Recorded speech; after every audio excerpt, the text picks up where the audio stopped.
Ray, Yes, Abby. no, the following, the following Tuesday, I'm gonna be a little late for the meeting because I'm back on the boat that gets here at 5. I'll Okay. be a little bit late. It's an interesting question because are we still on this Monday, Tuesday thing? Like, is next week on Tuesday or Monday? Next week is Tuesday. For some reason, that's just the way it fell. Okay. All right. So yeah, we'll see you when we see you, Abby. Thanks for telling me. So are we live, NCTV? You are live. All right, great. Thanks. I'm going to get it started. Hello, everybody. This is Ray Pohl, for the record, a chairman of the Nantucket Historic District Commission. Let's first confirm members that are with us at the moment. Members, when I call your names, if you could respond the affirmative. Thank you. Diane Coombs. Aye, here. Thank you, Diane. Val Oliver. Aye. Thank you, Abby Camp. Aye. And for the record, Ray Pohl. Stephen Welch, I saw in there. Yes, sir. Thank you. Carrie Thornwell, are you back from doing your copies yet, Carrie? It doesn't appear she is. Doesn't appear. Carrie is going to be joining us momentarily. Staff. I'm here. I just got okay, back. great. Thank you. Sorry. Staff, when I call your names, please respond in the affirmative. Kathy Flynn. Present. Holly Backus. Present. Very good. Thank you. This open meeting of the Nantucket Historic District Commission is being conducted remotely, consistent with Governor Baker's executive order dated March 12th, 2020. That order, posted with agenda materials for this meeting, allows public bodies to convene remotely so long as public access to deliberations is reasonably provided. This meeting is convening via Zoom with video and audio recording, and we are being broadcast via YouTube on the town's YouTube channel. With no member of the public having asked to speak at this time, this particular meeting will not feature public comment, although we do have a comment which will come a little bit later from Holly. You'll all hear that. Materials provided to members for the meeting or provided during the meeting or unless otherwise noted available on the town's website. During the meeting, I'll introduce agenda topics and speakers, so please remember to mute your Zoom audio until your name is called. And please direct comments and questions through the chair to avoid crosstalk and make taking of minutes easier. Finally, votes taken at tonight's meeting will be done via roll call. So, first thing I'd like to know from Kathy is whether the agenda that we have in front of us is good to go or whether it needs to be modified. It is good to go. All right, thank you, Kathy. So first thing we're gonna do is vote. If I could have a motion to approve tonight's agenda, that would be great. So moved. Thank you, Diane. On Diane's motion, 1, 2, 3, 4. Carrie, can we have you sitting on this one? Yes. Okay, thanks. On Diane's motion, Carrie Thornwell, Aye. Abby Camp, Aye. Val Oliver, Aye. Diane Coombs. Aye. Diane, thank you, and I'm in favor. That motion carries. Aye. Very good, thank you. Now, first order of business is a time for public comment, and I believe Holly Backus would like to make a public comment at this time. Holly, are you ready? Yes, Mr. Chair, thank you for this brief moment. I wanted to inform the HDC personally that as of Friday afternoon, we received word that we are a certified local government under the National Park Service. As you see before us is the letter that I received. So congratulations, HDC. You are in partnership with the Historical Commission, and with that, we are afforded grant application under the federal government process. So thank you very much. Fantastic. Thank you, Holly. Your help. Thank you Good very work, much. Holly. Yes, thank you for your help. Correct. Okay, we have a very large consent agenda. Thank you for those of you that reviewed this. 39 items. I'm sure that we have some conflicts here, including myself, Val. I do, yeah. Aye. Carrie, you looks like you have some in here. So let's see. Abby, I can make a vote to, Well, hang on, let me make sure that you guys are gonna have a quorum. So Diane is in, Abby's in. Stephen, do you have a conflict or are you good? I'm good. All right, then you have a quorum. So Diane, can you chair Wait that? a minute, Oh, can you, it's like, can you just answer a question? Can Val, through you to Val? What is 8A Wycomic Avenue, red height? Reduction in height of a building. Oh. All right, it just says red, and I thought, what the hell does red height mean? All Yeah. right. It's an abbreviation. so just to be clear, Diane, you're chairing this and your board is a simple Yes. quorum of Abby and Stephen. Thanks. so Madam. Motion to approve Okay, consent. can I have a motion? Thank you, thank you. Abby, Aye. Stephen, Aye. and me, I'm an I. So that is Okay. the big three. Great. Now, consent with conditions is also fortunately rather lengthy. Val, you need to recuse. Anyone else need to recuse? I think from- Val's the only one. It looks like Val is the only one that needs to recuse from that one. Yeah. So that's Diane, Abby, Stephen voted on the last one. So Carrie, if you can vote on this one, Diane, Abby, Carrie, oh, and Stephen can be on it too. So can I have a motion from one of you fine folks? Make a motion to approve consent with conditions. Thank you, Diane. Okay, so on Diane's motion, Stephen, Aye. Abby, Aye. Carrie, Aye. Diane. Aye. Thank you, and I'm in favor. That motion carries. Okay, so we're through page 1 already. Actually, we're through page 2. So now we're on to signs. Okay. Let's see, to simplify this, how about So we just moved. have one associate member sitting on all the signs rather than bounce back and forth. Carrie, can you handle that? Sure. All right, great. All right. Holly, Kathy, what's the upshot on these signs? So number 1 and 2 were approved as sign advisory comments. Okay, can I have a motion on that one? Motion to approve 1 and 2 with comments. With sign advisory comments. Very good. Thank you, Diane. On that motion, Carrie, Aye. Abby, Aye. Val, Aye. Diane, Aye. and I'm in favor. That carries. So now how about the others? So 3 and 4 were approved, straight approvals. Straight up. Okay, motion? Motion to approve 3 and 4. Okay, very good. On that motion, Carrie, Aye. Abby, Aye. Val, Aye. Diane, Aye. okay, and I'm in favor. Okay, we're to number 5. And so 5, 6, 7, and 8 were held for revisions. Okay. Can I have a motion? Motion to Motion. hold for revisions 5, 6. That's right. 5, 6, 7, and 8. Okay, so Diane has made that motion. On that motion, Carrie, Aye. Abby, Aye. Val, Aye. Diane, Aye. and I'm in favor. Okay, now we're to number 9. So 7 Macy's Lane was approved.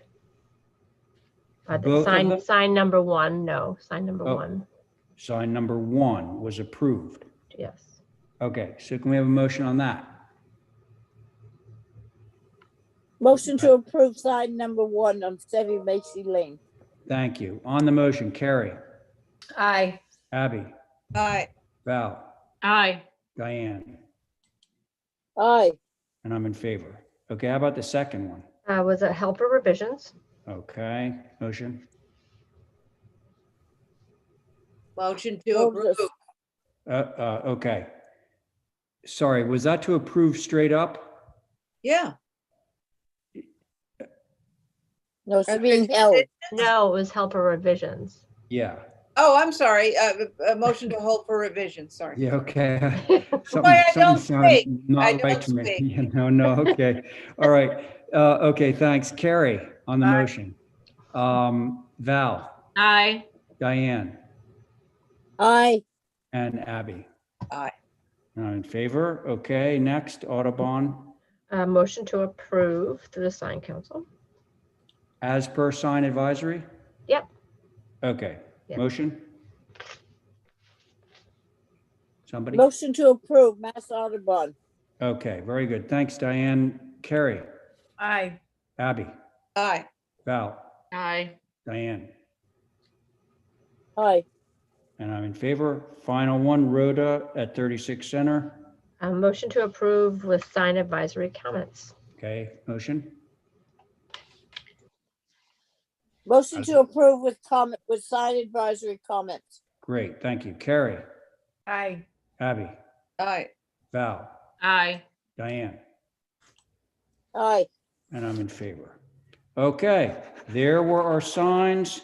And now the next two are Lincoln. Obviously, that's Lisa and me. I think I saw Lisa on the docket and I need to recuse, so I'm going to mute for a little while. Thank you, Diane. Okay, we've got Hi, Diane. Abby, Val, Harry, Stephen, 1, 2, 3, 4, and me, 5. Okay? That's who the board is. Lisa. And Val. sorry, I have, hold on, let me make sure. I have Diane, Abby, Val, Carrie, and Stephen. Yeah, that's what I said. Okay. I didn't hear, I couldn't hear them all. You were going too quickly and I couldn't keep up. Okay, what would you like to say? Well, the first thing I want to say is that we revised the site plan, and rather than do a larger big garage studio in the back, we've broken it into two one-story buildings, neither of which is in front of you tonight. But just to give you an overall kind of redo of the site plan. Originally, there was a very large building in the back that was a story and a half. And we talked through our client and we decided that it might be better off to split it into two separate structures. So that's what the site plan changes reflect. If you scroll down, I don't know what the next. So on the front, we revised the front elevation to get rid of the ganged windows. We lowered the eave line, which is on the addition that you see on the west side, and added shutters so that you can get the shutters back on the main elevation, as well as the one on the left side, which sort of is at the same ridge or eave height, so that that reads as sort of the main old structure of the house. And then on the remove them from the wing that is the addition on the west. That's it's very far back from the front elevation. So we removed the shutters on that wing. We also pulled that elevation in and made that addition shorter. That goes to the west. Yeah, that's good. And then on the east, sorry, excuse me, I misspoke it about that. That is the west, right? Yeah. Okay. So now we're on the south. Sorry, my things don't come up in the same order as yours. We reduced, again, we lowered that eave height.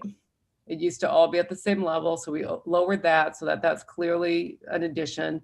We revised the dormer so that it has more breathing room around it. If you can look at the old elevation, it was actually very tight to the ridge line. And again, pulled in the addition that you see from the west side. And then on the east, I think that's just probably the change to the eave line. Over, Diane. Fine. And I did take some pictures out of the site. I know they didn't go in with the packet because I took them after the fact, just to show, oops. So from this elevation, you can see that the addition, you know, it's basically starts where the, oops.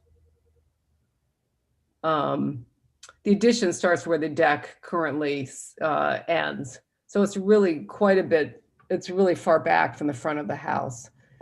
And so the visibility of it, it's not unlike in the drawing where you're seeing everything kind of in one plane. It's really pushed away for the front elevation. So, you know, I think the amount that it comes towards the west is not going to be as perceived as much as you see it in 2 dimensions because it's so far back. Okay. Is that a skylight on the front of the house? It existed as a skylight, but that's where we're removing it. Okay. Okay, Madam that's what I Chair, thought.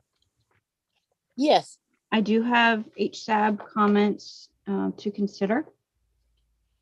Wanted to remind the Okay, super. commission that this structure is circa 1915, twin decks, as it's called. The concerns from HSAB are the front door glazing should have multiple lights. The new west wing is still too long and massive. The south-facing second floor deck railing is too long, and they have recommendations for the commission to consider. Shorten the length of the west wing by a few feet and break up the length of the south railing. Those are their comments, Madam Chair. All right, thank you. Do we have the south elevation just so we can see? They wanted the west reduced, Yeah, they wanted the west reduced a little bit more. that Again, porch that's why on the left. yeah, that's why I went out to this to take those pictures from the street to show that it's really not presenting the way it presents an elevation where it looks like one long mass. It's really it's a lot further back. And then on the south, I mean, there is a lot of railing there currently. You know, we are extending it a little bit, but I do think that some of that is going to be blocked by the wing of the house that's headed to the south. If you look at the site plan. Right, And the garage, I it mean, looks like the, yeah, go on. no, I'm fine. You go ahead. I didn't mean to It interrupt you. looks like no, that's right. It's the north elevation has quite a deck, but that's facing the water, right? You won't see that Facing the water. from It's Lincoln. existing.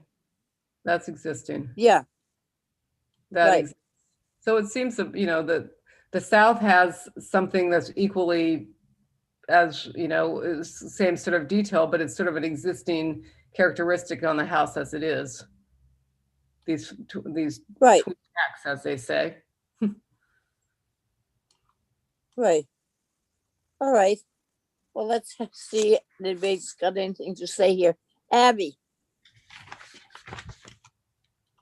Hi, could I see the amount of renovation done to the house by seeing the site plan, or is it not indicated on there? Well, you can. I mean, what's being added is the wing, part of the wing on the east or the west, excuse me. Oh, can you see what I'm doing here?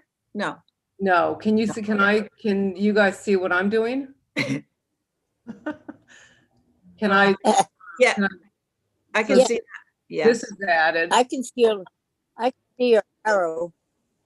Yeah. You know, there's an existing addition here now that we're taking off, and then we're adding a new addition, and then this is being extended. And then there's an addition here. Okay, I got it.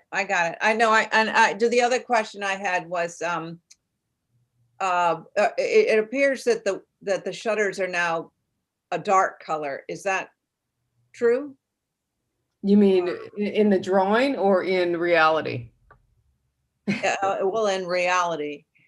You mean what they're asking for? Yeah, what, it looks like, are they changing them from white to black or? No, no, I don't think so. Let's, It just appears. Lisa, yeah, sorry to interrupt. Abby, that's just the rendering. That's the rendering. louvers on the shutters. It's just Yeah. the line weight is too thick. Yeah, So Yeah, gotcha. I was just thinking it looked so handsome and it almost looks like a brick building in Virginia or something. Yeah, it does. It looks like plantation. But no, I realized that. That's what I was kind of asking, Yeah. if it was just little lines together. Okay, so actually I don't have any comments. I guess my one thing was that dormer on the I think it was on the, I don't know where it was. On the south. Yeah, the one that you fixed and made fit in there better. South, Right yes. there. Yeah, but I think that was my only thing. Thank you. That's it. Okay, Carrie, I think it's a great looking building. Also, I just am concerned that it has transformed from sort of a stark and very simple grand building to a very formal grand building. I think up on Lincoln, it can probably handle itself up there because there are a lot of large sort of formal buildings. It's just this one seems to be one of, like, I always think of it as a haunted house for some reason because it does just have those 3 windows up there. It's very stark, but I think this is more attractive. I like it a lot. And the shutters are going to be white.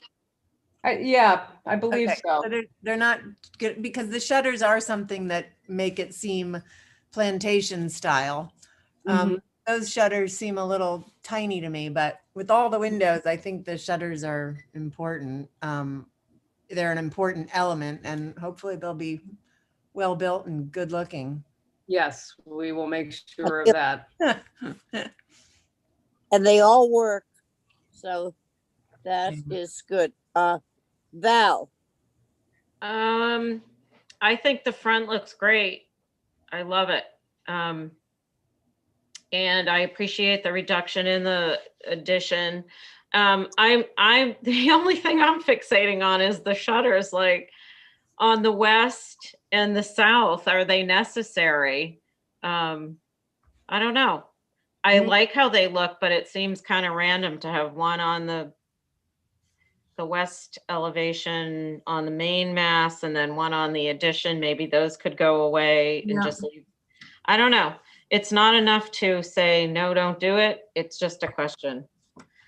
I was thinking that too, Val, through you, Madam Chair. And then I thought about looking at it from Highland, and I think it kind of gives it interest. Yeah. But I don't know. And I don't have a concern with the deck at all because this is twin decks. Yep, me too. right. Thank you. Steve,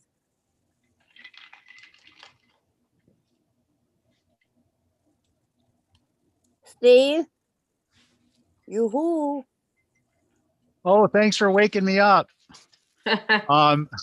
Yeah, I agree with the comments that have been made. I do think the south elevation is a little longish, but the structure and the lot can certainly handle it. And I think at this point, some attention to the massing's been worked and reworked. I think a little attention to the balance of the shutters, as Val just mentioned, in particular being white. I think that that will make a big difference in the presentation. So I think just careful consideration there is important. Thank you, Madam Chair. Okay. Lisa, what did they mention about the front door? They just wanted some divided lights in it. They thought it was a little plain as a one piece of glass. So, I'm happy to, maybe what we want to do is make it, it's an old fashioned Dutch door. So maybe having, 6 lights in it or 9 lights in the door. Maybe Might a be- little more trim around That's all. Yep. Madam- no more Madam trim and- Chair, through you, I just want to focus to the existing door. I think that was more, the proposal is a lot of glazing. Yeah, so we could make it look like the existing door. We were just hoping to make it a Dutch door. The existing door is a 9-light. Can't you have, I kind of like the, if Right. we're gonna vote on that, I kind of like the Dutch door. can't you have the Dutch door with some lights in it? Yeah, Is it a 9 light or a 12 light? It looks like it's 4 across and 3 down. let me It's see. a 9 light, but it could be a 12. I mean, Oh, yeah. Okay. When you blow it up, I see the 9. It could be 12. The proportion might be better if it is with the glass panes. If it's going to be 42 inches wide.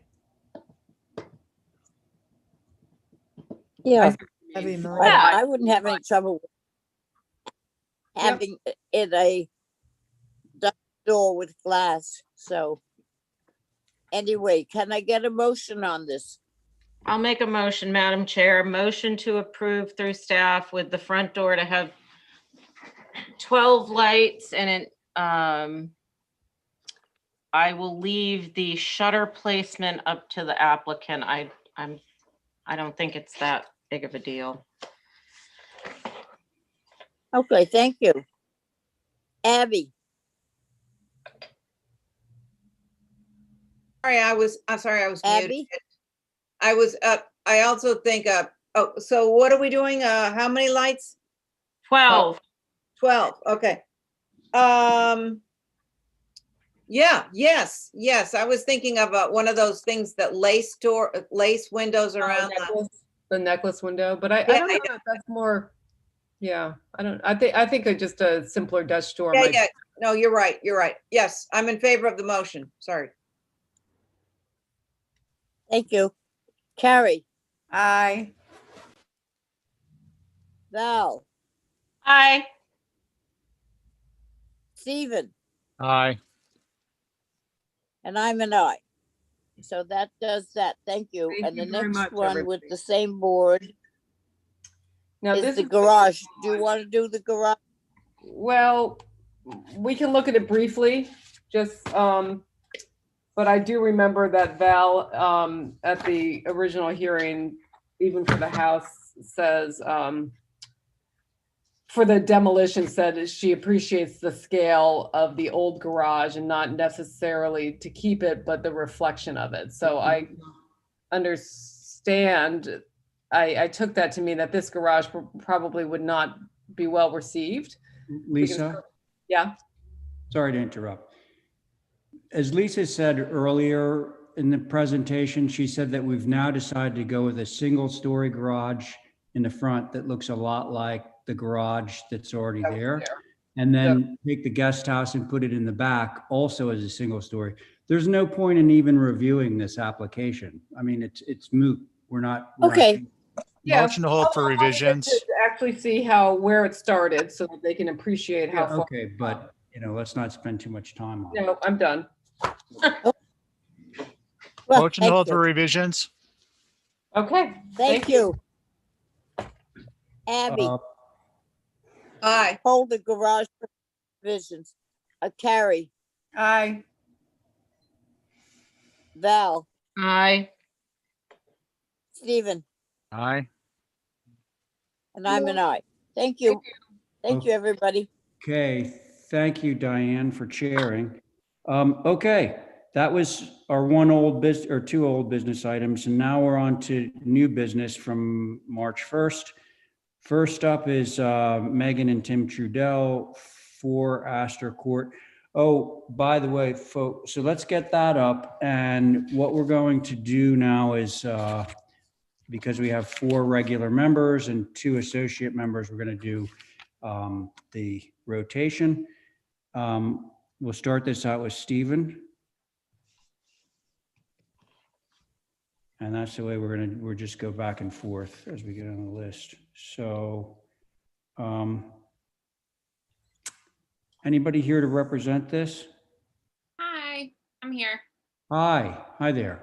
How are ya?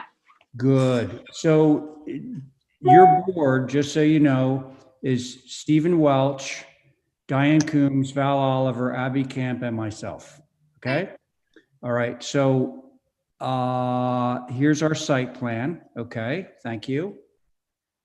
Do we have a locus, by the way, in the package? Okay, great. Perfect. Okay, down off Evergreen, Beach Grass Road. Okay, got it.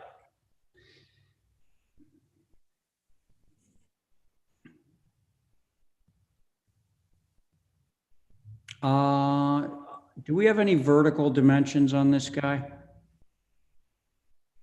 Ah, there we go. 28, gosh. Can anybody read that? 28 something. 27.7 is what it, Well, Yeah, that's what I 27.7, see yes, too. is to the top of the Off the sill. sill. The overall is more like 28 something, but anyway, there it is. I think it's very in keeping with the general area. Mhm. It's a cute house, and I would motion to approve it as submitted. Okay, that sounds fine. That is a motion. So what I'll do is I'll hold your motion just for a second in case any of the sitting board wants to comment in any way on the application. Okay. Does any of the board members have comments on this application before I take it to a vote? My only thought was if it could be dropped down like a foot.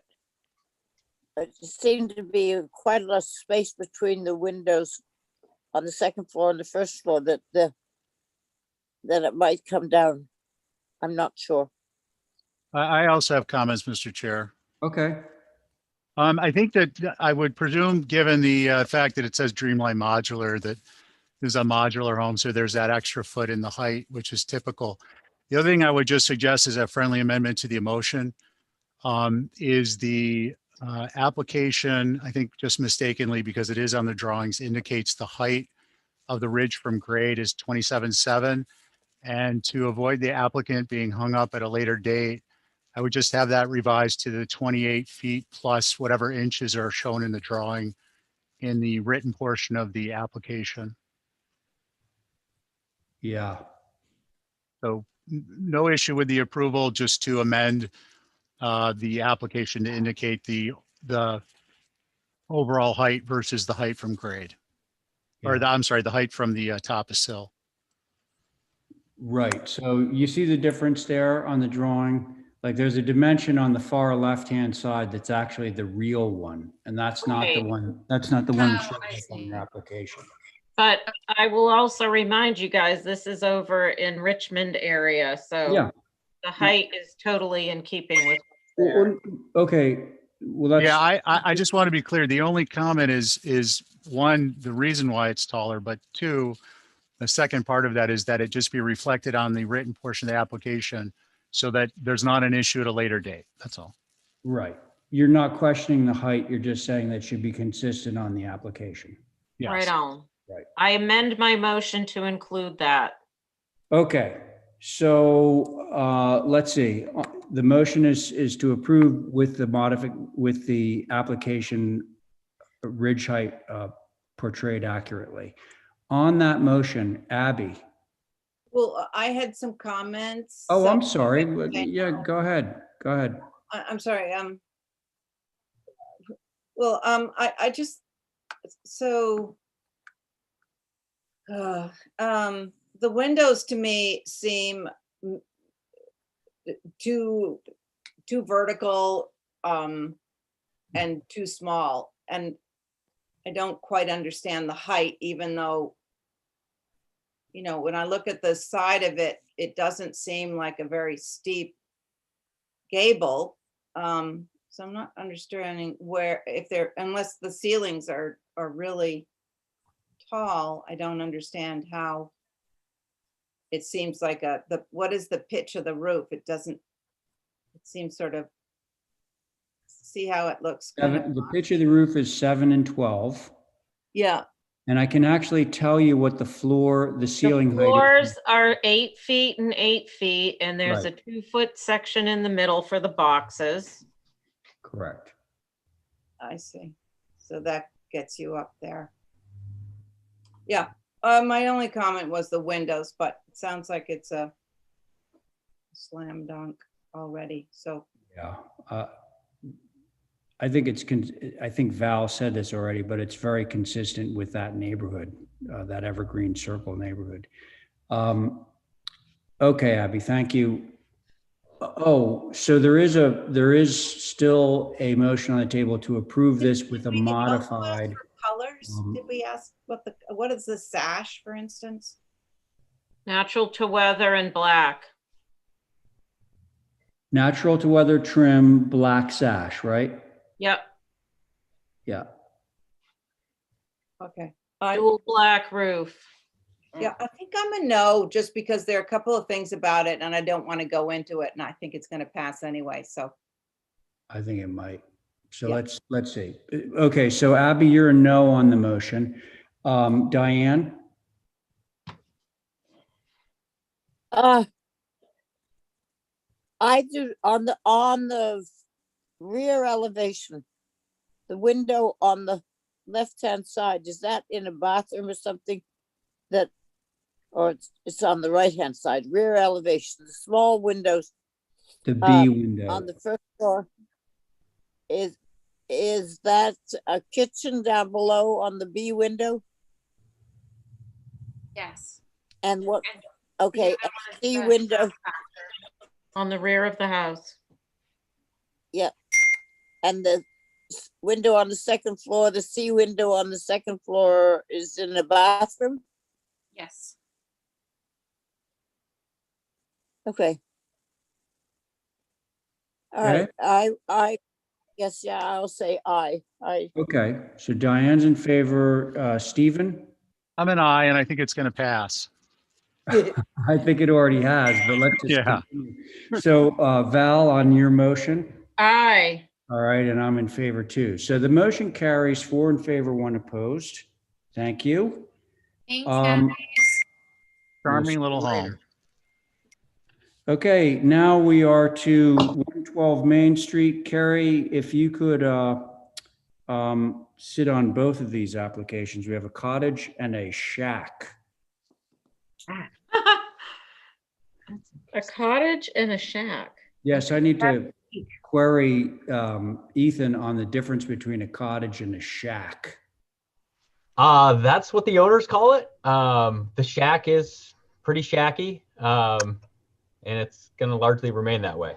Okay, that sounds good. How about we start with a cottage, okay? So you're going to cover the entrance. Is that what's happening? Yeah, it's really just a little kind of gable on brackets over the entry door. I see. Okay, open. Correct. Okay.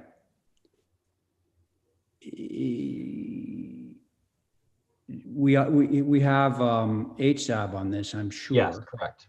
Yeah. Yes, Mr. Chair, we do. This cottage, based on the NHL data, indicated it was built in 1791, but I'm not too, I don't know about that, Ethan. Yeah, I think Nope. that was for the main structure. Probably. This yeah, is I think- like in the 80s. Yeah. I think okay. 79 maybe was the building permit application. Because it only indicated the main house and the shed on the survey. So that's why we want to do our updates. But with that, the HSAB prefers the shed roof. And if a gable, it needs a front triangular wall pediment. So if you look at it, it doesn't go all the way across. It's all open, but it does have that bracket detail. So those were their comments, Mr. Chair. Thank you. Okay, thank you. Let's see, Carrie, you want to start? I've never seen this house. I think can we see the site plan again? It's on Main Street and Is it visible? Blocked by from the any- house. Yeah, I'm just wondering if it's visible from anywhere, but I didn't understand HSAB's comments about something going all the way across. Mr. Chair, through you, Yeah. to make this a more of a pediment, if you look at the style, you would actually have a piece of wood across the front instead of having it open like this. That was their comment. In Okay. other words, it's a roof with no sidewall in Doesn't have front. a cheek. Right. Right.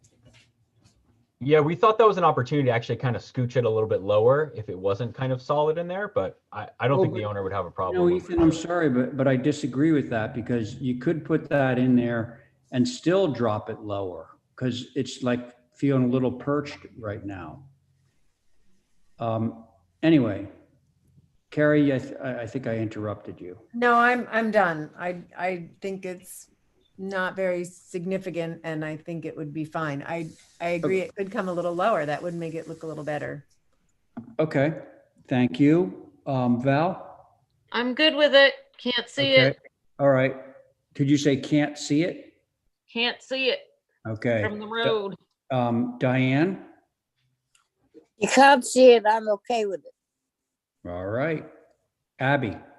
Yeah, I thought it looked a little pinched too. I would widen it a little bit, just give it a little generous lines. The proportions just seem a little pinched, but if you can't see it, Yeah, I'm there too. You know, Ethan, if it were me, I would widen it ever so slightly just so that it didn't feel like such a tiny roof, but I'm not gonna let that hold me up from approving it.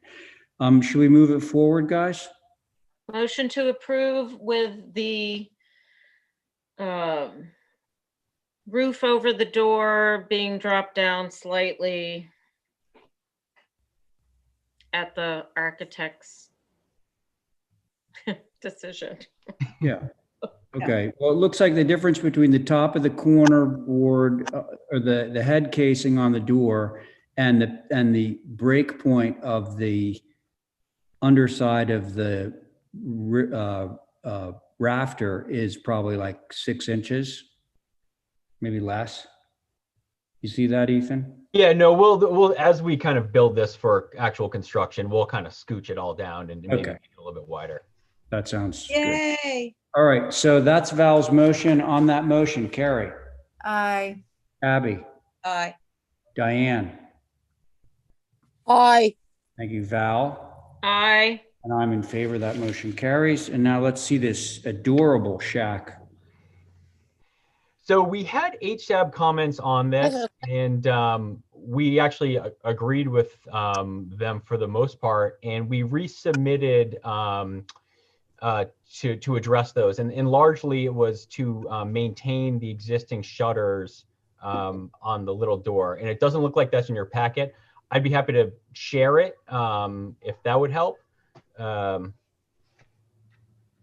me see if I can get Oh, I see. So you added the shutter since HSAB, and so it's not part of the formal submission. correct. Yeah, I don't know if you guys can see. that would expedite things. Yep, see it. Mhm. So we're proposing swinging doors on this new French door. This large picture window that's there right now, based on the framing on the inside, that was once some sort of door because really the framing is the aperture that we're replacing with the door. And then of course we'd have a sliding barn door that covers that and then maintain the swinging door at the little hay kind of loft access. Okay. Thank you. That summed up HSAB, right? Holly, there were some other questions. I think they talked about, potential color. We wanted the doors to match the little blue door that's quote unquote the front door. I don't know if they had a preference on that. There might be some preference on the board, whether we paint the shutters white to match existing, natural. We're flexible on what the board opines on that. Mr. Chair, yes, they did have additional comments on that. Thank you, Ethan, Okay. for providing that. the HDC survey for this particular structure says it's circa 1915, so it is a contributing structure. HSAB indicated this was originally a barn and would like to see a barn-like treatment. There was a comment that this structure actually could be older than what the HDC survey says, so I'll also notate that based on the location and it being right near Mariah Mitchell. On the south, prefer 15 light doors, maybe a batten doors besides the door. On the east, prefer lights to be more in proportion to existing windows. Maybe sliding barn door over the doors. A hinged shutter over the loft window to remain, so thank you for that. And doors should be gray or white or natural instead of blue. Those are the comments, Mr. Chair. Okay, thank you. Who wants to start? I'll go. Thank you. I like what you've done. I think it reads as a barn. The glass pane size in all the doors, I think, does seem too modern for this little structure. I think you should go back to the 15 light. But other than that, I think it's really cute. What direction does the picture window face? The big, not the picture window, but the big doors now That's face? inward of the property. If you go Okay. up, scroll, oh, actually, I can scroll up on my. No, that's just what I wanted to hear. Yeah, it's right there. Yeah, I think the size of the glass panes in the doors seem not really appropriate for this historic little barny thing. But other than that, I think everything looks great. Okay, thanks, Carrie. Who's next? Diane? I don't know. I was just wondering about that multi-pane window over there. I don't know. Try somebody else and let me keep on Okay, looking for a no, that's moment. fine. Abby? Well, I saw that pretty blue door there. Does that exist? Correct, Yeah. that exists. And is that the color of anything else or? We were proposing that the just the doors would be that color and not the sliding doors, the French door would be that color. The sliding doors could either be, natural, or if we were going to go white to match the existing shutter, that's kind of up to you guys. We don't have a major preference. Yeah, I think in lieu of what Carrie said about it, reminding us it's an old structure, I think white might be too modern. I'm thinking natural to weather and just keep the white trim or gray, like they said. I'm okay with this. Thank you. Okay. All right, thanks. Val? I think it's fine. I like Carrie's comment about the doors, and I don't mind the doors staying blue if the shutters that are going to go over them are natural to weather. It's in keeping with what's there, so I'm fine with it. Okay. Diane, are you ready? Yeah. No, Okay. I think the blue door is, they painted the doors blue way back then. There were lots of blue. It seemed to be a good color. They liked it in the barn and everything else in the batten door over the window. What was getting me was that the elevation, the gable end just seemed pointier than the roof seemed on the eave side, so I couldn't figure out what was going on. But it's just what do you think that roof is, 7 and 12 or The main roof? Oh, it's no? almost, In the little cottage, it's almost what? it's almost a 12-12. Yeah. Yeah, that's all right. That's fine. I think it will be good. Okay, and my own opinion is I share the concern or comment about the wide panes in the doors, if those could be more traditional, like a 15 light rather than an 8 light. And the same thing would be true of the wider 12 light sliders. That was comment number one. And comment number two is I like that blue. And I would, boy, personally, I'd love to see all the doors be that blue. Just my opinion, but I'm with you, brother. yeah, that's where I We am. like that too. Okay. Me too. Oh, well, there we go then. So who wants to make a motion on this? I will. Okay, Chairman, great. are the sliding shutters or the barn shutters going to be natural to weather? Well, it was that's up to you guys. We're happy painting them. We're happy doing them natural to weather. We'd probably do them out of like a Western yellow cypress, so they get super silver if they're natural to weather, or painted. I think we'd match everything though, so we'd probably change if it was natural weather. We change the little one over the window to natural weather. Correct. Yeah, I think that's good. Okay. I would motion to approve through staff with the doors being modified on the, what side is that? East. Sorry. Well, or both of them to be more East and traditional, south. Yeah. 15 light doors, and for those doors to remain blue, the pretty blue that they have right now, and for the shutters to all go natural to weather. Okay, good motion. So you very on much. that motion, Carrie, Aye. Abby, Aye. Diane, Aye. thank you, Val, Aye. and I'm in favor. Motion carries. All right, thank you, Ethan. Thank you all. Okay, so now we're going to check in with Mark Catone, see what he's up to over on Topashaw. Mark, you there? Yes, I am. How are you? Yeah, I'm doing fine, thank you. You? Good, thank you. And Stephen will be sitting on this one, if you don't mind. Mhm. I should say Stephen will be sitting on these 4 applications that you have. Okay, let's start. We have a new dwelling on 11 Upper Topashaw. And there was an approval for a dwelling on this property in Last year. 2018. Yeah, just recently. But the property transacted over the summer, so we have a new property owner. So we're before you with a new dwelling. If you continue to scroll down, we did a 1 page that shows the previous approval compared to all the proposed elevations. That's helpful. There you go. This will sit at the same elevation on the property, elevation 46, which is where the previous approval was.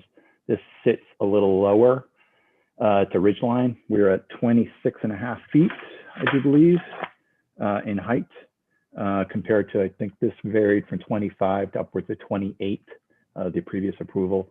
Trim is gray. It's a Quaker gray with gray sash, red cedar roof.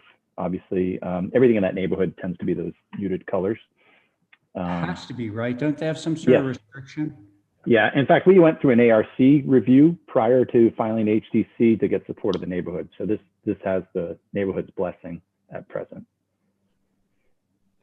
Wow, it's funny because I remember the whole review process for this building. This was Silva? Sandcastle, Newman. Correct. Robbie Newman. And I'm No. trying to remember the guy from the galley. Anyway, Yeah. The Silvas. Yeah. yeah, okay. Anything else to say? No, we just think it's actually a slightly smaller structure, lower sitting. Quite a bit smaller. Frankly, I would say simpler overall. That would be it. Thank you. Okay. Yeah, all right. Thank you. Who would like to begin on this one? I will. Go first. Oh, go ahead, Bill. I so appreciate the simplification. Yeah. Thank you so much. I think it's a lovely, subtle blend in with everything else building. Thank you very much.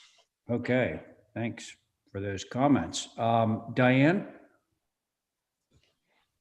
I'm with Val.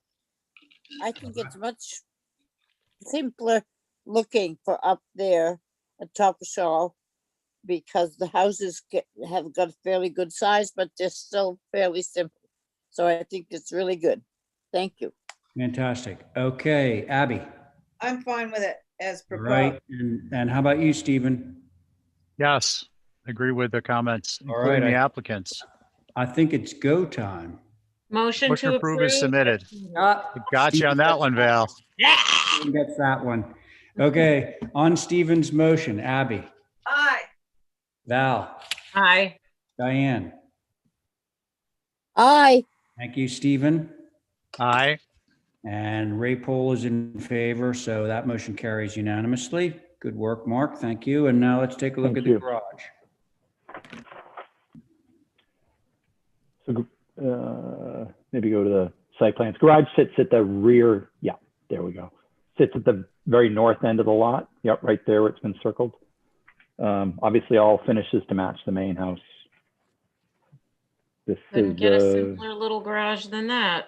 right. 16.5 feet in height. Wow. No windows, just one. Correct. Yes, there is one window.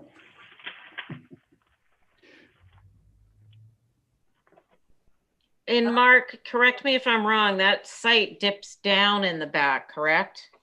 Actually, Val, it rises slightly towards the back. Oh, Yeah, so this will, the only alteration I would potentially make, this will sit into the hillside a little bit. So it doesn't rise necessarily. It will actually cut in and it will sit down from the cabana, which you'll see here in a bit. So it sits at the lower elevation closer to the house. but there won't be a change in grade on this at all? They'll be retaining so that it's all flat like it's shown? Yeah, what actually I think we would do, Val, and we kind of picked up this after we filed, I think we'll use the building as a little bit of retaining. So it'll sit low and then we'll probably pick up the shingle line and the foundation line up a little bit so we can bring the earth up against the back of the north elevation of the building, to answer your question. So it'll basically be tucked into that little rise in the back as not to sit up. We want it to sit down from the house, certainly, and not sit up on a hill. If that makes sense. Yeah, I just think that that should be clarified for the approval. Yeah, I don't blame you. I think that would be something we can provide. Building A is quick perfectly tweak fine, to- but you yeah. know, yeah, We can do that's that. my comments, Mr. Chair. Okay, thanks, Val. Stephen? Thanks, Mr. Chair. Yeah, I get the change in the grade. I think just changing the elevation on the western and the northern, I guess, and the southern with the shingle line would address it. I have no concerns otherwise. Okay, thank you. Abby? Yeah, I didn't realize the elevation change. I was fine with it. So maybe we clear that up. And I'm fine with it. All right. Diane? I'm fine with it also. Okay. So am I, in terms of design. So, Motion to approve through staff with the elevations adjusted on the Where they east, need to no, be. the west, south, and 3 elevations where the grade is taller than the front. Thank you. okay, that's good motion. Thanks. On that motion, Abby, Aye. Val, Aye. Diane, Aye. great. Stephen? Aye. And I'm in Thank favor. you. Okay, so that's the garage. Now we have a pool.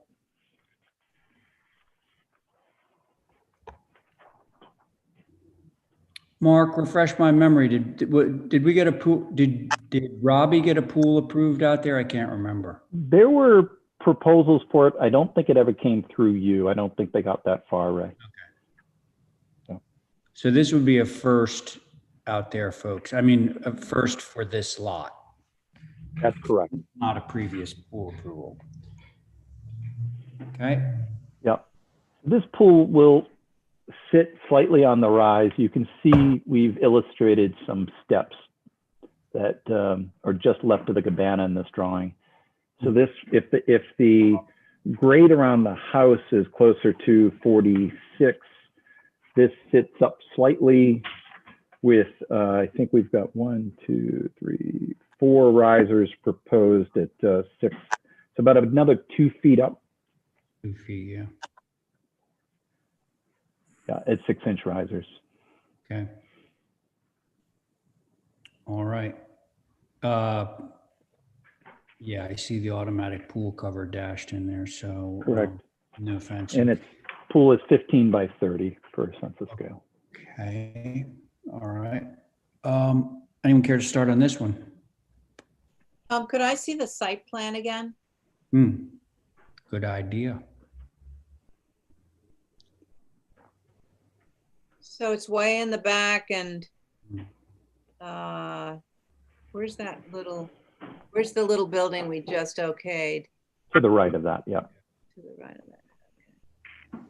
So,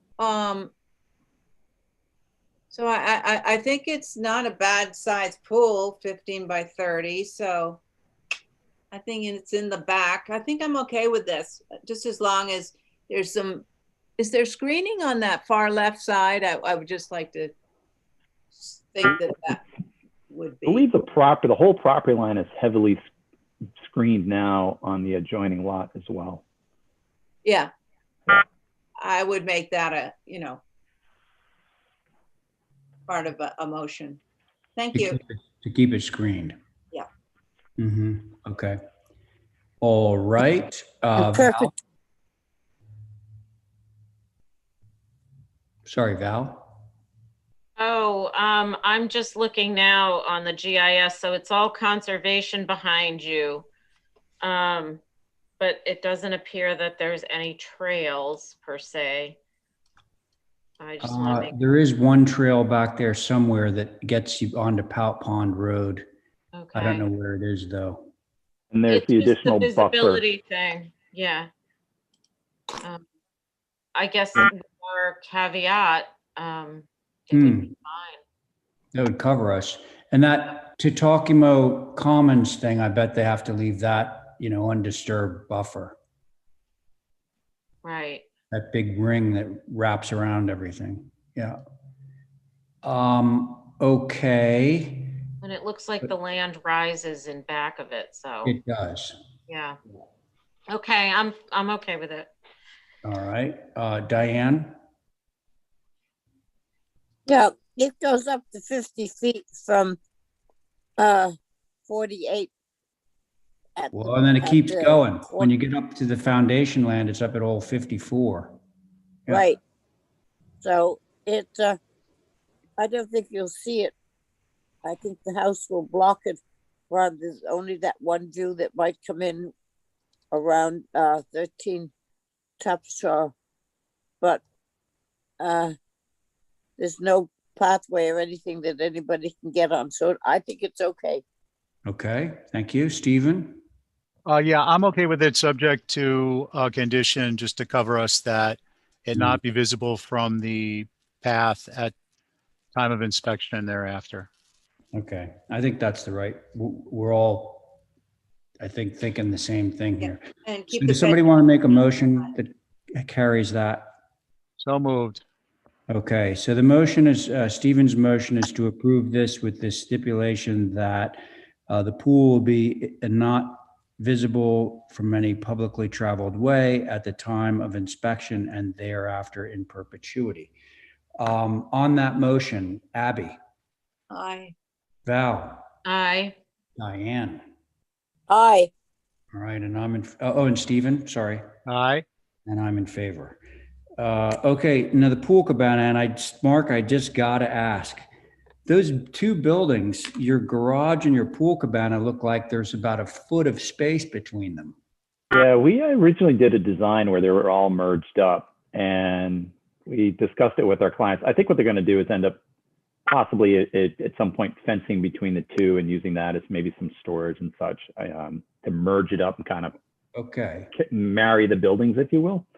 Is there so- enough room for a guy with a shingling hammer to be yeah. able to, like, you know, without You can getting- get the hammer back just far enough for a shingle. Oh, okay, all right. Yeah, then. yeah. All right. Yeah, that's So- really, There it is. oh, Pool cabana. Pool cabanas just get bigger and bigger. that's why it's got a small house. Oh, What do you say, folks? Yeah, so this sits at about 16 feet 9 to the ridge. Okay. Motion approved is submitted. All right. Sounds pretty good to me. Aye. All right. So on Stephen's motion to approve as submitted, Abby, aye. thank you, Val, I, Diane. Aye. All right, Stephen, Aye. and I'm in favor. That motion carries. You had a good night tonight, Mark. Thank you very much. I appreciate All right. it. Yeah, thanks. Nice work. Okay. Now we're on to 16 Cannonberry. Interesting. Move on. Okay, well, those are the houses that were getting demo moved off of yeah, Hawk. right. Hawk. Hawk Circle. Yeah, I didn't think I should put these on consent. Oh, Yeah, you've okay. seen the house before, and we wanted to save it. So this is Adam Davis from Goldsmith Architects. Yeah, thank you. Yeah, hopefully this is relatively straightforward in the sense that we are taking the houses from Hawk Circle and moving them over to Canterbury, house and garage. And the only main difference is basically which elevation is deemed the front. So even though what we'd consider the front of the house with the porch and balcony over the front door was not facing the street on Hawk Circle, it will now be facing the street on Canterbury. It came up in conversation with the Sconset Review Board, but yeah, that's kind of the only difference. Okay. Hey, I just want to let you know too that Carrie Thornwell is going to be sitting on your application. So your board is Carrie, Abby, Val, Diane, and myself on these two that you have. Okay. Yep. All right. And so next up, I guess we listen to what Sconset Advisory had to tell us about this. Mr. Chair, pretty much Adam summed it all up. There was just concerns on which was going to be the front door. Concerns with the east facing the street with the balcony and the French doors. So those were the comments. Mr. Chair. So their concern remains, or did Adam address their concerns and we're good? Or it's a concern? There was one who just spoke up about the fact that he wasn't a fan of open rail balconies over front doors. And then the other conversation was the fact that this is a French door that would be deemed the front door, to which, if that's the one issue at bay here, we're happy to put in a more traditional door with side lights. Okay, thank you for I clarifying. think that's a great idea. Okay. Well, do you want to start, Val? Sure. I mean, I'm so thankful. Thank you for saving the house and moving it. That would be the only thing I would probably ask for, if it's not too much to ask, is to have a door with some side lights and just give it that front door presence, call it a day. Okay. What elevation is that, Val? East. So where the French doors are, it could become a single door Gotcha. with some side lights. Okay. Yeah. Yeah. I'm good with Okay. that, Mr. Chair. Abby, are you echoing that, or do you have any Yes. other No. comments? Echo. Okay, great. Carrie? I'm a third echo. All right. Boy, there's an echo in here. Diane? Me too. Okay. All right, sounds like we have liftoff. Can somebody give me a motion?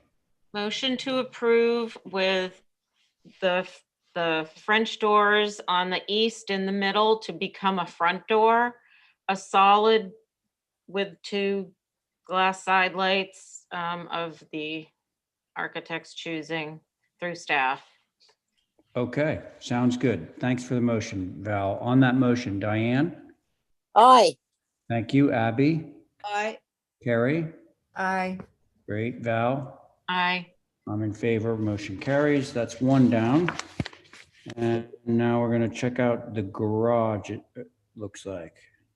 Yep, and so just to note on this one, again, keeping the structure as is, there is a small little addition on the back, or actually on the side of this. This would have been the north side of the existing.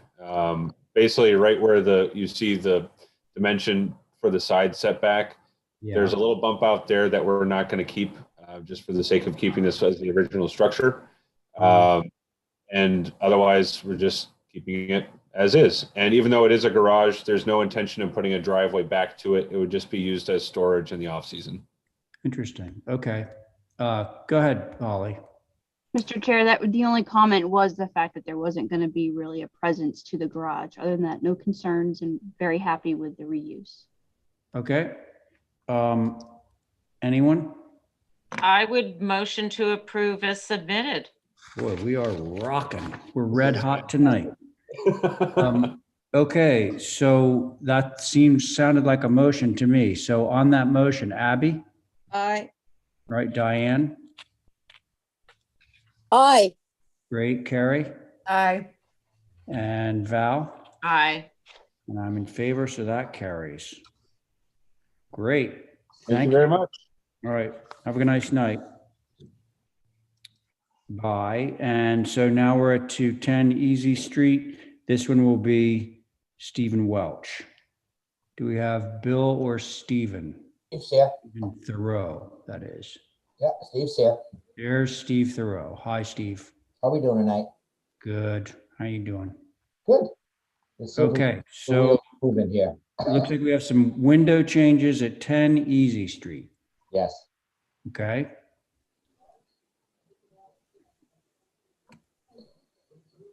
I'm sure you Okay. have historic comics. Yeah, I mean, do you want to review what you're proposing? They're proposing to put 3 storefront windows in the commercial building. Got it. 3 storefront windows will match, very similar to what's on the street. And also too, if you look at the building that was submitted in the photographs, which is across the street from the Visitors Information Center on Center Street, it's an exact replica of it. If you scroll down a little bit, Holly.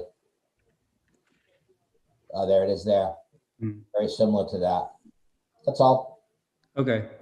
And Stephen, I'm sure that you're correct that there are going to be HSAB comments on this. Holly. Yes, Mr. Chair. So this is a historic structure, not too sure the age. The NHL data indicated circa 1940. However, there's conversation that it might be a little bit older. Regardless, there are comments from HSAB. Need original construction date. Appears to be a very old building and existing windows are appropriate. Even if it were acceptable to change these windows, which it is not, the proposed windows are not the proper direction. The panes themselves, I believe, is what that was referencing. So overall, it's not recommended. Thank you, Mr. Chair. All right. Thanks, Holly. Mr. Board Chair, members. Stephen, yeah, go ahead. just 1 second. The historical information is included there. You can see the historic documentation that was submitted with the application, which dates the structure. Mr. Chair, through you. It Yeah, okay, doesn't. Stephen, thanks for pointing that out. Let's hear what Holly has to say in response to that. Absolutely. Yeah, so this is one of the reasons why we need to update our surveys. There is a disjunction sometimes between the historical information that's provided on these HTC surveys that were done in the 80s versus the NHL data record. So it wasn't really clear on the actual age of this. There are some historic photographs that we're all probably aware of this part of Easy Street. That has changed over the course of 100 years at least, where there were some little structures here at one point, almost like with Bonton, which is right around the corner of this structure. So just because the HDC survey is indicated here doesn't necessarily mean it gives us all the information provided. That was the comment, Mr. Chair. Okay, thank you. I'll take a stab. Yeah, go ahead. So if we can verify the date on this, I would be fine with turning it into a more storefront looking windows, because it's not a residential area really anymore. It's now, you know, shops and things. So I wouldn't be, if we can find that it is not a historic building, I would be okay with the proposed. Okay, thank you, Abby. Val? Yep. So I walked around actually early this morning through town, and I also don't mind it becoming commercial. I mean, it is what it is, but I do think that it should be more like the buildings on Main Street, which have panes to correspond with the existing windows, as opposed to just a transom at the top and then open glass. With some sort of pane configuration that would tie in better, I'm okay with it as well. Okay, thanks. Diane? I too think that I'd like to see the windows copy what is there. I believe that single window with the panes up on the top are what's down there a lot. I think it should follow through, and I don't mind the rest of it because it's all there. And we find the date. What was the date that we have come up with so far? 1940s, you say? Yes, for the NHL data. Yeah. I think the windows are that we pick in finalities are important. Okay, thank you very much, Diane. Let's see. Where are we in the rotation? I'm sorry. I think it's me, Mr. Chair. Okay, go ahead, Stephen. So I agree with the comments. I think if this is a 1940s type structure, let's just get clarification on that. I would also suggest along the lines of lights that are more proportioned to the existing windows. The concept of perhaps doing a double set at the top, that is a historic treatment. It's definitely not a Main Street treatment, but I think it is more of a side street type of an approach. And if that were considered, perhaps, I don't want to design at the table, but just trying to suggest some ideas on something that's a little less formal than a Main Street treatment, and at the same time addresses the proportionality with respect to the existing windows. Last thought on that is it might help to work in a 3/4 bracelet or a bracelet window, set of windows, one on each side, and I guess on the side elevation too. Thank you, Mr. Chair. Sorry, Stephen, could you repeat what you said the last comment about the bracelet? Oh, well, it might be that, doing some window studies on this with respect to the size of the lights, a bracelet approach, so it'd be a band around all four sides, Okay, or got a it. 3/4 band so that it's on the two sides in the top. And then I note there are, 3 windows. I think in particular, the south elevation would benefit from having some type of a bracelet window because it just looks disproportionate on that side of the structure. Got it. Okay. So Stephen Thoreau, it sounds like maybe you need to do some studies that have alternative proposals for the glazing, how you're going to handle. I've got a hint, Mr. Chair, for Stephen.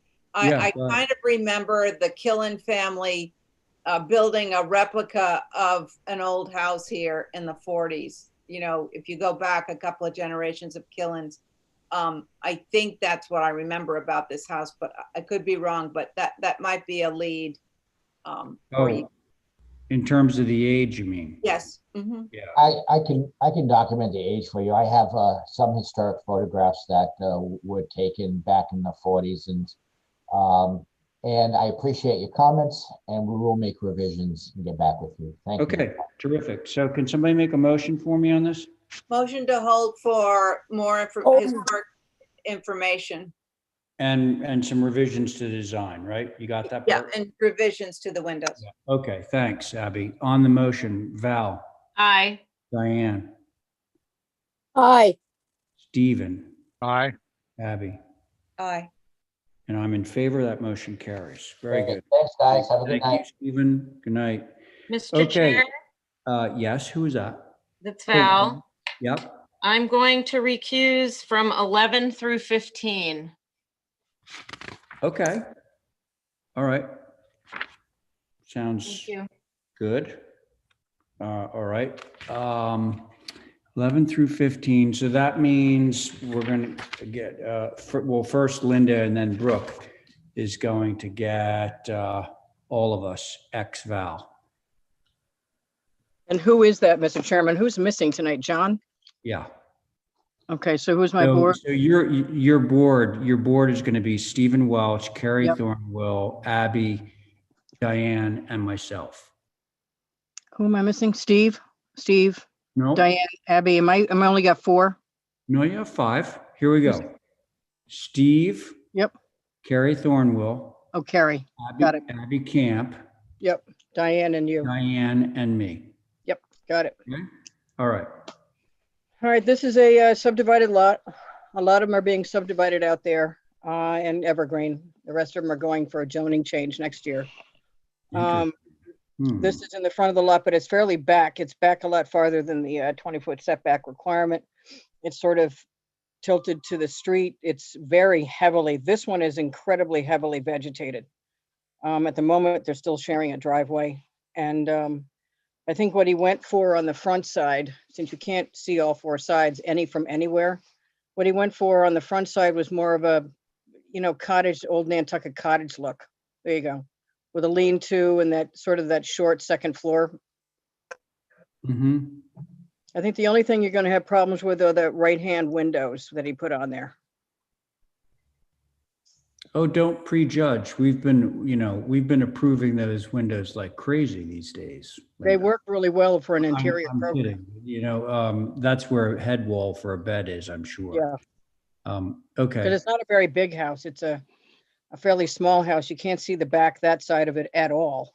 Okay, so the one that you just showed up above this, that's the side that diagonally faces back to Evergreen? Yes, that's the north side. Okay, the quote unquote front. Okay. Hey, Linda. Yep. I don't want to mince this poor guy's hand drawings, but like the door is shown like literally at grade, which is kind of impossible. And there has to be, everything has to be 8 inches off the ground, so. Well, yeah, at a minimum, but usually your first floor finished floor is, a couple of feet above the grade. So you have room for your framing without a mud block and all that.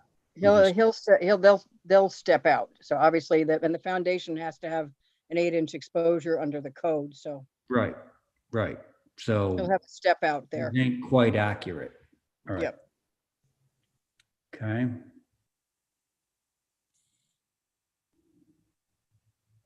All right. This is one of his smaller houses. It certainly is. Yeah. So it's kind of innocuous. There's some big houses out there. The one behind it is a big house. So, hold on. Holly, are you, Yes, sir. who's, so the side elevation that shows the heights, there it is. There it is. Now, see, the thing that doesn't take into account is Is what the I was 8 just talking about. So it's actually like taller than these 30 drawings. What feet. do you think? Yeah, we're going to obviously have to adjust that and put it in through staff if you approve it. Okay. It can't go what- over 30 feet. Well, that's nice. But it certainly looks a lot shorter than 30 feet. Yeah. What are the colors of trim and everything? You have to go back up to the application page there. Whoever's got control of it. Yeah, natural trim, Terratone windows. That's in dual black architecturals for the roof. Yep. Okay. And the doors are green. Okay. Thank you. Anything else, Linda? Nope. All right, let's see what the board has to say about this. I'll go. Yeah, I Is was that gonna Carrie? choose you anyway. Okay, On the application, I noticed it says 29.4 for the height. yeah, Ooh, That is awfully tall for a small mass like this. And that's obviously the main mass. Yep. It's 29.4. That seems way too much. And I would try to bring it down a couple. So I think in the roof slope, it would be nice to see how it will be done rather than saying just do it. yep. yeah.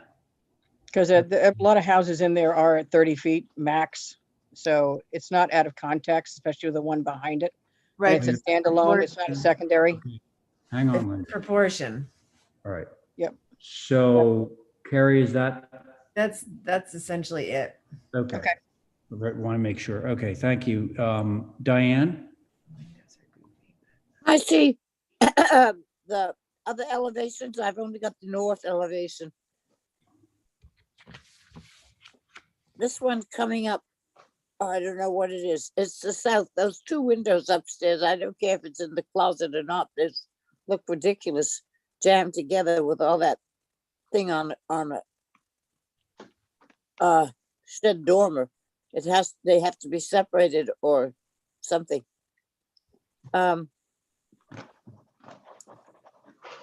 That's the west elevation. That's the kitchen and the bathroom. I don't know I guess those are all right. I certainly agree with Carrie and that they have to come down 30 feet for this house. It's ridiculous. It should be down to 27 or 26, not 29.9. So, the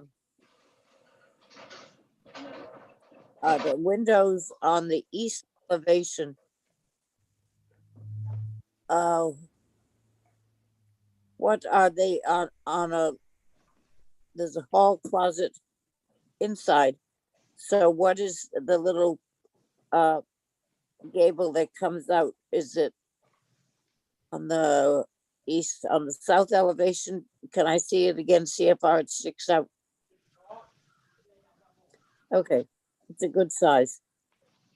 That is all for now. The windows separated and the roof dropped. The height of the house dropped, please.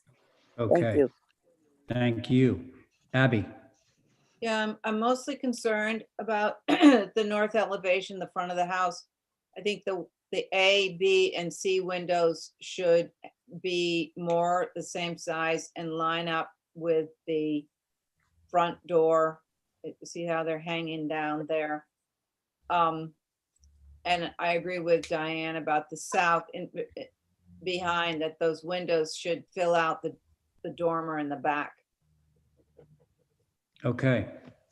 Thank you, Abby. Stephen? Yeah, nothing to add, Mr. Chair. Okay, same here. My main concern is the height and getting square about the, the foundation, yep. exactly, yes. I just, can I point out one thing quickly, Mr. Chairman, is that the rear of the house is not visible. It's not visible to anybody, to anything, You said the rear of the house. which is the south. Okay. All right. Just one thing on this, Mr. Chair. You're talking also about the fact that the floor structure should be shown with a shingle line, right? Yeah, absolutely. Okay, and then the foundation is another 8. Okay, the math works out for the height on the application, but okay, thank you. Okay, so we want to have some revisions. What's that? Hold for some revisions, please. Yeah, that more accurately reflect the way it's going to be constructed. Yeah. Okay, so Abby has made the motion. On that motion, Diane? Aye. Thank you, Carrie. Aye. Stephen? Aye. Abby?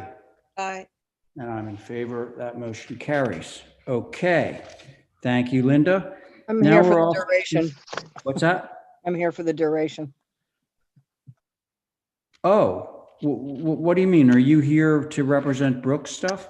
No, I'm here for like 25 things after that. Oh, I see. I understand. Okay, so, all right, is Brooke on board? I'm here. All right, Brooke. Permission to screen share. Now, you know the board is going to be everybody except Val, right? I do. All right, good.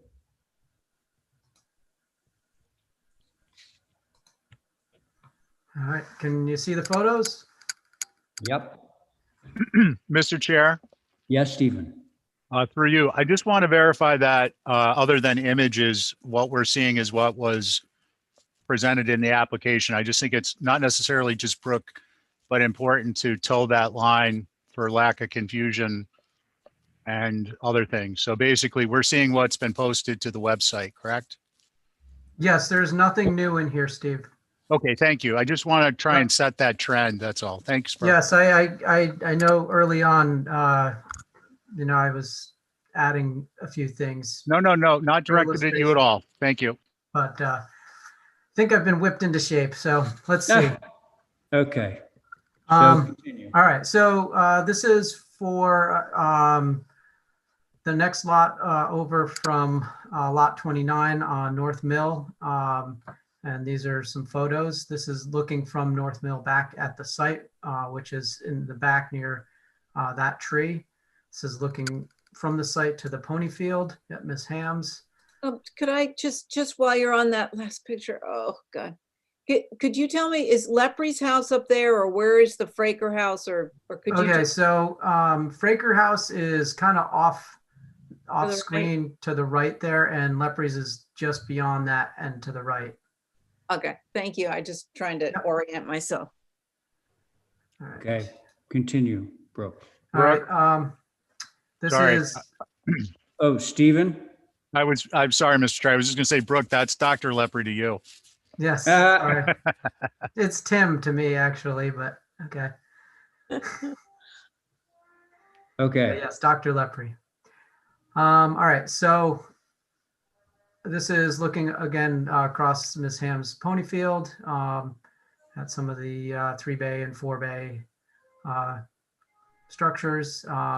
This is just going up and around the corner on Main Street. Obviously, I'm not comparing this one to Main Street, but as you'll see from the design, this is kind of the front that we're going for color-wise, and you'll see with shutters.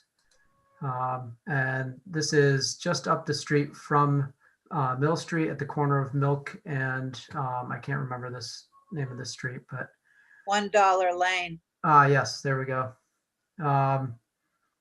And just a few others. The door that I'm going to be proposing is this door, but without the pediment. And this is on my neighbor's house. All right, so here's the site plan. Here's the locus. So this whole area right here where I'm tracing Yeah. with my cursor, Yes. that's all of the land that has been subdivided on the east side of North Mill. This is the building that is currently under construction. This is lot 29. This is lot 28. And then there are some other lots here, here, and then there's 3 lots. But it's not obviously in the locus yet. And we don't really have a finalized subdivision plan, but anyway, so that's where this is. There is an embankment right along this line. That's where that steep section starts, is right there. And then as you can see, this the site is backing away from North Mill and backing away from that that steep line. So here we are. Okay.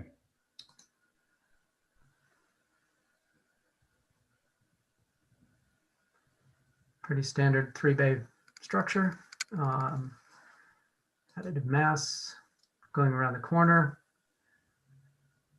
East elevation isn't really visible to anything. That's what faces Mrs. Crowley's, which is 9 South Mill. And I think that's all I've got for my presentation right now. Okay. Thank you, Brooke. We may have more for you. How about you, Holly? Mr. Chair, yes, Yeah. thank you. We do have HSAB comments on the main Yep. dwelling. On the west, they prefer to see a full vertical break in the massing at the ridge or the right edge of the gable. Sorry. Yeah. Windows don't align. Both the shed dormers should be narrow, so less shingled wall at the sides. On the gable end, there is a 6 light. Would rather see a 4 light. There was also a conversation. It seemed a little bit mixed messages here, but there was one comment about not having clapboard on the facade, as this is of a less informal setting. However, there was another comment from another member who said if clapboard was allowed it not to be painted but kept in a natural to weather. Also proposed gray trim would be better, not white. And then there was also a concern on the overall height due to the location and the topo of the area. Thank you, Mr. Chair. Thank you, Holly. What is the height, by the way? I can't read that. 28.6. Okay. All right. So as far as the rest of the neighborhood goes, I'd say it's probably in keeping. All right. I think that there might be some people that are on board that would like to speak on this application. Members of the public, neighbors. If so, what I'd like you to do is unmute yourself and just announce yourself for the record, and then I can recognize you. Hi, this is Mary Lepre. Oh, hi. I'm under my father's name. Yep. But he had to run to the hospital. I think our concerns and the Frakers as well is that they're sort of developing this area a lot, and it has always been open. In fact, the history of it is I believe that the Muellers who owned all that property had bought it to keep it all open land to have in town, which the fields down below. So I think building a bunch of enormous houses there and trying to put in water features or which look to me like pools is a big concern because there's children. I have kids, there's kids next door. I think that is a huge concern, and it's the historic district. So I don't think there needs to be, I don't think we need to have pools in the historic district, and we also live on an island.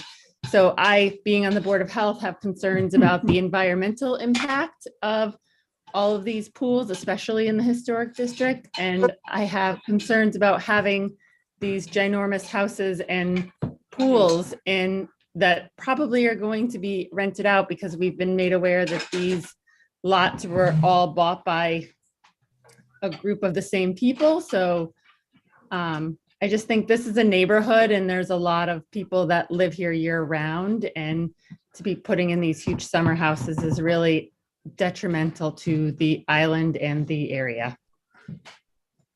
Okay. Thank you. Is there anyone else, member of the public, neighbor that would like to speak on the application before I turn it over to the board? If so, remember to unmute. Okay. Well, I'm going to start in with the board, and if anybody else is out there and wants to speak, I will recognize you. Okay. Anybody ready to begin on this one, board members? Carrie. I like the moving video. That's interesting. It's making me dizzy. I'm ready, Mr. Chair. All right, Stephen, go ahead. I'd like, excuse me, for you, Mr. Chair, I'd like to get a cross-sectional elevation, left to right, east to west, north to south, capturing the highest and the lowest on the site. I think retainage is going to be a question mark for this site. And I want to get a better idea also of how the front of this building relates to what will be the road height, because if there's a drop of 2 feet from, you know, the grade here, Brooke, I appreciate this, but I want to see a plan with the, you know, with it, and have that include an actual cross section versus an elevation. And this actually wasn't, that section wasn't actually in our packet, so we could take a study of it. Something I'd like to do in advance. I Sorry, think that that's- was in the shed. There is a topo map, but I will definitely do a cross section. Yeah, that'd be great. So if we get one, one from each side, and then that elevation you just shown, put in this application packet. I didn't get into the shed because I knew it was going to have more substantive questions on the main house and the secondary dwelling, or the second dwelling rather. So those would be helpful pieces of information. And then I do note for a structure that is 2 stories at 28'6", that's not unreasonable. However, the elevations, the cross section, or I'm sorry, the cross section elevations will be important. And I'm going to do another, I wasn't able to view this. I want to go through there. If Brooke, you could turn in the images that you submitted along with the additional information, so that if any members want to do an additional view, we'll have those in hand. That would be helpful. Thank you. Okay, thanks, Stephen. Carrie, you ready? She may have been traveling around with her computer. How about you? I'm here. Yeah, Oh. I'm here. Sorry, I get confused between mute and unmute. Could we look at the site plan again? I'm still trying to orient myself because I've got Brooke's original one in mind there. So this is facing the new little road that's going to be developed. Correct. And the back of it is basically in Fraker and Leprey's yard. Yeah. Mhm. So the long elevation will be seen from North Mill, and the long meaning the side, Yeah. will be seen from North Mill and Birdsong because of the driveway configuration. I understand the first house on North Mill was sort of the precedent for the neighborhood, and there's going to be, I don't know, probably 8 more houses in here. And I'm sort of just considering the overall, and the height seems to be an issue for me, especially because this one is up sort of high looking down over everything. The architecture seems appropriate, but I think some of it seems too much, too massive. And if you start with massive with not a lot of 1-story additive on sort of repro historic homes, it doesn't seem very appropriate to do that here. Yeah, that back wing, and I agree with HSAB on finishing that right wing on that west elevation. I think all those doors together are a bit much. Gosh, it's hard. We're setting ourselves up for looking at a lot of large houses there, and I would appreciate some reduction somehow. 56 feet is not really that large. Yeah, hang No, on. but a lot of it's big. I mean, it's a lot of 2-story massing. Okay, That's it for now. all right. Thank you. How about you, Diane? Yep, for Johnny, that the eave coming along on the dormer on the east-west side should come down to the midline there. It's not, hasn't been going on. There's no additive massing. You've got making little wooden houses, and they're all shaped the same, and having a second floor and a dormer doesn't make an additive massing. That it needs additive massing.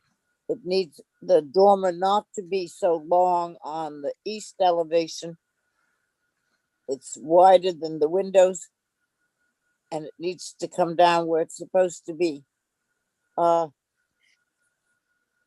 It, it's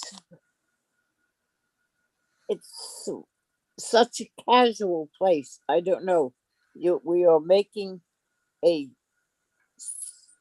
city on the hill, and it's too bad. It needs to have additive massing and come down and be part of what is there. Even Fraker's house, Marjorie Mills's house, which is the one with all the many pane windows, they meandered around, which was sort of the keeping of the hill and coming up that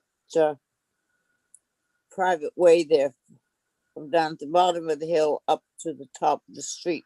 It needs some consideration of what you got there.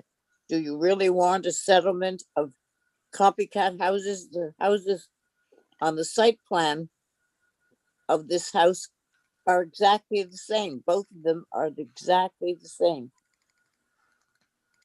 Why? You don't often see houses, even in the old section, that are exactly the same. So I'd like to see some mixture of something, or break it down, or make some additive massing so you have something on the first floor. Thank you. Okay, thanks, Diane. Abby. Yes, Abby. Yeah, in general, I think the three houses are individually are too lot line to lot line. And in general, the three houses, it's too densely built up. And I think Steve makes a good point about how these are going to set themselves back into the hill, and how are they manipulating the ground. So I'm very interested to see a section on that. On individually, could we go to, well, could we go to the front of the house, please? Okay, so I don't understand why the windows on the second floor are larger than the ones on the first floor. Is that? They're not. They all look the same, actually. They're all identical. Okay, all right, Yeah. thank you, because I couldn't figure Yeah. that out. I think that massing on the right has to go back further, and I'd like to see some windows on that new corner. What are you talking about? The Oh, right side. here? Right there. See that new gable that's on the right there where the hand is? I'd like that to go further back, and I have a window on that is left there. That's too shallow. It looks too much like something you might see in a development where they haven't given it generous enough space. Do you catch my drift? I do. Okay. And then telescoping back to the way far back, I'd like to see a larger degree of space going on the new roof, telescoping back. I think it's too high up, making a chunkier, too chunky a house. And if it's going to be clapboard, I like the idea of just plain old, shakes, and gray color. I'm not sure where HSAB meant natural to weather clapboard. I think that would be too woodsy. But this does have quite a formal approach to it. Did you say they were gray shutters? I don't remember. Well, it's proposed as black shutters with white clapboard, but honestly, we could go with gray clapboard, and black shutters and white trim.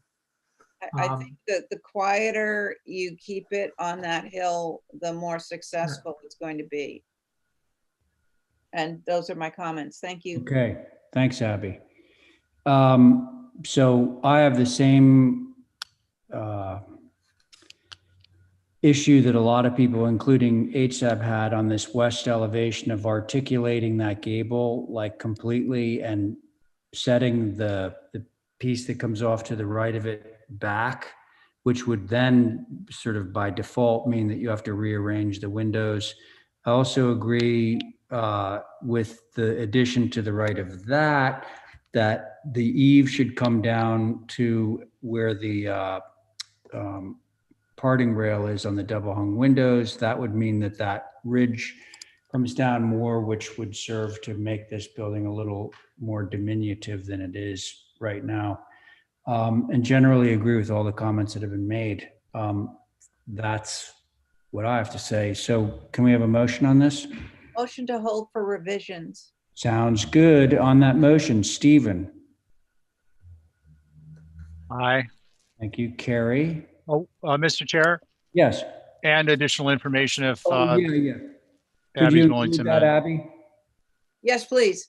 Yes. The stuff that Stephen had asked for in terms of the site sections, et cetera? Okay. Not making that Stephen, you're okay with that revised motion? Yes, sir. Thank you. Okay. Carrie?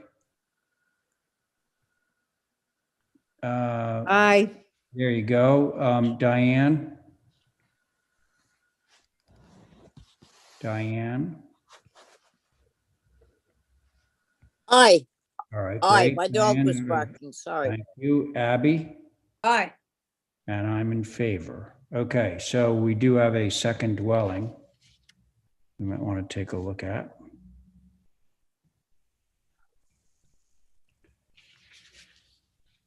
All right.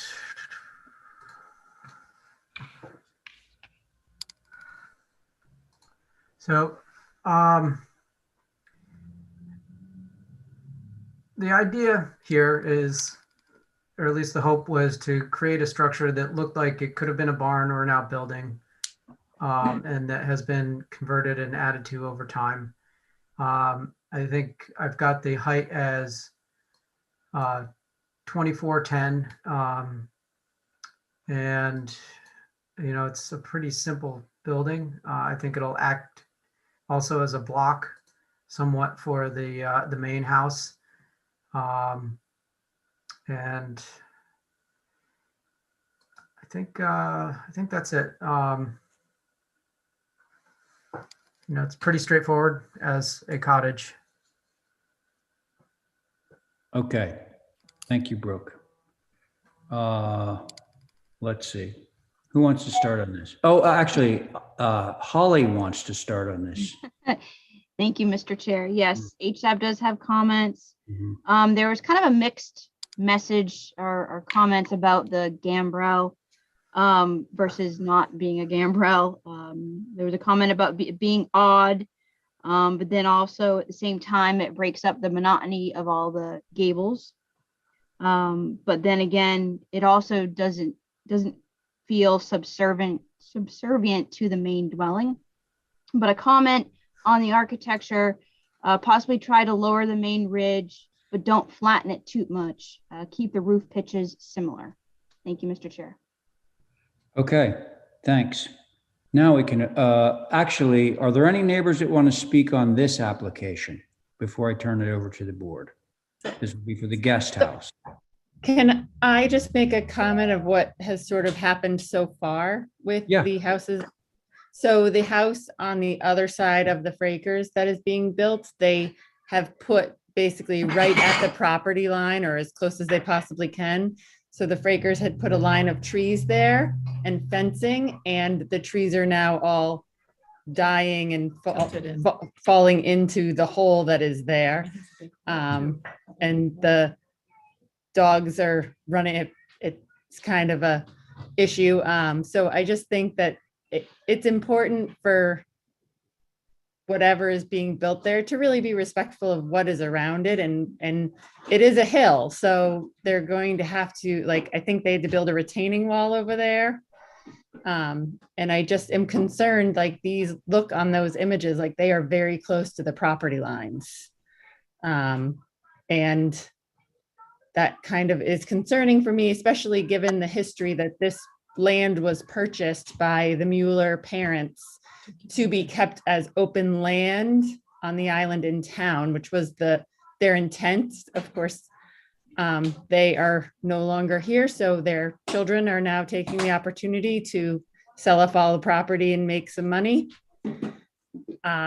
which I don't particularly agree with, having grown up here. So I think trying to throw in a house and a secondary dwelling, and hopefully you guys will not approve water features, but in all of these areas is just ruining the neighborhood. Okay, thank you. Anyone else? Okay, so I'm going to open it up to the board. But it is interesting. This is to Stephen's point. I'm looking at all this grade change and this cottage that we're reviewing. Are these 1 foot contour intervals? Yeah, it's pretty shallow. Well, there's 4 feet of grade change from one side of the building to the other. And if memory serves me, your elevations are showing it on a flat site. No, I don't think so. Hang on. Yes, and well, it does drop down. Hang. It's not 4 feet though. No, it's not 4 feet. So it'll be built up here. You're sitting on top of essentially four contour intervals there. Right, and it will be built up. You can see how it drops. I'm going to be doing a section through all of this, so. Right. Okay. But I'm not gonna argue that it's not on those on that slope. But there will be a little bit of cut and fill in this area. I just want to quickly address the concern that the neighbor had raised through you. Yeah, that would be good. And I'll keep it brief, but this area is the area in question, and it is rather steep. These areas right here, relative to the neighbors, they're relatively flat, and this building right here, it has only it's its own neighbor basically. I mean, so this is all going to be managed a lot more. It'll be out of her out of that the neighbor's concern. And then again, this one is nearly flat, so I don't think they're going to have that kind of concern. Yes, there has been stuff going on here, so I just want to paint a broader picture here. Okay, thank you. Board members.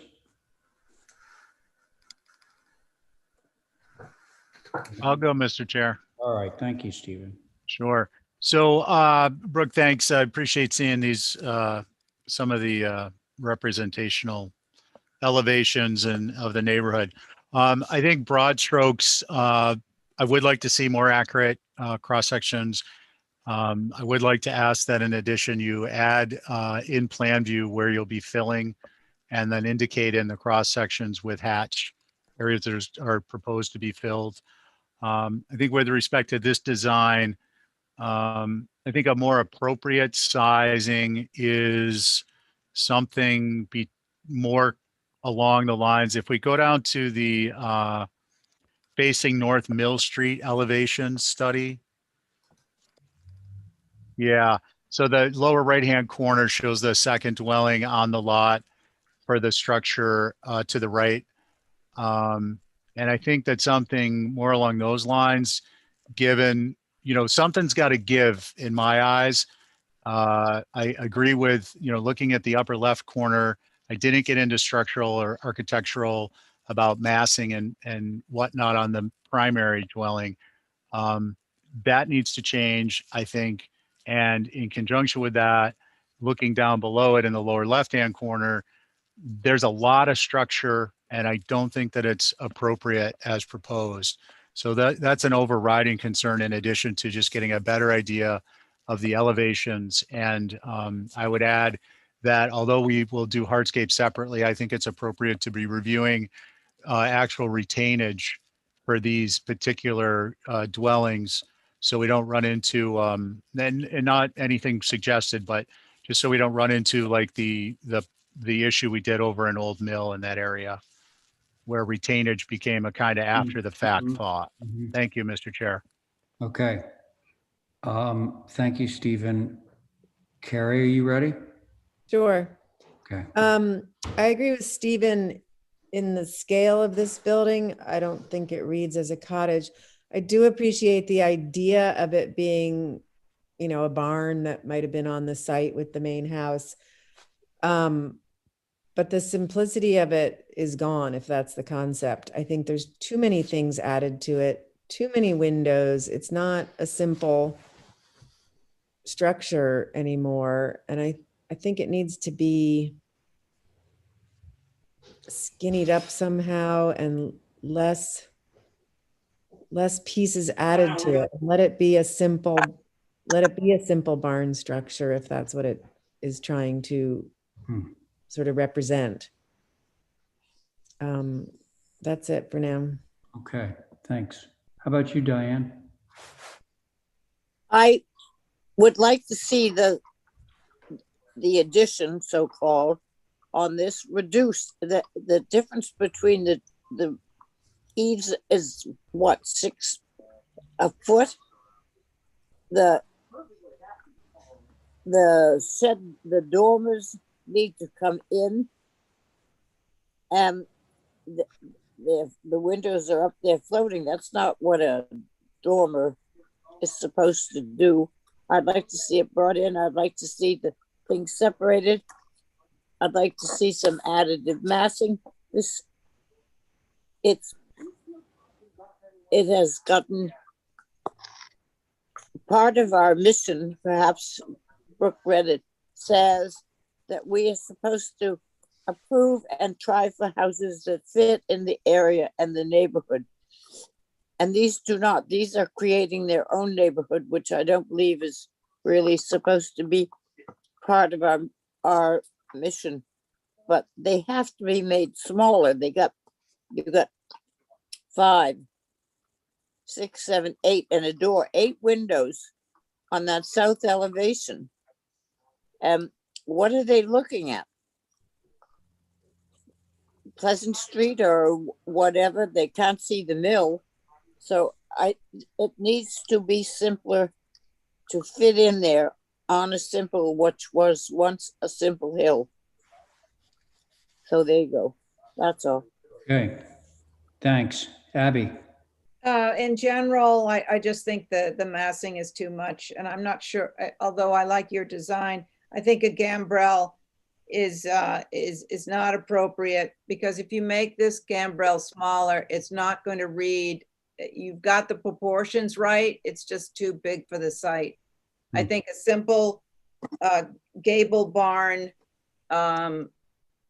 would be more in keeping with the neighborhood. Thank you. Okay.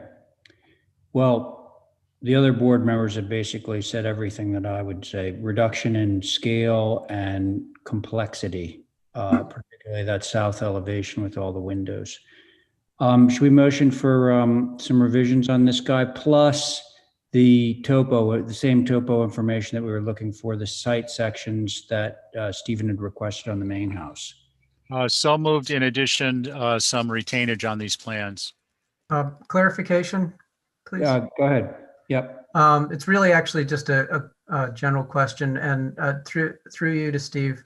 Would it be helpful if the gambrel were rotated towards North Mill and also shrunk down?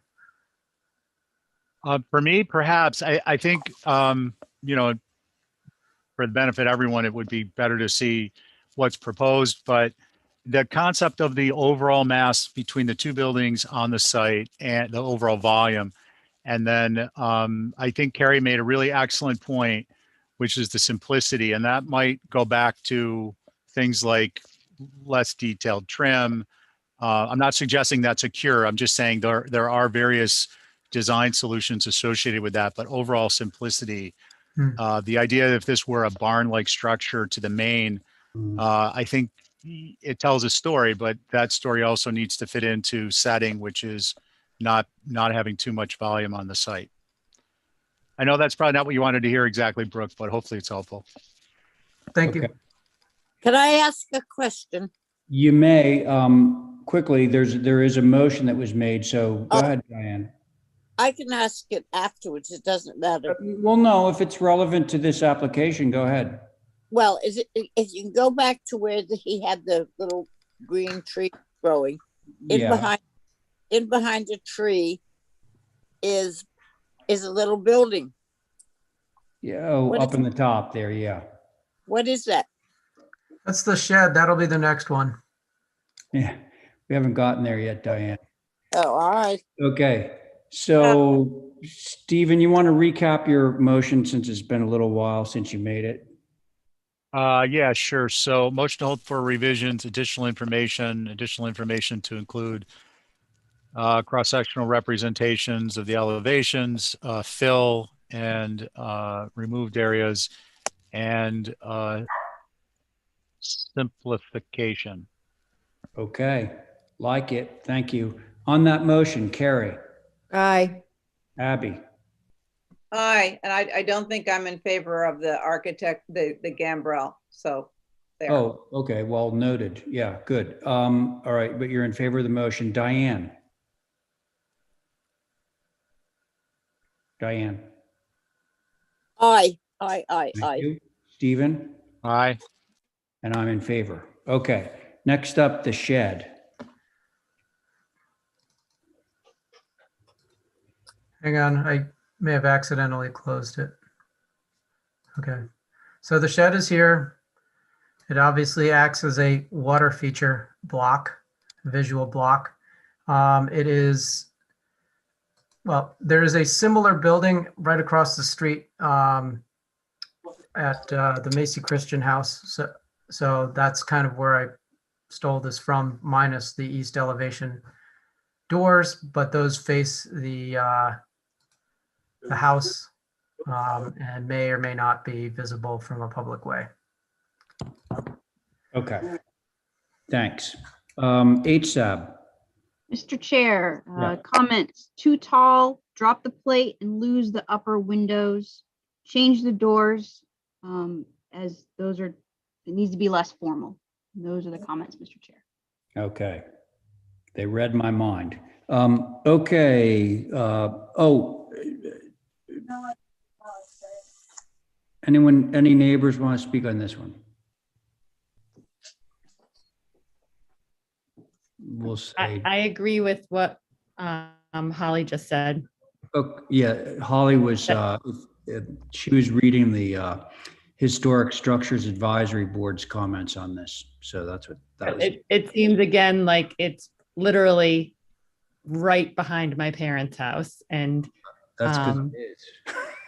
yeah, no, I know, It and is right so Yeah. I just think that, like, why do you need a shed with that many windows and doors and that tall? But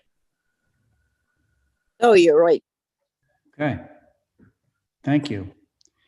All right, board members, who wants to start? I'm going to go I'll for start. the hat trick. Yes, why don't you, Stephen?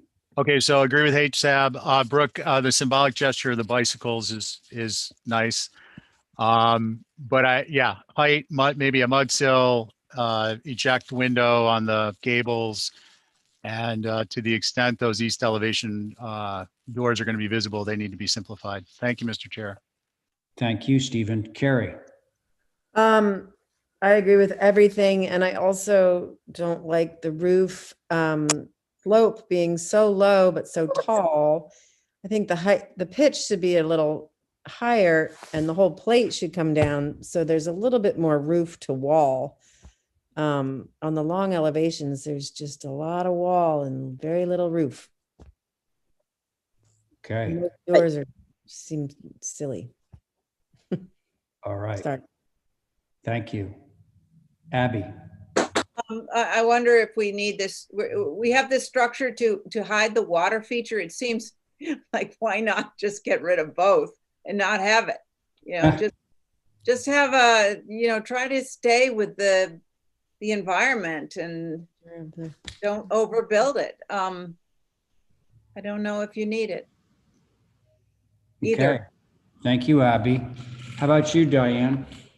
I think that the shed, as I mentioned earlier, is not a necessity. It's got too many windows. You're not up on the cliff road. It shouldn't be there. You have, it's got too many doors. For what? It's supposed to be a shed to hold bicycles that have to go in the French doors, and it's too tall. It should be shorter. Drop the whole thing down so that top window's gone and the roof comes right down on top of the window that's there. It is not conducive to make the property more like what is there already. Okay. Thank you, Diane. I agree with everything that was said, particularly the height, the change in the roof pitch, bringing the plate down. And I will add that if it's kind of interesting or questionable that you have double sliding French doors to get into a bike shed. It seems like it's, supposed to look like a bike shed, but it's really more like a pool cabana. So I'd like a, huge reduction in the scale of this building and its level of formality. Can we make a motion on this one? All for revisions. All right, like it. Okay, on Diane's motion, Abby, Aye. Carrie, Aye. Stephen, Aye. Diane on your motion, Aye. and I am in favor of Diane's motion, so that carries. Okay, now the notorious water feature. It's ridiculous.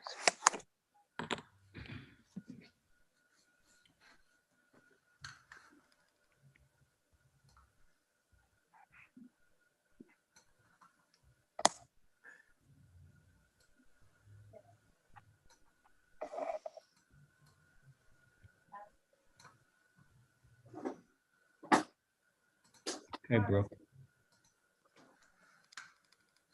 Okay. 9 by 16. 145 square feet. That's it. That's all I got. It's hidden by a fence and a shed and a house. Okay. All right. HSAB. Mr. Chair, Hmm. this probably meets the code for pools, but it looks and feels exactly like a swimming pool. And pools were voted out of the old historic district for a reason, even though it's a water feature. If allowed, it should be behind the shed or other structure. It's too apparent in the side yard. Also, there was a comment about the board fence. There should be a board fence instead of a type 2 fence, I believe was the comment. Yeah. There was a little bit of a conversation about reorganizing the shed to block the view and all that. So anyway, those are the comments, Mr. Chair. All right. Fair enough.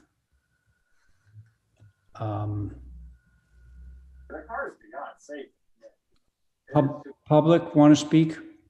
Yes, Mary Lepre again. Sorry.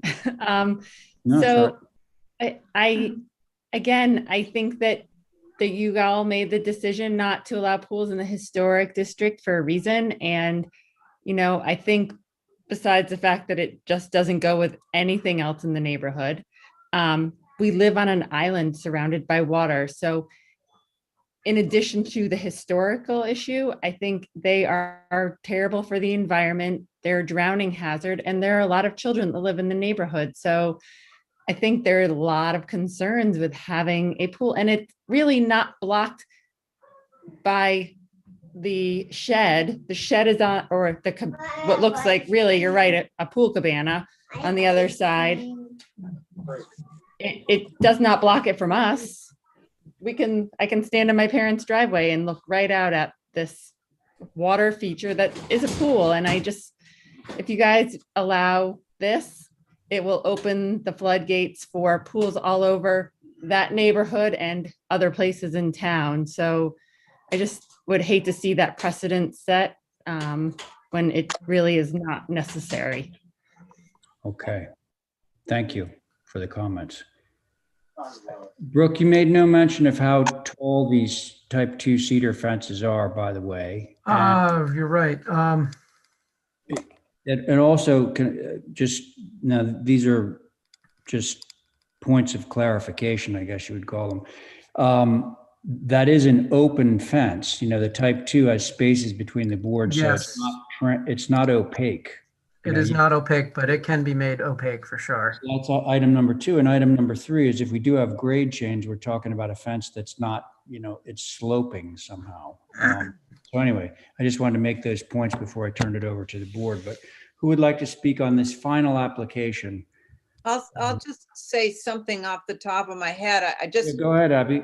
well, I'm just worried about a fence at all in this area. And you need the fence because you need the shed because you have the water feature, and then you need a fence because you have a water feature. So it's like, I don't feel that this is embracing the environment, the neighborhood it's in. Now we're putting up a fence. It's just, everybody knows this. You look up the hill and it's been rural for years. So I just don't think it's a sensitive application. Sorry. Thank you. Okay. All right. That's your point of view. Okay, Diane.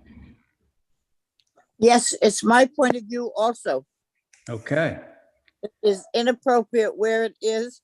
It's inappropriate at all. It may be 9 by 16 to keep it classified as a water feature. Maybe we should do away with water features. How many water features are going to be there? It's not good. Thank you. Okay. Thank you, Diane. Carrie. Is that the minimum size that's considered a water feature and not? Yeah, there's a square footage thing and that is the difference between a pool, which is not allowed, and a water feature, which is. 150 square feet. Yeah. Well, surrounded by patio and a cabana, it's obvious that it's a pool. And I mean, I don't know, a water feature is something in a garden setting, isn't it? It's not surrounded by patio and French doors and all that sort of stuff. So sort of obvious, and pools are not allowed in the historic district. If it wants to be a water feature, set it in the garden.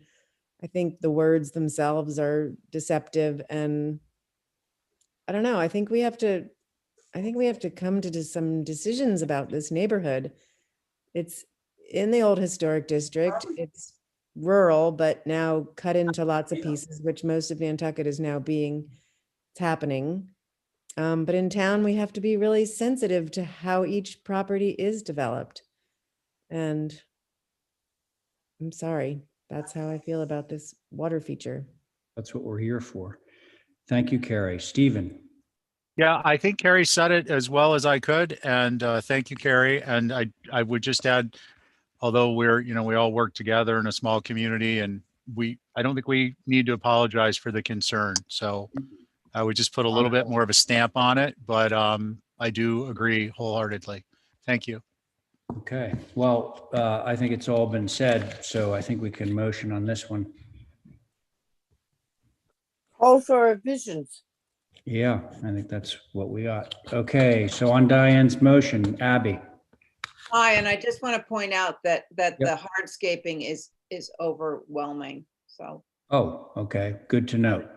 Yeah, which is sort of to Carrie's point about like a water feature is theoretically is not sitting in a bed of bluestone. Okay, so Abby's in favor. Carrie. Aye. Stephen. And I would just with a clarification, Mr. Chair. Yep. Brooke, through Mr. Chair, Brooke, the location on the side of a structure, I think in the old HDC is inappropriate. Thank you, Mr. Chair. Sorry, could you say it one more time? I think the location on the side of a primary dwelling and the side yard of facing the street is an inappropriate location. Got it. Okay. All right. So you're in favor of the revisions, but you just Yes, want sir. to be clear Thank you. on that point. Okay. And Diane, on your motion? Aye. And I too am in favor. So that motion carries. Okay, thank you, Brooke. We'll see you next All right, time. thank you. Okay, now, Val Oliver, are you with us? I am back. Okay, great. So you're going to be on Fisher's Lane. And now, since both of the members, both of the associate members sat on that, where are we in the rotation? If somebody could remind me. I'll take a break, Mr. Chair. Okay, so Carrie, you ready? Sure. 3 applications at Fisher's Lane from Ben. Ben, are you on?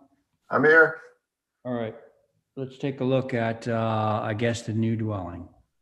Great. So for everybody who probably doesn't know where Fisher's Lane is, it's the second to last curb cut on Low Beach Road. Really far out in the middle of nowhere. Fisher's Lane is technically a deeded property. Yeah, this so we can feed the cat. Diane, you may want to mute right now. Continue, Ben. Fisher's Lane is technically a deeded property between 101 Low Beach Road and my client at 6 Fisher's Lane. So it's only accessing 2 properties. Additionally, the Fisher's Lane, eventually we'll see this. Yeah, here we go. Thank you. If we go to the second page, that would be perfect. There it is. So there's our property. There's the very end of Low Beach Road, surrounded by hundreds of acres of conservation land. Again, Fisher's Lane is a deeded property, technically probably a private road. So yeah, can we look at that picture again there, Holly? Thank you. Yep. So that's the curb cut for Fisher's Lane. That work there was done by the 101 Low Beach Road. I think it's also considered 2 Fisher's Lane. So it looks like a driveway, but it is technically probably a private road. This is the cul-de-sac at the end of. I want to make sure you said that correctly. Fisher's Lane is public road, publicly traveled road. Maybe it's a deeded property owned by these 2 properties. Well, so then it's what they call an abutters way, which is about 75% of the roads on Nantucket are abutters ways, as opposed right. Yeah. So I think we all technically could drive down there. I'm not going to. So that is a publicly traveled way, just to be clear. Okay. Yep. No problem. So that's at the end. Oh, can we go back a page there? Holly, sorry. Yep. So that's at the end of Fisher's Lane. You'll see that little white sign there. That's the driveway to our property. And in front of it is a very large wetland that is clearly thickly vegetated, can't be touched, forever for Concom reasons, and that cannot change. So Holly, if you go to the next page. So this is actually the property behind that wetland. The property had been used by the previous owners of the land. There was an old tennis court back there. There was a shooting range back there.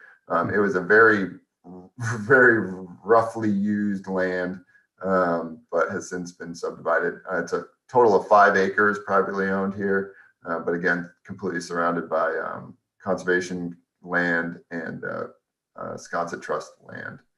So, okay. So here's our site plan. There's the cul-de-sac for the end of the Fisher's Lane. And you can see that big red wetland there. So the driveway kind of loops in and then comes around the building and parks on the north side. So the north side of the building is going to be kind of the formal front entry. And then on the south side, where it's nice and sunny, is lawns and a pool. And substantial structure, but very open setting, a lot of large estates out there. So somewhat in keeping. Okay. So there's the main house. It does, the height is 29'6" at that very ridge, but then it peels off quite a bit in smaller forms, 1-story forms, 1.5 pieces. That north side is the parking area. So the south side, if you were ever to see it from anywhere, is what faces Fisher's Lane technically. So there's that elevation. And then if we scroll down a little further, Holly, there is an attached garage through the use of a breezeway. And I want to be able to show that. Well, there's the floor plan. If the next, yep. So there's what the building would look like in its full, form. I realize breezeways are a little uncommon. I think in this setting, and the visibility is nil. I mean, I just don't know when you'll ever see this. I did drive around Tom Nevers as well, up on Chuck Hollow and such, and that's all thickly vegetated too. I couldn't see down there to see this property from anywhere. So the house trim color is white, natural roof, natural sidewall, white sash, brick, exposed brick, chimney,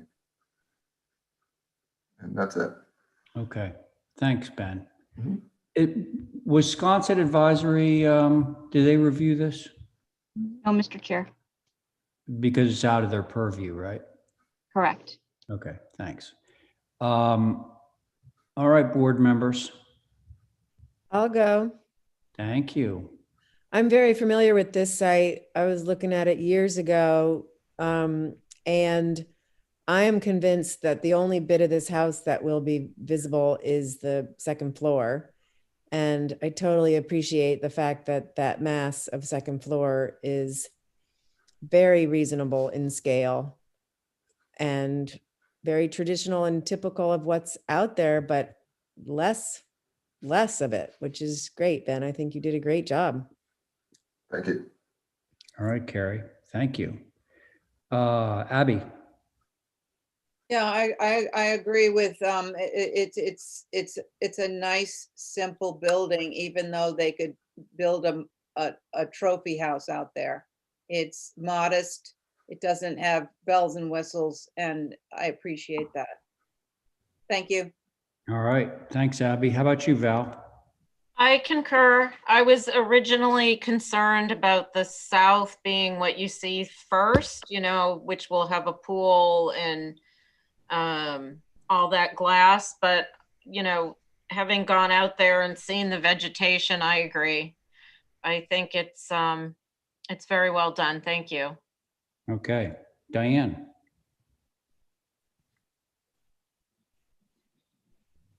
Diane? I said I do too. I appreciate the number of one-story attachments to this building. It fits in perfectly. It shows how well you can put on a one-story, one floor, and then go up and have it all mixed together. I think that it covers our requirements perfectly. Wow. Okay, Ben, sounds like you have liftoff because I've got no concerns on this. Can we have a motion from somebody? I'll make a motion to approve. All right. As As submitted. Okay, so Abby has just made a motion to approve Ben's house as submitted. On that motion, Diane? Aye. Thank you, Val. Aye. Carrie? Aye, and yay for Ben and his client. Yeah, really. And Abby on your motion. Aye. And I'm in favor. Motion carries. So we'll take a look at the garage. I think the garage is where the rubber hits the road, Ben. We have a lot of letters that were sent in about this garage. You make me nervous, right? Oh, actually, we've already seen the garage. What am I talking about? Yeah, you kind of already saw it. Can't pull that one. Yeah, I didn't know if the breezeway technically connects it, but I thought submit 2 applications. But yeah, there it is. As long as we know what we're looking at. Okay. Yeah, I ditto my unconcernedness. Me too. So far away, and I love breezeways. It's too bad it's not a usual feature around here, but. Well, if we keep approving them, it will become one. Well, on some sites it's too much, but Yeah. No, here we don't see it. So That's why we're here. Yeah. All right. I So would it just sounds like like Abby's to okay. say for the record too that it's appropriately, this whole project scaled to the size of the lot. It's not an oversized house on a very small property. Yeah. Is that it, Val? Yeah. Okay, Diane?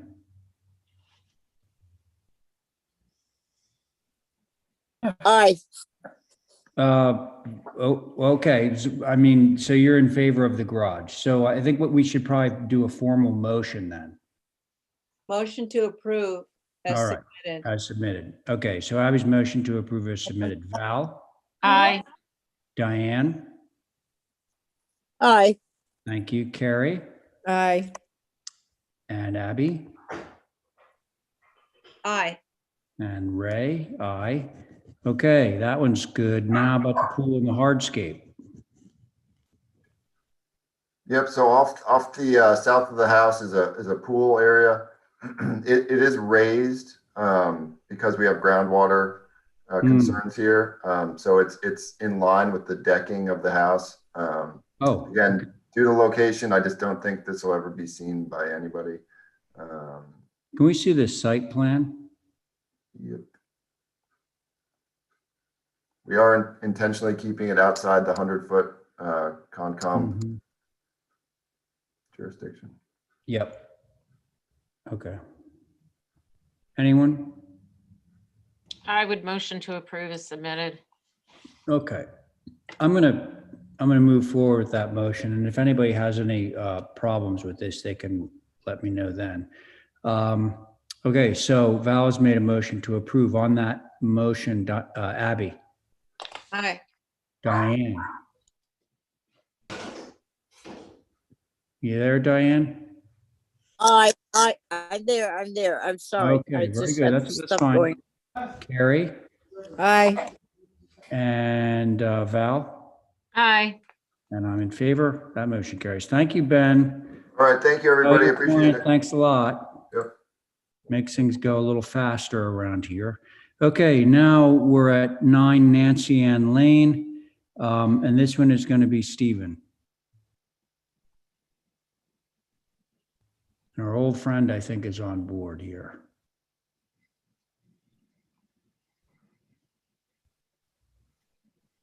Did I see Dinah get into the? Dinah? Huh? No. Mr. Chair, she's here. Yeah, I thought so. Yeah. Hey, Dinah, if you're here, I bet you're muted. Hmm.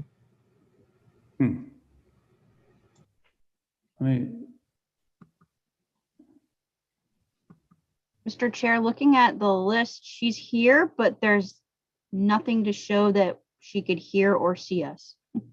Yeah, it's funny. Like I see the same thing there. Like she's not muted. May I No. make a motion to hold till she's unmuted? So hold the representation. Yeah, okay, thanks. Stephen, so on Stephen's motion, Diane. How about Val? Aye. Okay, there's Diane, there's Val. Abby, Aye. Stephen. Stephen. Aye. Okay, and I'm in favor. Okay, so now we're to Carrie with sauna at 13 Fayette. Okay? Sauna, are you Can't there? sit on this. What? I can't sit on this. Oh, right. Okay, thanks, Diane. So Diane's recusing, so that means that Stephen and Carrie are both on this, if we can do that. Okay? And have we heard from Sana yet? Is she here? Sana?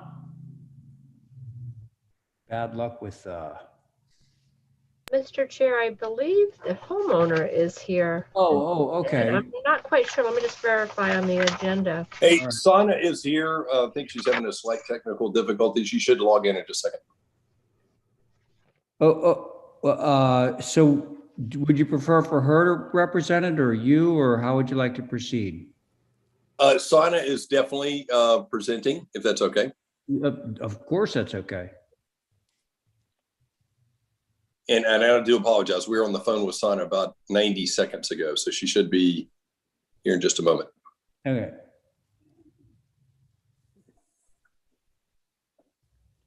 While we're waiting, maybe we could get the application up. And Holly, this probably went through HSAB, correct? Yes, sir, it did. Why don't we just hear about HSAB? I know we're going out of sequence, but it's in the interest of time. Here comes Son. Absolutely. Oh, here's Son. Chimney should be fully interior, not exposed, basic rule in the old historic district. The third floor deck would be very visible from the parking lot and should not be allowed at all. There is no historical precedent for a third floor deck, especially in the old historic district. Okay. Also it's not appropriate regardless of the age. I'm sorry, Mr. Chair, I didn't hear, there was some noise in the background. Holly, could you repeat the last two sentences? Sure. The third floor deck would be very visible from the parking lot and should not be allowed at all. And there is no historical precedent for a third floor deck, especially in the old historic district. Thank you. Okay. So we're going out of sequence. Sana, we just heard from HSAB. I'm sure you probably are aware of their comments, but so it's your turn at bat. Okay. Let me see. So on the north elevation, we're doing the chimney. On the east elevation is the third floor deck. And yeah, I heard the last part of the comments. Mm-hmm. And there are a few third floor decks in the area that I'm willing to take some pictures of, if that would help. Definitely. Okay. Let's, thank you, Sana. We should look at the rest of this application, whoever has the joystick. There we go. There's our exterior chimney. Interestingly, Sana, it's not like completely exterior. It's just a little bit of it is poking out. That was a comment from HSAB. They didn't like that it was, sorry, I didn't hear that. Exterior, you know, it's just like a ton of brick that you're looking at growing up the side of a building. Okay. We can place it more outside if that's. Well, no, the idea is to put it more inside. Yeah. Yeah. I was just noting that it wasn't like completely exterior. It was like almost interior, but not quite. But anyway. Mr. Chair, I apologize. I didn't get to ask Sana about the age of the structure. It was not included on the application, and we were questioning that as well. Question. Okay. It was just built. Yeah, this is new. Okay, that's what I thought. Thank you, Mr. All right. All right. So we have everything. We've heard from Sana. We've heard from HSAB. Does anybody? Can I make the statement as a neighbor? You can. Go ahead, Diane. This was the old workhouse when it belonged to Ricky Lewis. The building, they were supposed to save the back part and it was supposed to get put together, but as usual, the back part disappeared one day. So it's not there, but the house is very small. A deck on the third floor would be totally out of keeping with the building. There's nowhere to park. You have to back out into the street, which I thought you weren't supposed to do, but it's the only way out. It is a small building. The footprint is the original old workshop that goes back to 1910 when Ricky's grandfather had it, and the barn here and all the rest of it. The building we should at least give some credence to as being what was there, a very old building. Thank you. Okay, thank you, Diane. Okay, so Mr. board, Chairman, may I possibly weigh in as a homeowner? go ahead. So a couple of things. I'm not sure what the parking comment was. There's 2 full parking spaces in the back and a full driveway going back there. So I'm not sure where that's going to weigh in. The exterior chimney, we did it in fashion with dozens of houses within a quarter mile of that house that are historic. This home was designed and built to look very much like the historic houses. I think most people would have a difficult time from the exterior distinguishing the two. We placed most of the fireplace interior as best we could without it occupying the entire small living room that's on the ground floor. You're probably right about the history. We thought this was the old funeral home area, but I'm not sure. I think the architect and the builder did a terrific job of making it look like an old historic home.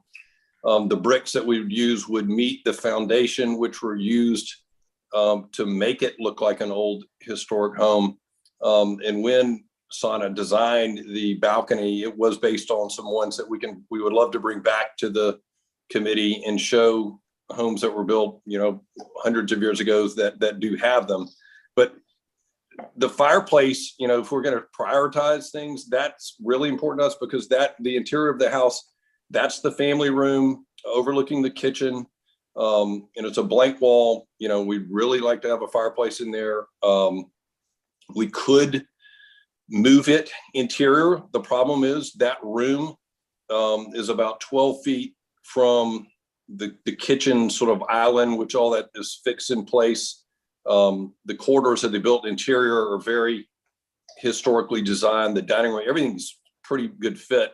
But when you move the entirety of the fireplace inside, it really would sort of look weird, for lack of an architectural description. Back in that area, it is the back side of the house, very limited exposure to the surrounding neighbors. We wouldn't even have a problem if it would matter to the committee. I don't understand the process, but if the neighboring house directly behind it, which is the only one that could even see the fireplace, thought that the brick structure going up 3 stories was offensive, then we'd love to come back. But from a perspective of, is it the only exterior fireplace in the area? Sana, I believe in a previous application just 9 months ago at 11 Fayette next door, the exterior fireplace was approved. And this is physically built by the same builder, the same architect, Blue Flag Development, and the property is 7 feet from this property. And they were approved with an exterior fireplace, and that fireplace actually faces that municipal parking that they're referring to. So if we need to bring more, support for this, we'd love another opportunity to come back, or if we can talk about it now. Okay, very good. Thank you for your comments. And now I'll turn it over to the board. Who would like to begin? I'll go. All right, thanks, Val. So of course, as we always ask, more information is better on the front end. There should be pictures if you're trying to sell it. I don't recall that exterior fireplace getting approved, but a photo is worth a million words. I think, given I'm looking at your lot, you could put it on, I don't have a north arrow, wait a second. Maybe the northwest, no, south-ish. Are you talking about relocating the chimney? Yeah, where it says kitchen and then there's a wall that's probably where there's there's a dining room. And there's 2 windows, you could put it there, and that's more mitigated because it's the side yard, which faces another side of a house, as opposed to the parking lot, which is a pretty big open space there. That or do gas, which you wouldn't need any sort of chimney. And then the 3rd floor deck, I'd love to see the examples because I walked around there and I really didn't see any. I saw roof walks. So those are my comments. Examples are good. Yeah, agreed. Thank you, Val. Abby, are you ready? Yes. Okay. I don't mind. I actually thought this was an old house, so you did a pretty good job, especially on the front. I think the chimney is my main concern, because I think it makes it look so modern and sort of added on in a sort of a not historic way. So, I mean, if that elevation came down and you had sort of a telescoping back with a smaller chimney, you know, the way you see around town, these historic houses, I think that would look more appropriate. Otherwise, I really don't have a lot to say. Well, I don't quite understand on the, I'm just seeing this now on the west elevation, why on the second floor and then the third floor, those windows get so small. In fact, Well, that okay, west, so You're Abby, there. yeah, What? they're existing. the tiny ones exist? Existing. Like, The only thing you're looking at on the west elevation that's new is the chimney. okay, all right. I've said it. Thank you. Okay, thank you, Abby. How about you, Carrie? I agree with all the chimney comments. I really think that third floor deck is not appropriate. I imagine if there's any third floor decks, they're incorporated in funky massing, and this is very traditional massing. And then the dormer on the third floor to create a door to get out there, it's funky, but not in a good way at all in my mind. I think it's inappropriate. I'd rather see a roof walk, a small roof walk Okay. approach. That's all. Okay, thanks, Carrie. Stephen? Thanks, Mr. Chair. Yeah, so I'm not aware of chimneys on the outside that large, that tall. So again, agree with those comments. The third floor deck, I would like to see imagery. I'm pretty certain there's one on Orange Street facing the harbor. But I don't know about down in that area. I'm sure there's one down there, yeah. Those are my comments. Thanks, Mr. Chair. All right, thanks, Stephen. Hey, Holly, can you go to the floor plans for a second? Okay, so here's the bad news on the chimney. So there's a firebox on both floors, which we can sort of tell from the exterior elevation because it doesn't neck down. But A, the fireboxes are too shallow. They only look to be about a foot deep, which is like about half of what they're supposed to be. And B, there's no flue. There's no accommodation for the flue coming up from the first floor on the second floor thing. There's literally no room for it, which means that the chimney's either going to have to get wider or deeper or both than what we're seeing right now. So that's kind of fuel on the fire in terms of the scale of the chimney. Anyway, that's all I have to say. What should we do with this, folks? Hold for revisions and more information, Like pictures it. or whatever. Thanks, thank you. On that motion, Abby. Aye. Thank you, Carrie. Aye. Stephen. Aye. And Val. Aye. And I'm in favor. Thank you very much. We'll see you next time. Thank you. Thank you. Okay, so I think we have Dinah on board now. Do we, Dinah? Oh no! Wait a second. I see her name, but I don't see the little symbol thing. Dinah, I bet we won't be able to hear you again. Am I Mr. right? Chair, I don't know what that phone number is next to her. Is 917-797-8831? 917 is New York, so that's probably not her. Isn't she in New York? She's from Virginia. Okay. Oh, boy. Yeah. Okay, well, Dinah. Hello, Mr. Chair. Hello? Hello, Mr. Chair. This is Andrew Wilkie and Mary Burns from Vortex Engineering. Hang on, let me make sure that, so what application are you here for? 9 Nancy Ann Lane. Okay, so are you going to represent this instead of Dinah? The plan was Dinah was going to represent this, but she's having technical difficulties, so we Right, will you spoke represent to it. her Earlier, yeah, okay. So heck, we could move this along if you'd be willing to do that. You bet. All right, let's do it then. Okay, so Stephen, you were on it because you made the motion to hold for rep.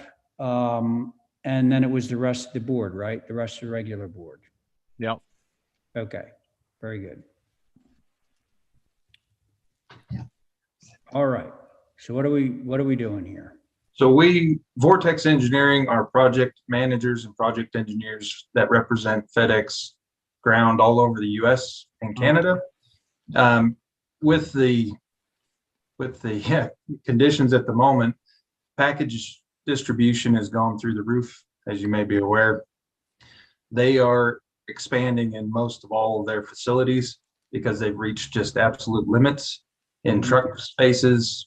In this particular facility, they currently only have 3 van spaces, and they're using a makeshift tent to get additional van spaces.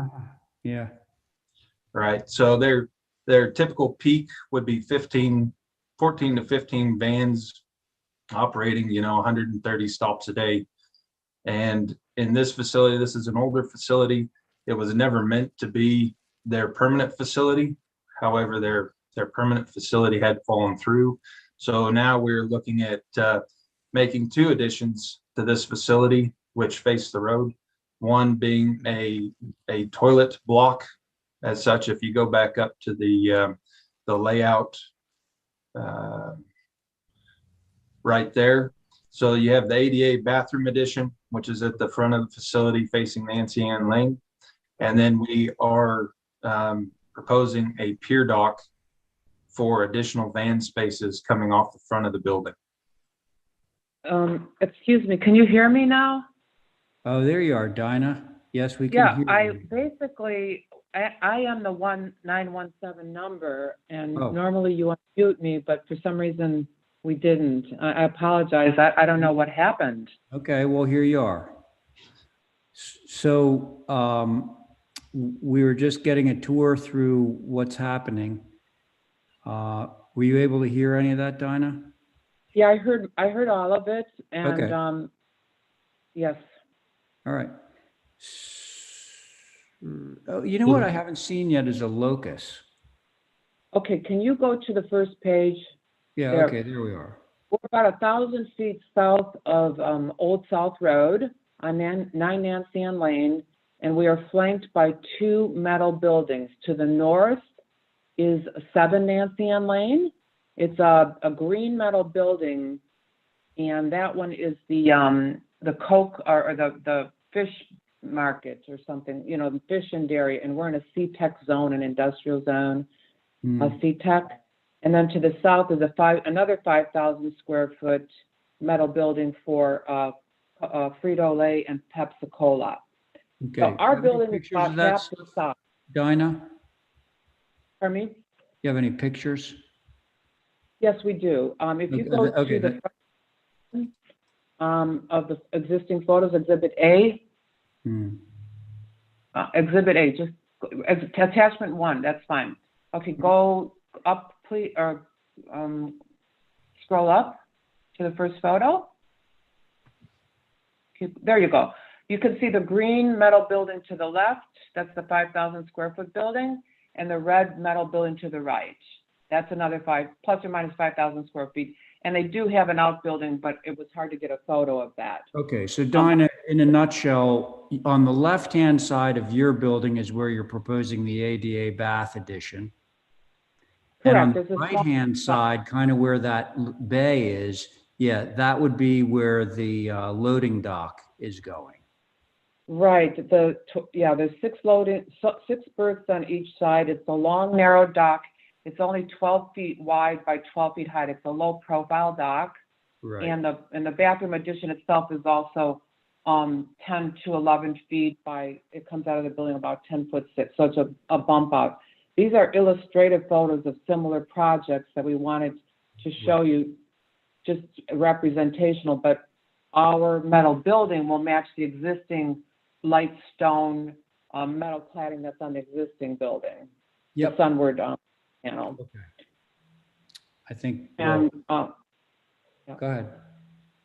no, and basically I think the big idea here was we are in a high volume transport system. The trucks are going out at 12 to 14 per day, 6 days a week, about 120 to 160 stops a day, and that's what's requiring the more dock space. So from the east elevation, you see the front of the dock facing Nancy Ann Lane, and you see the front of the bathroom modular addition facing Nancy Ann Lane.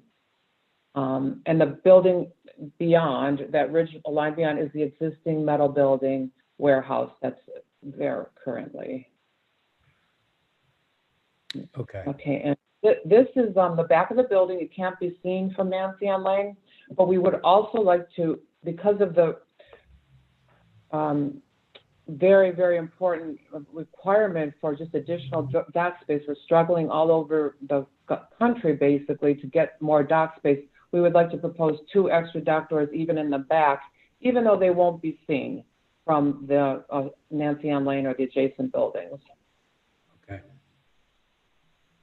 All right, Dinah, thank you. All right, so I think I can turn this one right over to the board. Regular board plus, who is that?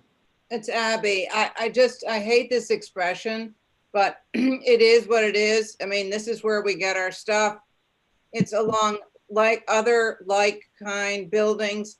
So I don't have an issue with what they want to do. Thank you. Okay, thanks. We should change that to it is what it isn't. So Val, what do you think? I concur with Abby completely. All right, good. Diane?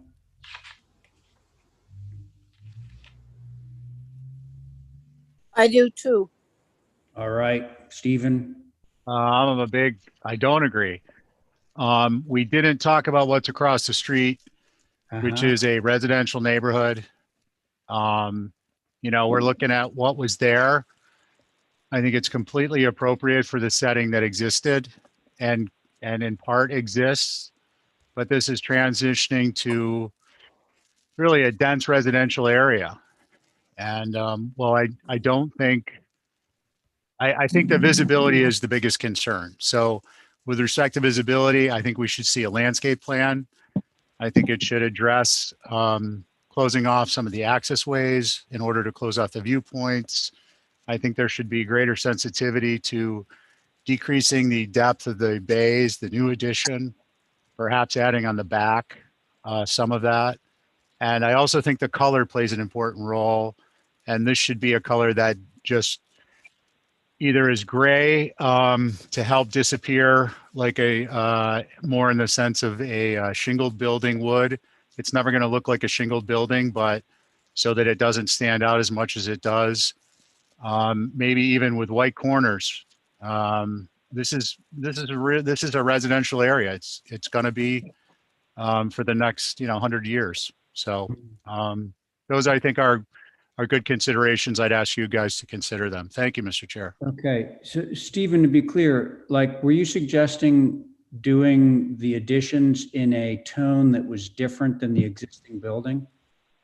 Well, they're making changes to the existing building, so I think that they could do a little color coordination, and that the building should be all one color, and it should be a more camouflage than almost like a hawthorn yellow / tan. Okay. It's light stone. The photograph does look a little bit a warmer color than it is. On a gray day, it looks gray. On a bright day, it does look a little bit more warm color. Well, Dinah, it's what's on the building already, right? It's the light stone, yeah. The light No, stone. I know, but the existing building has that color on it, correct? Right. Yeah, so we can tell by the photograph what it looks like, the photograph of your building. Stephen, I Okay. think those are good considerations in terms of this is the thing about the RC zone and why they've been desperately trying to get rid of it is this sort of conflict between residential and commercial. Yeah, totally. And so I think that for the benefit of the residential folks down there, a landscape plan would be a nice thing to be able to review with a mind of like being able to sort of take some of the edge off of this building that's now getting much closer to Nancy Ann than the current one. So I know that the three people here were sort of predisposed to approve this with the is what it is, but I think that we can actually help the neighborhood a little bit by getting a little more information. I totally agree with that, Mr. Chair. Oh, okay. Can I make a question? Yeah, sure. I thought some time ago, I don't know, 2 or 3 years ago, Nancy Ann was mostly residential on the town side. Then this started growing commercial on the airport side. And I think that's the way it still is. I think you'll find that most of the houses are small on the town side of it. So if with sort of a landscaping, we can do it, but we're stuck with that particular choice that was made a couple of years ago, I say, and it became a very different street. So I would like to protect houses across the street because they've been there. And if we can do it through vegetation, that would be good. But I think they deserve it. Mr. Chair, if I could clarify, the area is not the area that I was voicing concern about is not just the historical area where there's residential. It's the New Richmond Sandpiper 1 and 2 and the I think it's Meadows subdivision, which is shown in the locus area because they aren't all constructed yet, which is the significant amount of residential properties towards the airport. That is not commercial area. That is all residential area. So I just want to be clear that it's not on one side, it's on both. Thank you. Okay, but the overarching point is let's see if we can do some stuff with the landscape and other things that have been suggested to sort of mitigate the impact of this. Abby, did you want to say something? Well, I wasn't reading this right. I couldn't see that. So I would like to go out and take a view, but you're saying if I go out there and I stand in front of this building, behind me is that where all the residential will be? Will be. Will be, okay. Is not currently, correct. Right, okay, so I'm personally gonna take a view because I don't really. Okay. Yeah, I think if we hold for revisions with screening, like tall evergreens or that kind of thing, I really don't like to use that what is it called? Leyland cypress. I mean, that could remedy and make the neighbors do it too. Like everybody's got to help. Well, we can't just go out and tell them they need to do something unless it's part of an application. Well, if I'm out there, I'll try. Motion to hold for revisions, including some mitigating screening. All right. Thank you, Stephen. On that motion, Abby. Aye. Val. Aye. Diane. Aye. Thank you, Stephen. Aye. And I'm in favor. All right. Thanks. We'll see you next time, guys. Thank you, Ms. Yeah, we'll talk to you next time, Donna. Okay, now we're moving along to 15 Correa. I'm here. Two applications and oh boy, It's Tori. Yeah, well, I know it's you, Tori. I'm just trying to figure out where we are in our rotation with your two associates. I think Carrie. Okay, so Carrie, it's to you. Stephen, you're taking an awful lot of breaks tonight.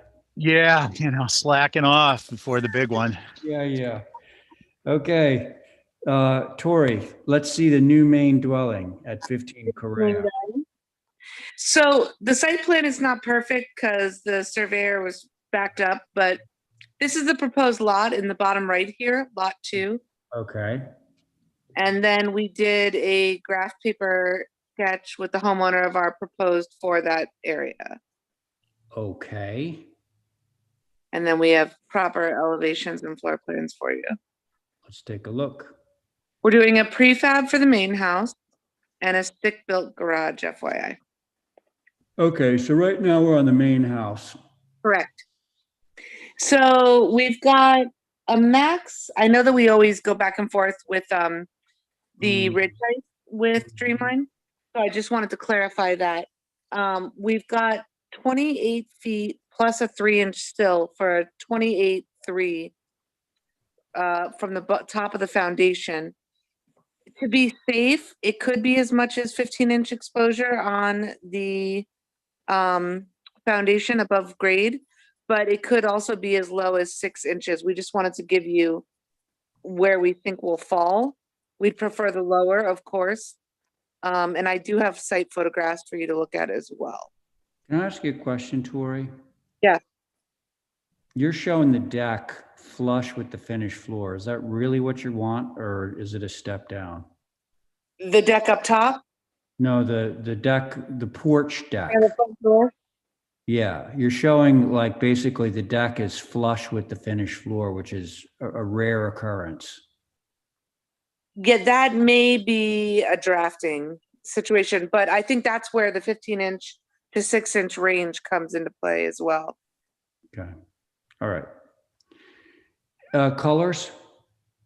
We have natural weather trim, natural mahogany decking, natural weather sidewall, obviously, sand tone on the sash, gray natural weather foundation, dual black on the roof, shingle, and Hamilton blue on the front door. Okay, thank you. All right. Who's starting on this one? I will. Thank you. I think it's in keeping with the area. We just approved some houses for Dreamline out there that are in the same ilk. I have no problem with it, especially natural to weather. Okay. It's 100 feet off the road. Yeah, it is 5 to 6 houses down on Creo Lane. Yeah. 100 feet off the road? Isn't that what it says? It's, yeah, the actual main Yeah, house the from. garage is in the four. Yeah, okay. Yep, there it is. All right. Thank you, Val. Yeah. Diane? I wanted to ask Tori about 15 Courier Lane. I got to go back a few years. Did not that property on the right-hand side of the road going down Courier Lane belong to David Place? No, he's farther down on the right, Diane. Through you, Chair. Yeah, Sorry. but I thought he was 15. No. In the old days, the road used to end at his house. Yes, and this is his about son Zach. This is about halfway down, maybe 3/4 of the way down, Diane. Okay, just so I know where I am. Yeah. On that, because I spend a lot of time down there at his house. No, I think it's a very good selection choice. And if that's what Courier Lane is becoming, great. Thank you. Okay. Thank you, Diane. Abby?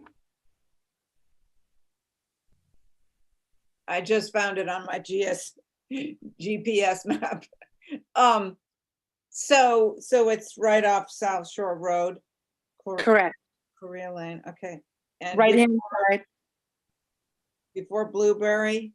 After Blueberry on the right. Blueberry on the right. Okay. So, after Blueberry on the right. Right.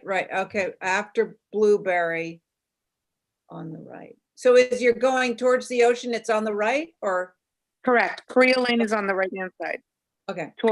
Yeah, no, I for the drain line, this came off pretty nicely, except for the foundation looks like it's like 2 feet deep, but you said you would correct that. So So yeah, I think not only will we correct the drawings, I think the max that we're going to be looking at is 15 inches above grade. And we're going to try and push towards more 6 inches above grade. yeah, because what's the finished height at the moment? I can't read it. Do you know what Yeah. it? So with the height from the top of the foundation will be a max of 29 feet, 6 inches. And if we get down to 6 inches, it could be a minimum of 28 feet, 9 inches. Yeah, I'd appreciate, yeah, there's no reason to have anything that tall out there, I don't think. Okay, thank you.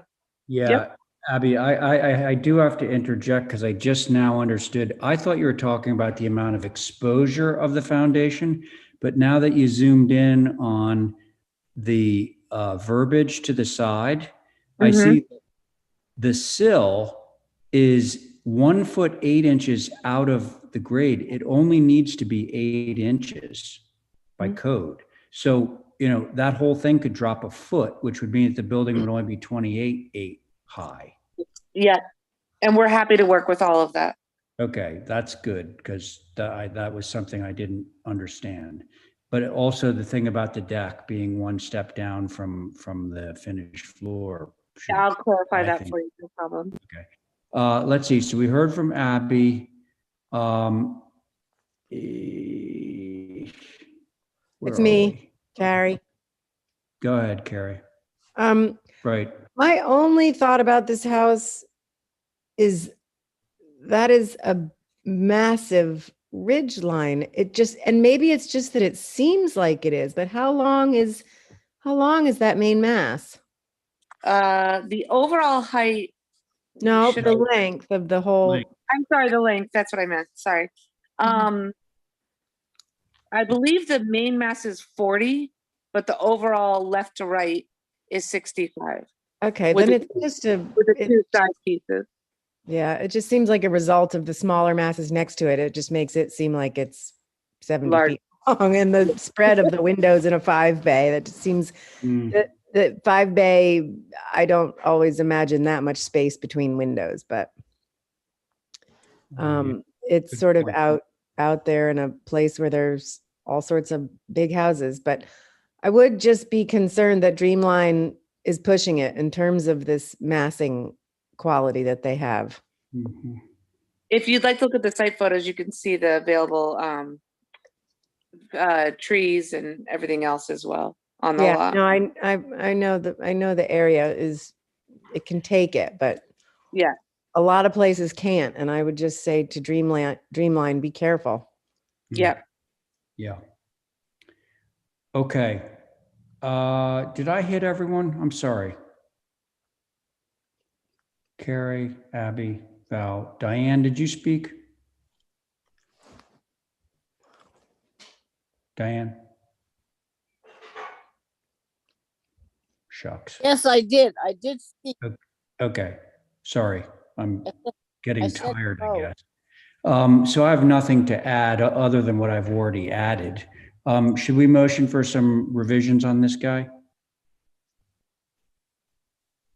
I make a motion to hold for revisions. Thank you, Diane. On that motion, Val, Aye. Abby, Aye. Carrie, Aye. Diane, Aye. and I'm in favor. That motion Right, carries. Can I just understand what revisions you're looking for? The deck in the front, what exactly the height from the floor to the grade to the sill is going to be. Yeah. Okay. Yes. That's Grade to sill. Great. That sounds like it, right? stuff. And the Well, grade. correct the drawings, yeah. Yeah, that's what I mean. Yeah. Okay. All right. So here's the garage. Same Yeah. board.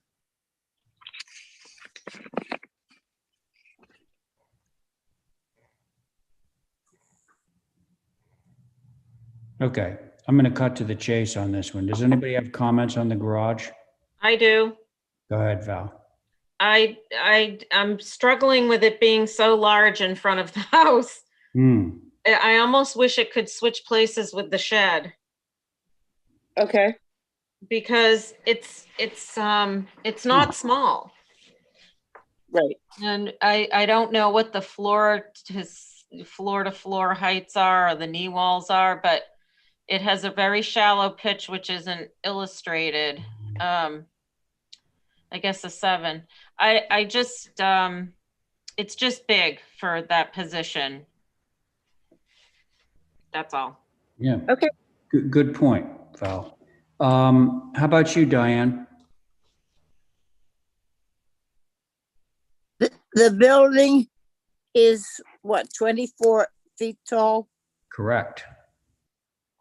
And it is a garage with an apartment, Mm-hmm. and on the west elevation, the dormer should come in, so those windows aren't out there. It's not a second floor. It's a dormer, and they should come in. And the sides of the dormer be made smaller. And the matching dormer on the east side doesn't need it. It's 28 foot 3 wide. So if we could reduce that dormer, then I guess we're stuck with the size. It's 24 by 28. So it's large. I'd like to see it come down, but if there's an apartment on the second floor, then 24 feet is it. It looks like it's set up as an apartment with a kitchen and all the rest of the stuff. It definitely is So that. anyway, Yeah. yeah. So 24 feet cover it, and that's all I can say. Okay. Thank you, Diane. Abby? How come one side looks like it's flush dormers and the other looks like it's setting in the roof? That's Because it because is. is. You're Well, very, I'm sorry, I couldn't see on that north elevation that this is set back a little bit, but I'm sorry, my eyes are blurring over. It just seems rather bulky for a garage. I mean, I wish it were not as wide as 28.3. I think if it came in a little bit and that eave was not so splayed out, it would be a lot more attractive, but no, it's okay. I'm not in love with it, but Okay, yeah. Well, we don't have to be in love with the things that we approve necessarily. Not every time. Thank you, Abby. Carrie? I agree. It's pretty bulky. I totally agree with Val in terms of the location of it. Yeah. I think this building being such a big box should be set back further. And I just wonder if the eave comes down on that second floor, it'll look better. There's a lot of wall above the little roof, and I appreciate the little roof to break up all the wall, but I think it can be broken up a little or brought down even more. Okay. Floor plate height. Thanks, Carrie. And I'm wondering what the roof pitch is. Sorry. The roof pitch, I'm sure, is a 7 and 12. That seems to be it is. Yeah. Which is the minimum. I third the Val's idea of moving this back to the back rather than the front of the building. And that would go a long way towards kind of taking some of the perceived massiveness of this building away. But I'm in favor. All the comments were good ones, so that's where I am. Can we have a motion on this one? I have one other suggestion, Mr. Go ahead, Chair. Val. Yep, sorry. Moving the driveway would also reconfiguring that, maybe having it come in on the left side and swoop into the garage. I don't know. There's other ways to handle it, but I think it does need to be recalibrated. I did have a question, Ray. If could Diane clarify what she was saying about the dormers and the windows being pulled in? Or could you explain to me what she was?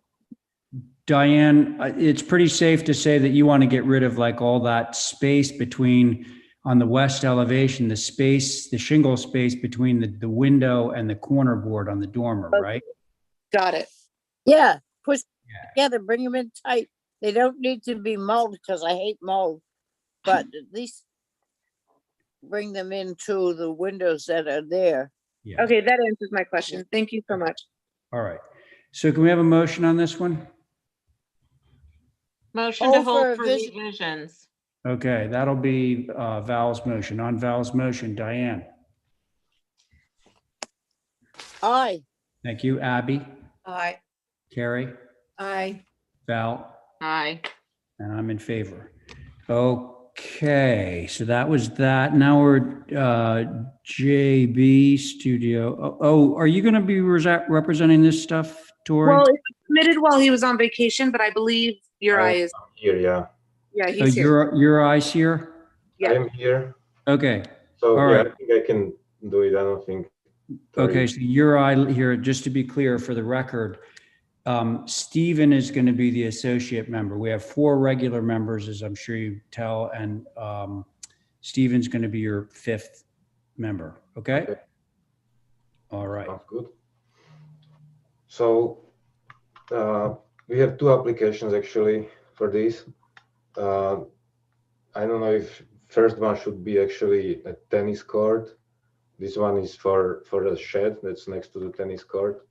So I don't know what do you think? If you should maybe skip to tennis court first and then go with the shed, but that's what we pretty much asking for: tennis court in the front of the yard, and then the tennis shed next to it, which is like 15 feet tall, and it's in the back of behind the tennis court. You can see it right there on the site plan. The whole lot is from the lavender lane. If you are looking from the driveway, it's all pretty much trees, bushes. The whole lot kind of dips right behind all those trees and goes kind of down in the hole. So the whole tennis court will be kind of low behind where you see the sun, behind all the trees. It will be like down there, and the shed will be facing the neighbor's yard, like kind of very close to the setback.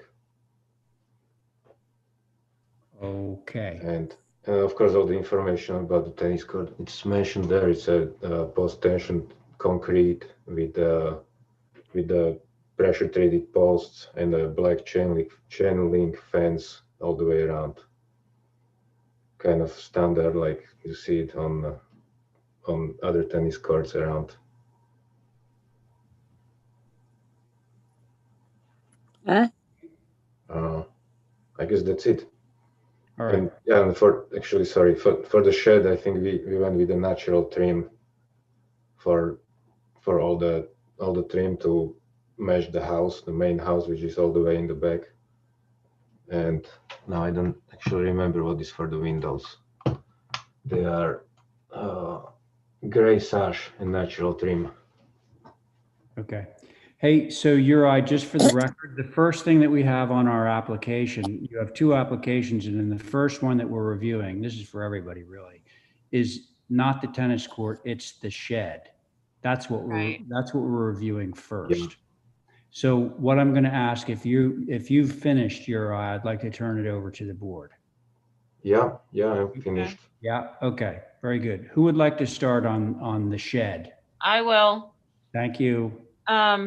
I have a couple of concerns. One is the gambrel form doesn't relate to the house or the cottage at all that are there.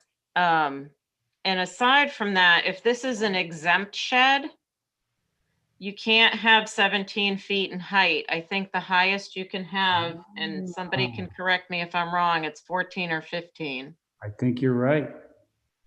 I think it's 16, but you're still right. Yeah. So 16 shouldn't be a problem. I would make sure of that, look it up in the zoning. Yeah. And I would prefer to see this have just a regular straight gable rather than the gambrel with the little half circle windows. If I can. Hang on, Uri. Okay. Let's let the board members speak, okay? Yeah. All right, thank you.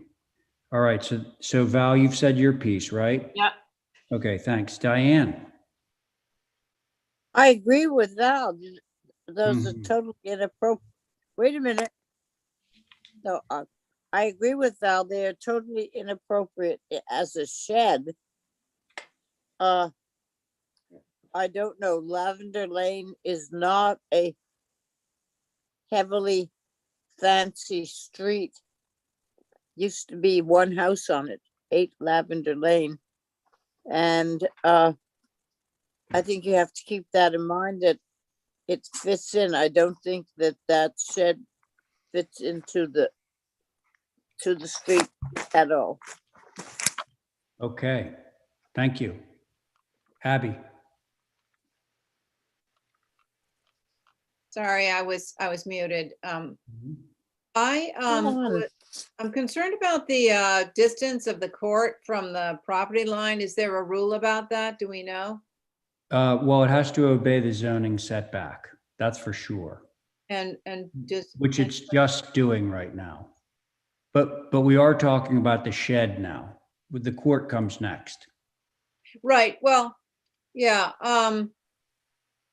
yeah, so I agree what's been said about the shed. I think the gambrel is inappropriate, and it being right there, I guess you might see it from somewhere. I don't know where. I don't know either. But so it's just a personal thing. I just think it's sort of over the top, and a simple structure would be better. Thank you. Okay, thank you. Gosh. Are we to you, Stephen? I forget. I think so, yeah. I think we are. So Terry was on the last I'll go one. for it. Yeah.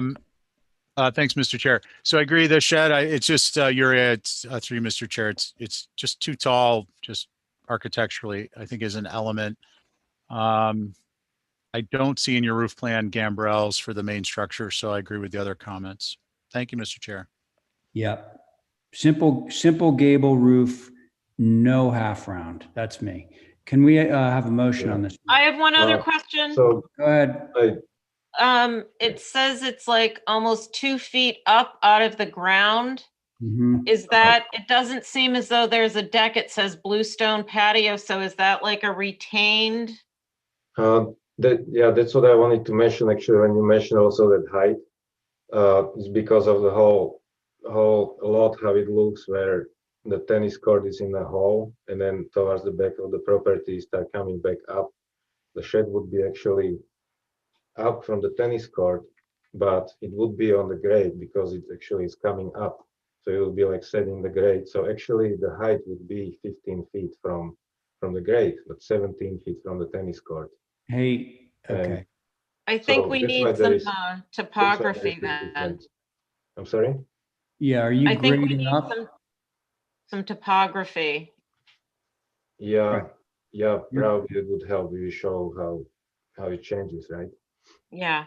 Well, Also, you're either grading up for the shed or you're grading down for the tennis court. yeah, I mean, the tennis court kind of gets a little start at the low point. So as you know, the whole area gets flat, it will bring the shed actually a little bit higher because the back of the property where the shed is a little bit higher. And the like middle of where the center of the tennis court is, that's where the lowest point is. And then it comes back up. You're right. I'm going to say something about the height. So you were defending its height according to zoning, right? Yeah. The HDC, and I rarely comment for the whole board, but I feel like I can do so now. We don't like the gambrel. We don't like how vertical it feels. We don't like the half round. We want to have a simple gable structure regardless of what the actual height of the building is as measured from wherever. So Val, in addition to wanting revisions, you want to see some grading information on this? Is that correct? Yeah, I think it's important for us to I understand agree because with there you. may in Yes, I fact do. be some retaining. Right. Agree completely. Okay, so can somebody make a motion on this? Motion to hold for revisions and more information, On the including topo? topography. Yeah, exactly. All right, that's great. Thank you, Val. On that motion, Diane?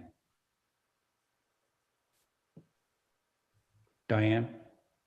Aye, Thank you. aye, Abby? aye, aye. All right. Abby? Aye. Stephen? Aye. Val? Aye. Ray? Aye. Okay, tennis court. So, yeah, I mean, tennis court, I explained already, so I think it should be pretty clear. Oh, interestingly, this 3D does tell us a little bit about what you're trying to do with the topo, but I think we need something more comprehensive than that. Yeah, I'll have to add a section to it so you can see. I think that's would be a good idea. Yes, I would. Yeah, I don't have a problem with the tennis court. Okay. Do we know what the fencing is? Wood posts with wire mesh? Yes. Okay.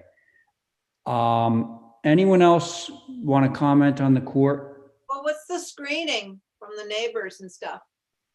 Oh, you mean not the court mesh, you mean like the vegetative screening, right? Yeah.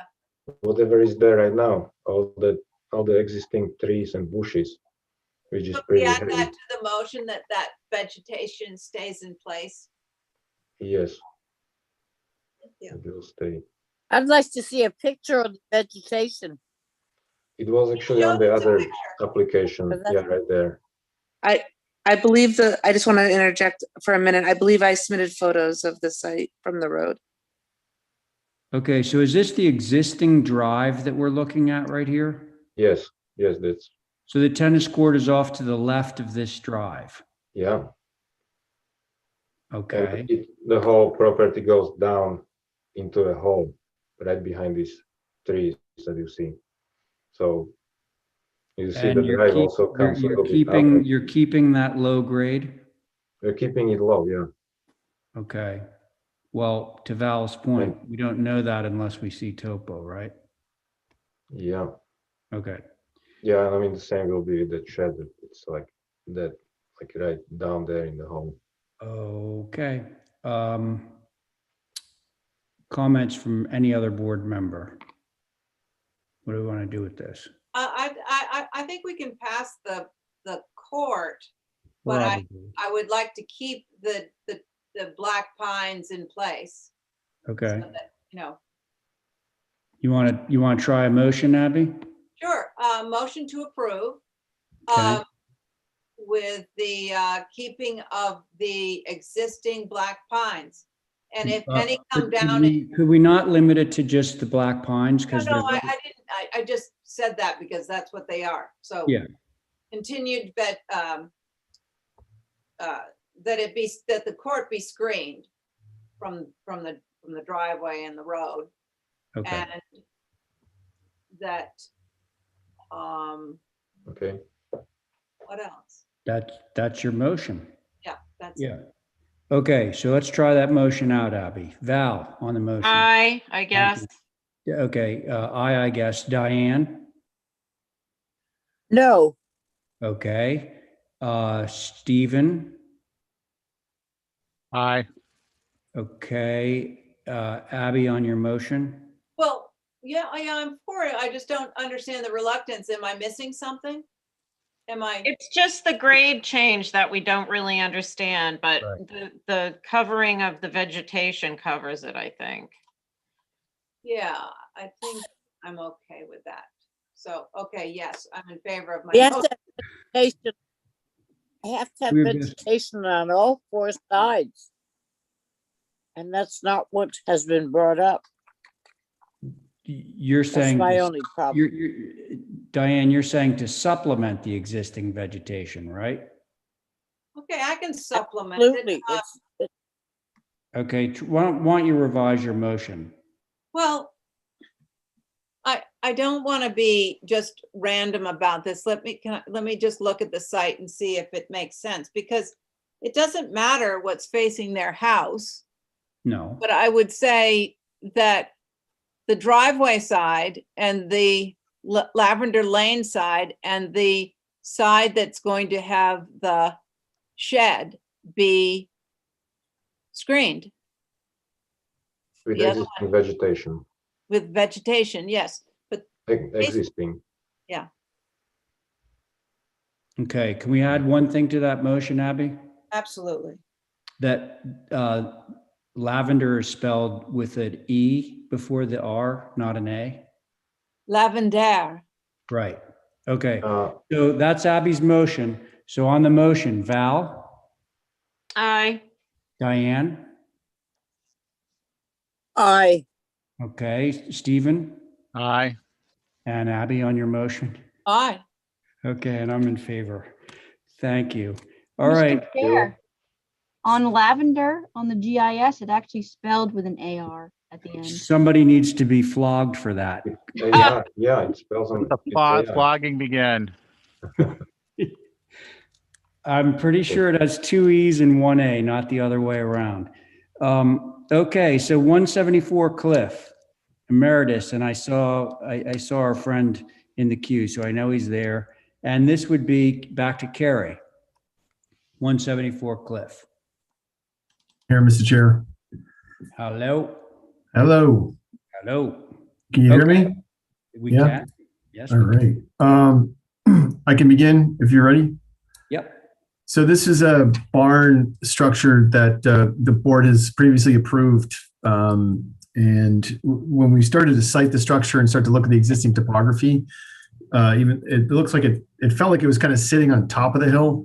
And we felt that it was just starting, it felt tall. Again, it was approved accordingly, but the owners really wanted to try to reduce the height and the scale of the structure and actually sink it into the grade. And so the proposal that's before you is, we could go to the second set of drawings, which is, that's probably the best one right there, sheet A2.1. If you look in the bottom right-hand corner, the previously approved HCC approval had the 3 doors facing the driveway. And for a number of reasons, like I said, we could create like a little bit of a flat plateau, but the grade and the driveway slopes down towards the main house. And I just felt that the position was going to be too vertical. So what we did was omit the doors on the driveway side and put them on the south elevation, which is the gable end. And you can see that we, basically took the finished floor elevation, set it at the lower grade height, closer towards the house. It still slopes down at maybe about a foot, and basically kind of sunk it down into to the hill, if you will. We thought that the stone base was a nice addition. It was a great way to kind of ground the building and a way for us to mediate the grade, if you will. And so I think that the building is simpler. It's less, visible in terms of its height and its presence on the property. Again, I would reiterate that this structure is, pretty far back from the road, but I think it's basically a shorter building and sunk down into the hill. So with that, I look forward to comments from the boards. If you have any questions, I kind of rushed through that a little bit quickly, but you may want to go back to the site plan too, just see where this thing is sited, just so you can see. Yeah, thank you. So it's kind of on the crest of the hill. And again, the idea was to just try to sink it down into the grade. Hey, Matt. Matt. Yep. The site plan shows where the building is, but it doesn't really reflect the garage door change, right? Because the driveway, something's going to need to access those garage doors, right?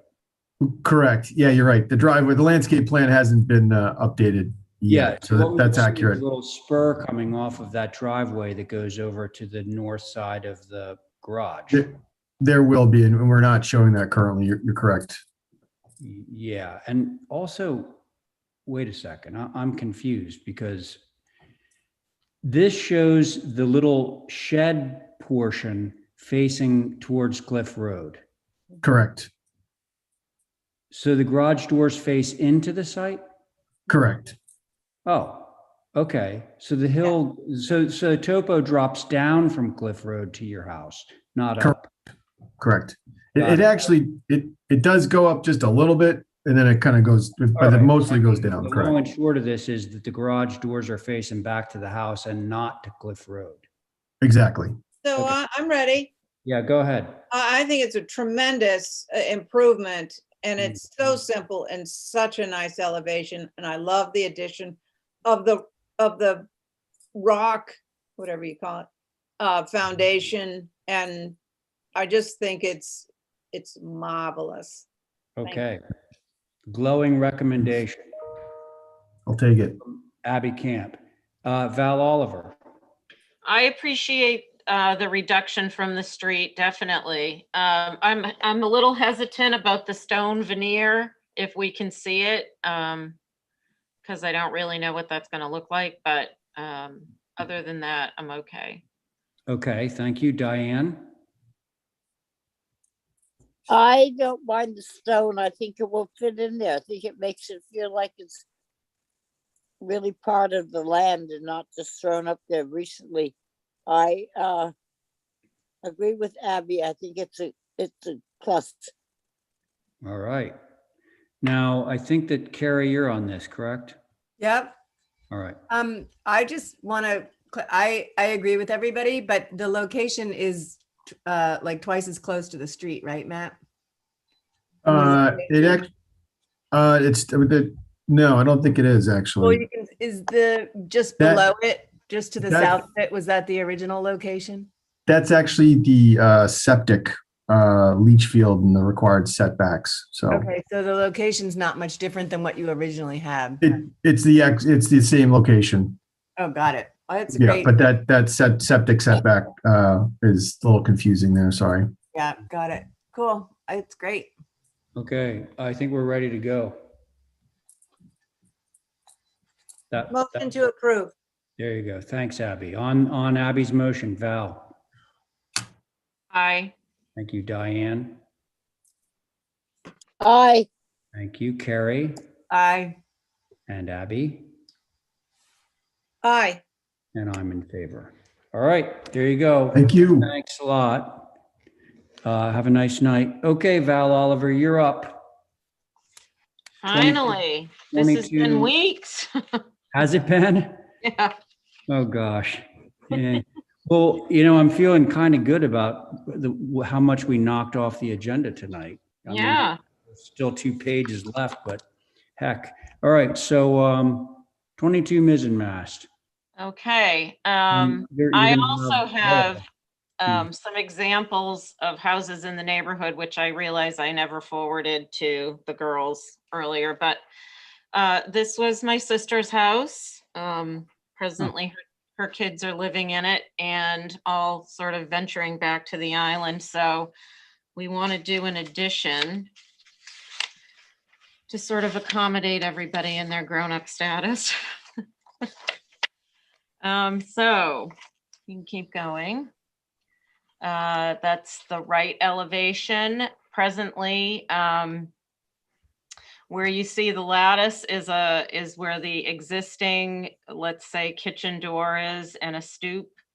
We're going to close that off, and because it's an empty wall space, we're going to plant something there. The kitchen windows are as they are now. And then we'd like to add a mudroom and an addition with a bit of a garage shed on the side. Nothing happens on the west, which faces mizzen mast. Okay, I didn't see in the queue. And then this is the rear, the north, which faces neighbors. So I don't think there's any visibility of that, but it's pretty simple. Going to add a little deck off the back, and again, the addition. And then the east, which faces also some vegetation. can I share and show you some pictures just so you can see the site? Sure. Um, By the way, I apologize. I thought I was muted when I called Lisa. Sorry about that. Oh, so here's the front. As you Mhm. know it, we are the Halloween house. Some of you may go there and enjoy that with your these are houses in the neighborhood, so just so you get a feel of what's in the area. This is directly across the street, number 24. Mhm. Yeah, so here's the existing house. Obviously, the weather was different when I took these photos, but where you see the arrow is where we'd like to attach this mudroom and addition. I'll go. There's more examples. Yeah. Well, let's make sure that Val is finished. Yeah, Okay. I'm done. I just Okay. wanted you to see the neighborhood in case you didn't get out there. Mhm. Okay, thanks, Val. Abby, go. Abby, I think it's a really fun renovation. Where did it go? Oh, sorry. Disappeared. Yeah, I think it's really fun. I think it would be neat to live in this house. I wish the rocket ship could come down just a little bit and make it a little bit more less vertical. But other than that, I like it. It's got additive massing and it's fun. And it looks like it's two families, so you could live in there separately and still get along. So I do want to speak to the verticality of that, which is why I put the shed on it. We're trying to do it as a modular, just two boxes set on top of each other. And it is a step down, but maybe there's a possibility of trying to step it down even one more step. So that's just the reason it's like that. Okay. Yeah, no, I love the step down too. So Yeah. All right. Thank you, Abby. Stephen, I think you're on this. Oh, yeah, actually, yeah, you both are. So, Oh, we both are. Okay. yeah. I'll go if he's not there. Yeah, go ahead, Carrie. I think it's really cute. I think it reads like an extended farmhouse, and I think those shed doors on the right shed and the shed help that so much. I think it's adorable. Great. Okay. Thank you, Carrie. Diane, how about you? I think all is great except the little rocket on the right-hand side. I don't know how to bring that window on the second story down some, or whether we'd have to bring it down some on the right-hand side and on the left-hand side. But everything else I love, except I just would like to see that right-hand rocket brought down. Okay. That seems to be the common theme. Thank you, Diane. Stephen, are you with us? He seems to be missing. Did he literally fall off like he's not on? No, he stepped away. He what? He stepped away. Oh. He stepped away. Okay. Well, gosh. So maybe we just do this with a 4-person board, which I think sounds like it's going to be okay. So Val, when you say that you can drop some height out, you're talking like 6 or 7 inches, right? With an additional step or what? Yeah, I could do, I think, one more step. So when you go into that section, you'd step down. Instead of right now, I have it 1 step down. Oh, I could do 2. I see. Okay, good to know. So I think that would be fun. That's All right. such a great design. I'll make a motion to approve, bringing it down a foot. No, not a foot. Actually, 1 wouldn't step. be a foot. It would be like 7 inches. 7 inches. Yeah. Okay. Okay. That's Abby's motion. On that motion, Diane, Aye. Thank you, Val, not Val. Carrie, Aye. Abby, Aye. and I am in favor, so that motion carries. Thank you. Thank you. Now, Lisa's up. That's who I was calling when I thought I was muted and wasn't. I want to make sure she was on. So, Diane, if you could share this, that would be great. I will mute. Okay. Hello again. How are you, Lisa? I'm good. Thank you. Okay. What are we doing at 17? Lincoln. This You, is a, The same one. 16 yeah, but this is for Lincoln Ave. this is for the demolition of the existing garage. We are, which was also built in 1991. We are demolishing it and rebuilding a new structure, which is also on the agenda, but much further down, outside of the front yard setback and outside of the side yard setback. And so there were some, unusual elements.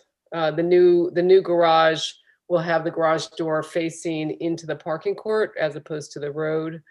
You'll see with the photos, this house has a pan for the front windows that face Lincoln Avenue, which is also something that is not, something that the HGC approves. Excuse me. I didn't think we did that.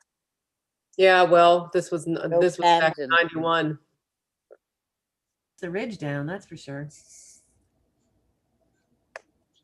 So that's it. We just want to demolish that building, right? Right. Yes. Demolish or move? So, Well, yeah, it could be a move or a demo. The problem is it's on a slab. Anytime that it's hard to do that, but it's checked as move or demo. Madam So- Chair, yes. I just wanted to notate to you all and for the record that HSAB did take a look at this on March 1st, and they just had questions on what was going to replace Okay. it. They also said that it should track with the new application. They also notated that it does currently screen the pool. And then they were able to, Lisa referenced the new garage. They reviewed that on the 15th. So we do have comments for that when it gets to that point, but no further comments. It's not a historic structure. Yeah. And Okay. Holly, correct if I'm wrong, but the general comments of the new cottage were pretty favorable. Okay. So Abby, what do you think? Well, I think I might have somebody that might want this building. And because they just told me to keep an eye out for a large garage, but this might work. So I'm gonna try and save it and move it. Great. Yeah, so Very 17 Lincoln Ave. Hey, Okay, so Abby, yes. sorry to interrupt. But John Bartlett actually had Toscana go out and take a look. Part of this is a garage. Some of it's not, but the front part of it is all garage. And so they basically said, you can't move it because it would fall apart. So just wanted to throw that in there. Thank you. Bye. I don't think. Why is that true? Just because it's a garage? Well, because there's no floor Anyway. holding it together. Oh, just I mean, you could have somebody look at it, but oftentimes, as I was saying, when you build something on a slab, when you go to pick it up, there's no floor that holds it together. So you just have walls sort of dangling. But Well, they could knit it together somehow. Maybe, again, we've asked for a move or demo, so. but you already looked into it, so I don't think I'm gonna get a different answer. So sorry, forget that. I like the size of this and I would like to see something take its place that's similar. Thank you. All right. Carrie. I agree with Abby. Okay. Val. I don't have a problem with it moving or demo. All right. Stephen, I agree with Carrie. okay, and so do I. So that is all, Oh, that we're is getting all of us. punchy. So is that a motion to So- approve? Hard to say. I agree with Lisa. Oh, God. So are you going to make a motion, Abby? Me? No, can Steve make it? I just don't feel comfortable. Okay, Stephen, will you make a motion? My microphone is muted. Can you hear me? No. Yes. Yeah, so I would make a motion for a move off demo. I would just say before you all vote on it that I understand the difficulties with the move off with the garage structure. If there is, I think it's important to do the move off. It's a relatively new building, and if it could be repurposed, that'd be wonderful. So my motion is a move off demo. Right. Okay, so thank you. Abby, Aye. Carrie, Aye. Val, Aye. and me, I'm an I too. Thank you. And Stephen is an I because he made it. True. Okay. So the next one you. is back to Okay. Ray at 7 Westerwick Drive. Yep. So let's see. Hello, everybody. Hi. Hi. Let's see. I'm trying to put together who your board is because we have 4 regular members and 2 associate members. So is it back to you, Stephen? I honestly don't recall. I think it may be by virtue of not, I had a bio break on a Oh, recent- yeah, that's right. Yeah, right. Okay. So Stephen is on this one. Okay, so new dwelling at 7 Westerwick. Yes. Hello, everybody. So you're going to see the new proposed dwelling and the garage in the same property at 7 Westerwick. Holly, if you don't mind going to the site plan. Yeah, it's up there at the very end of Westerwick Drive. This was referred to the Sconset Advisory Board, but determined when it was there that Westerwick Drive is not in their jurisdiction, even though they had some useful comments. The front of the home is facing to the right here. It actually faces north. And this building is a similar model to a previously approved home about 8 houses over, also on Westerwick Drive, which the board approved quite quickly and thought it was great. It's intentionally low slung. The proposed colors here are black windows with Quaker gray trim. Again, it has a 42-foot ridge length, but going the long way in the property against the visibility of this home. And that's about all I have to say about the house.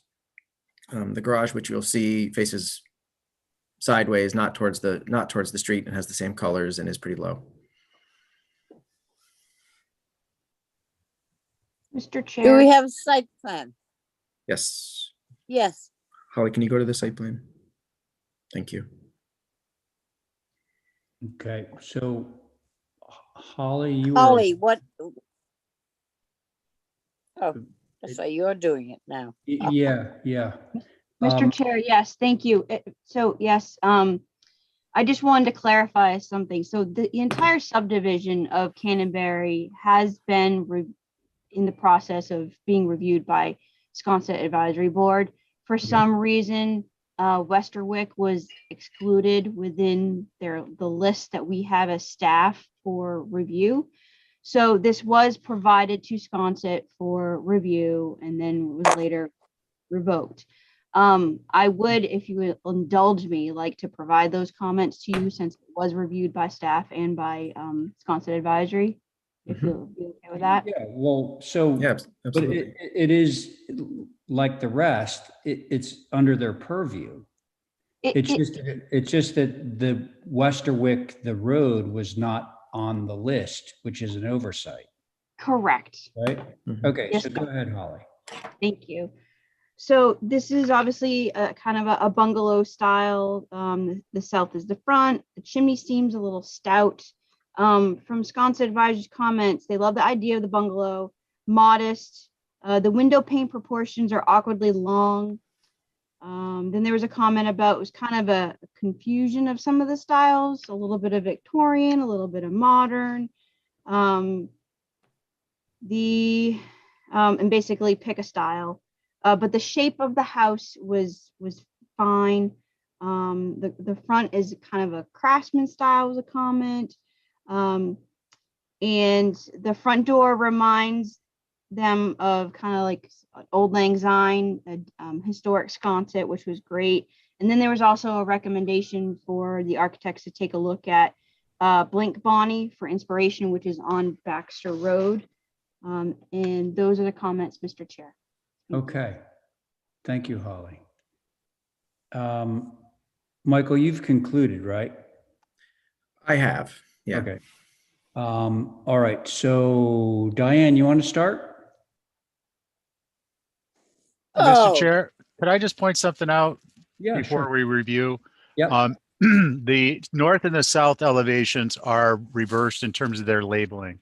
Yep, you're Just correct. for you Yeah. guys when you're reviewing and reference them. Okay, well, Yeah, thanks. Right. Okay, Diane, go ahead. I would like to, on the south elevation, have the two more windows up in the gable to be separated. I would like the windows, which are 2/2s, a more usual size. They're very long as was stated, and they look weird. So that's the south elevation. If I could get down to some more.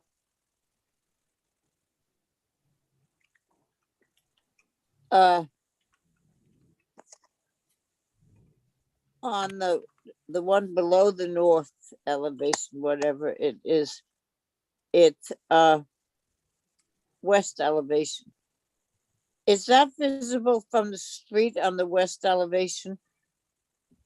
It's not, it's facing the neighbor's property along the very long side of the lot. Only really the It front is, elevation. so we can't see it. So, Correct. okay, and the same would be for the east elevation, right? Yep, that's correct. All right. Well, I think the windows should be all the same size all the way around. We seem to have a couple of different sizes. It would be good to get them all the same size. I don't mind them being big, but I just would like the size of the panes to be more in keeping of what we usually use. On the right-hand side of the west elevation, that is a porch, screened-in porch. Correct. Okay. Yep, that And low the mass in the fireplace feeds into that.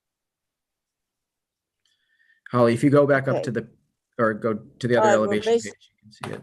Yep, it's half indoors, half outdoors, that back mass. The fireplace is just part of the indoor space.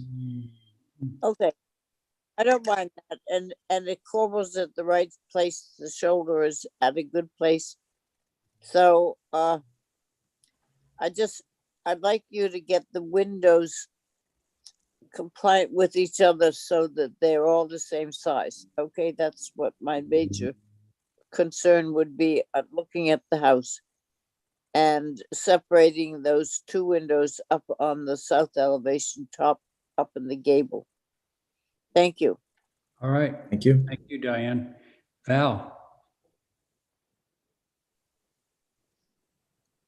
Val. You're muted, Val.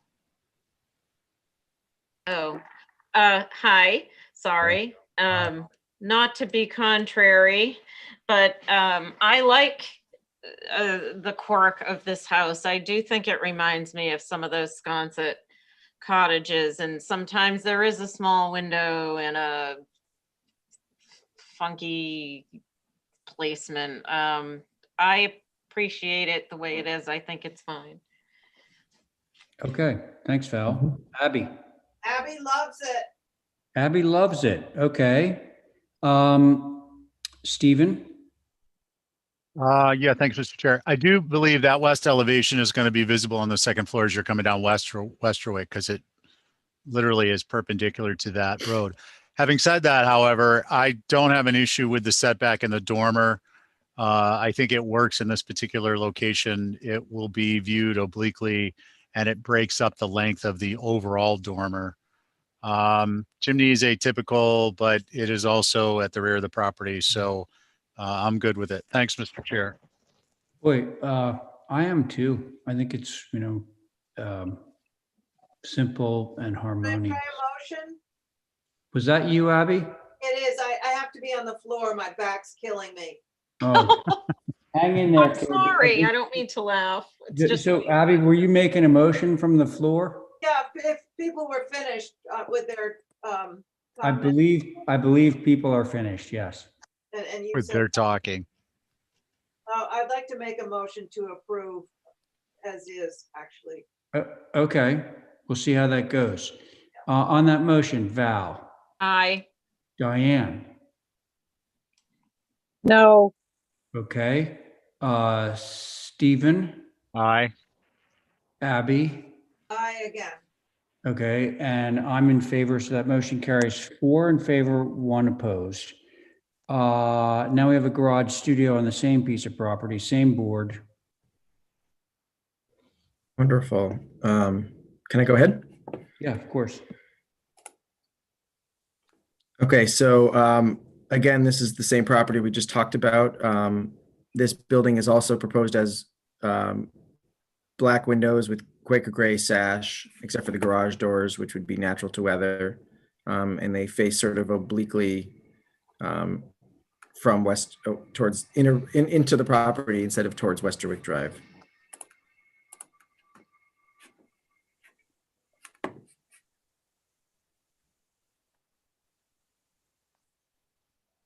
Mm-hmm. Again, it's not a terribly large structure. I think the height of the garage is 23 feet with the gable facing into the property instead of towards Westerwick.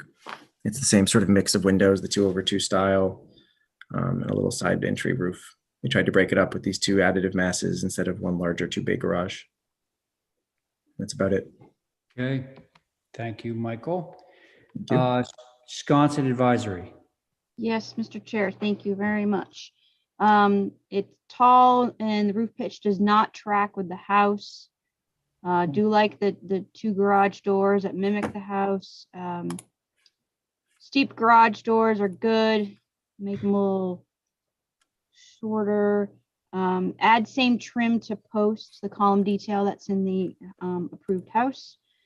And then there was a comment of usually utility buildings are behind the structure, but it was also notated during the review that, as Michael had mentioned, it's kind of viewed at an oblique angle as well. It's to the side of the front entrance of the house. Those are the comments, Mr. Chair. Thank you. Okay, thanks. Hey, Michael, just on that point, this has a 12 and 12 roof pitch. What is the roof pitch on the main mass roof pitch is also a 12 on 12, Ray. Oh, it is. Okay, so they do match. Yes, they do match. All right, good to know. All right. Yep. Thank you, board members. Same board. I love the west elevation. It's so simple. It looks like something that's been there for hundreds of years. Oh,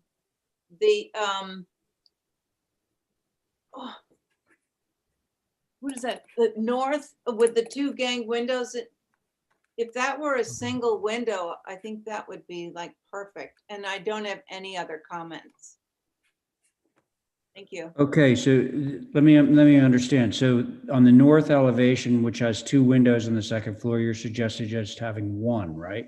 Yeah, because see how simple it is on the west. It just suddenly gets. Yeah. I just want to make sure that I got your comment. But it's not a dead. If everybody likes it, I'm for it. Okay. All right. Good to know, Val. I think it's super cute. I was trying to look back and see what the height differential is between the house and this, because they're so close together.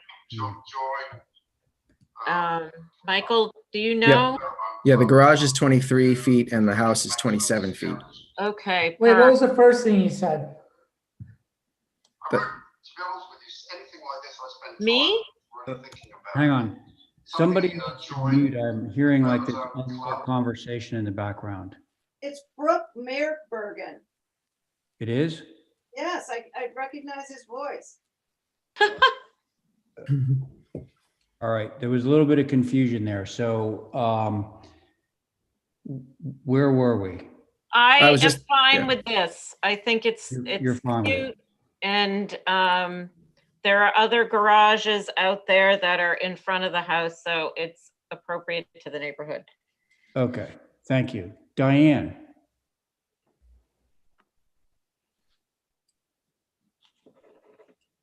Diane?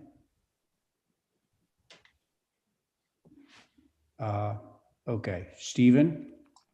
Motion to approve is submitted. Okay, let me just, is Diane still with us? I see her, but she's muted. Okay, There, she's am I unmuted. unmuted now? okay, yeah, you are. Okay.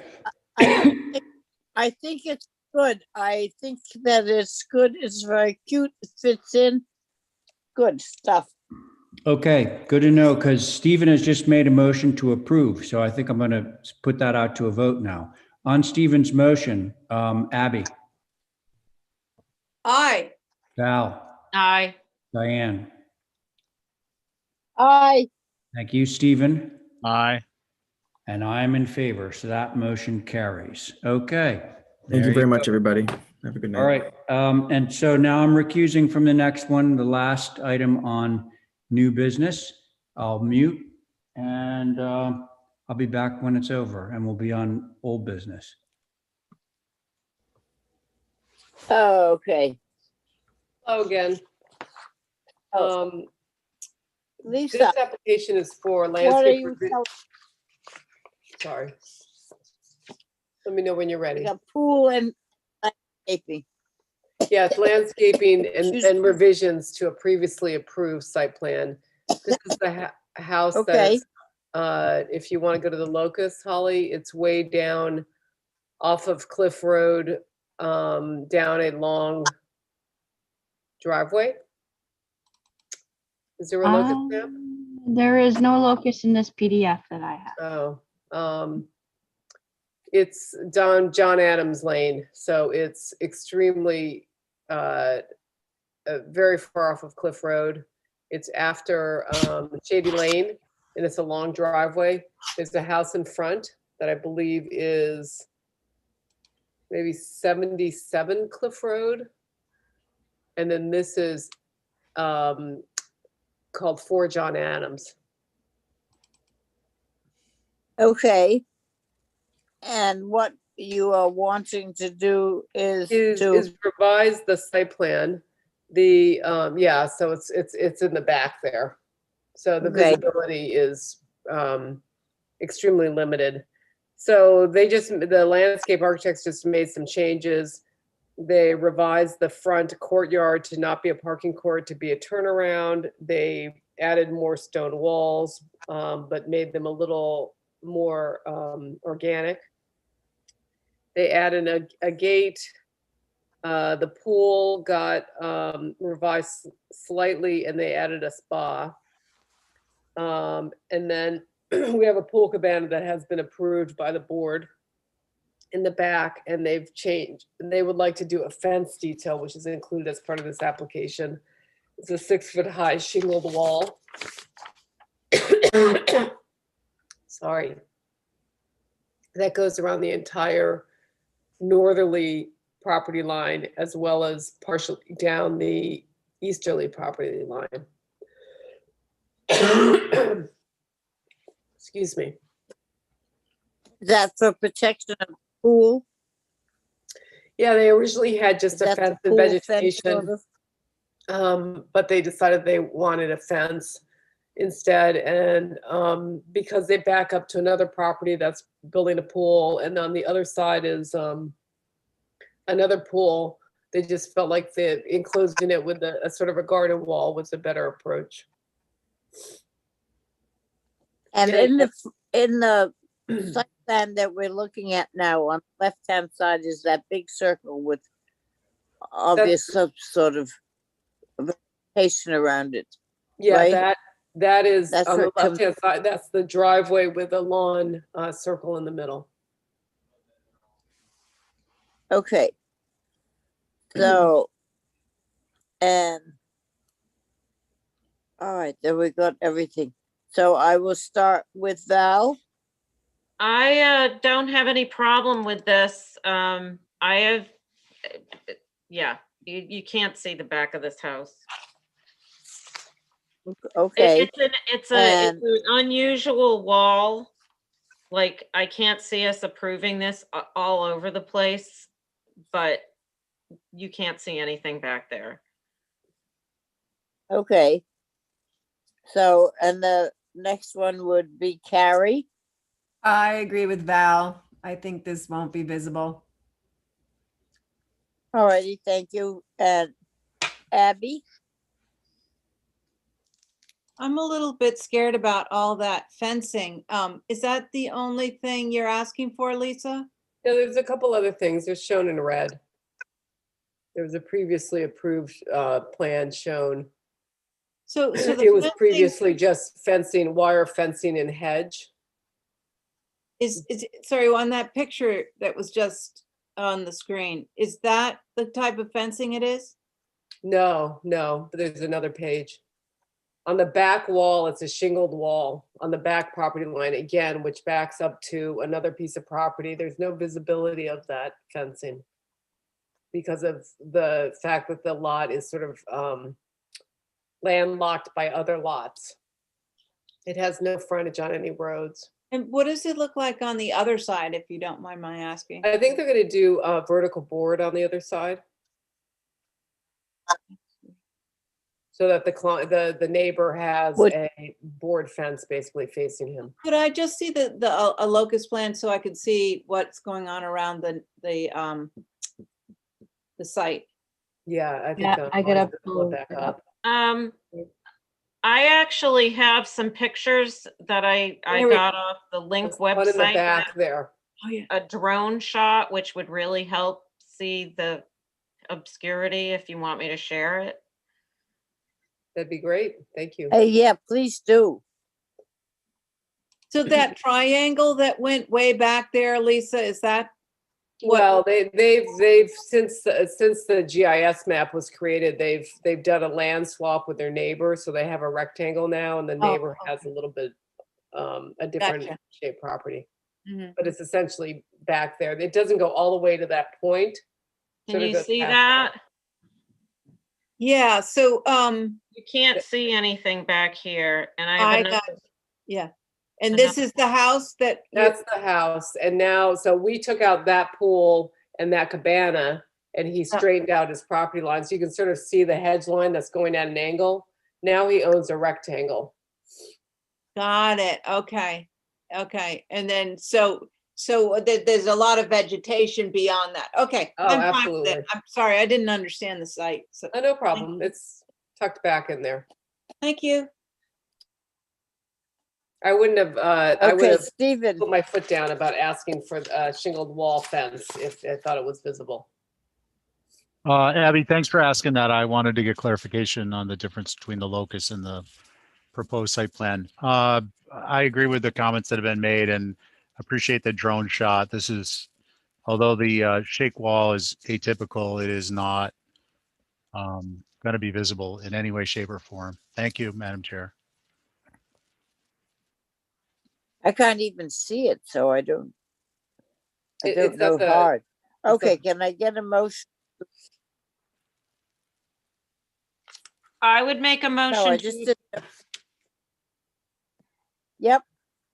to approve as Now, submitted. were you going to? Yes. All right, very good. Thank you. Stephen, Aye. Carrie, Aye. Abby, Aye. Val on your motion, That would be an aye. and I'm an aye. So Thank you. that's all ayes. Okay. Great, folks. We have 10 minutes left and we can actually start into our old business agenda. So first up there, oh, by the way, we have established boards on these, of course, because they're old business. First up is 13 Union Street. Myself, Diane, Abby, Val. 4-person board. Okay. Do we have somebody to represent? Hi, Mr. Chairman. John Shudell. Hi. How are you? I'm fine. How are you doing? Okay. Can you just bring us up to speed? You were before us before, and Yeah. Again, thank you. First visit to the HCC, I don't think I did a very good job explaining or providing details about the necessity for driveway and access to existing structure. So this detail right here shows, just highlighted in yellow, that I've got a side door on the side of the studio, garage doors in front of the studio, a stair next to that to access the bluestone patio, and then a door well to access the basement. Okay.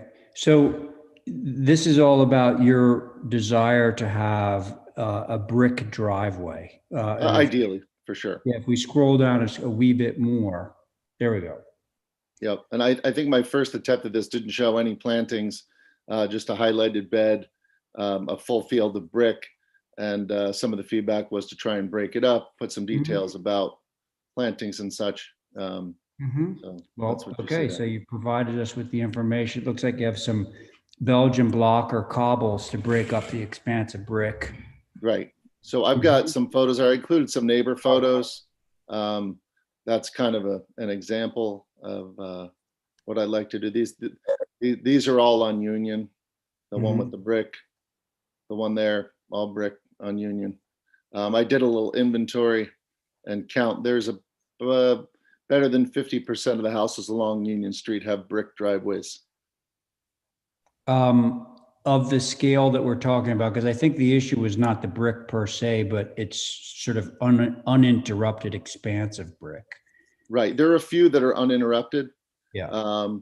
Obviously, a lot of the houses don't have the space to have, multiple cars parked side by side. Right.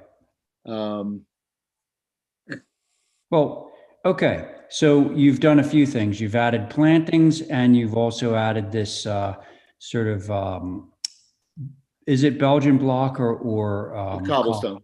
Cobblestone. Okay. Much like the photo that you showed us. Of exactly. Okay. So if you don't mind, I'll just see how the board feels about these revisions. How about that? Chair.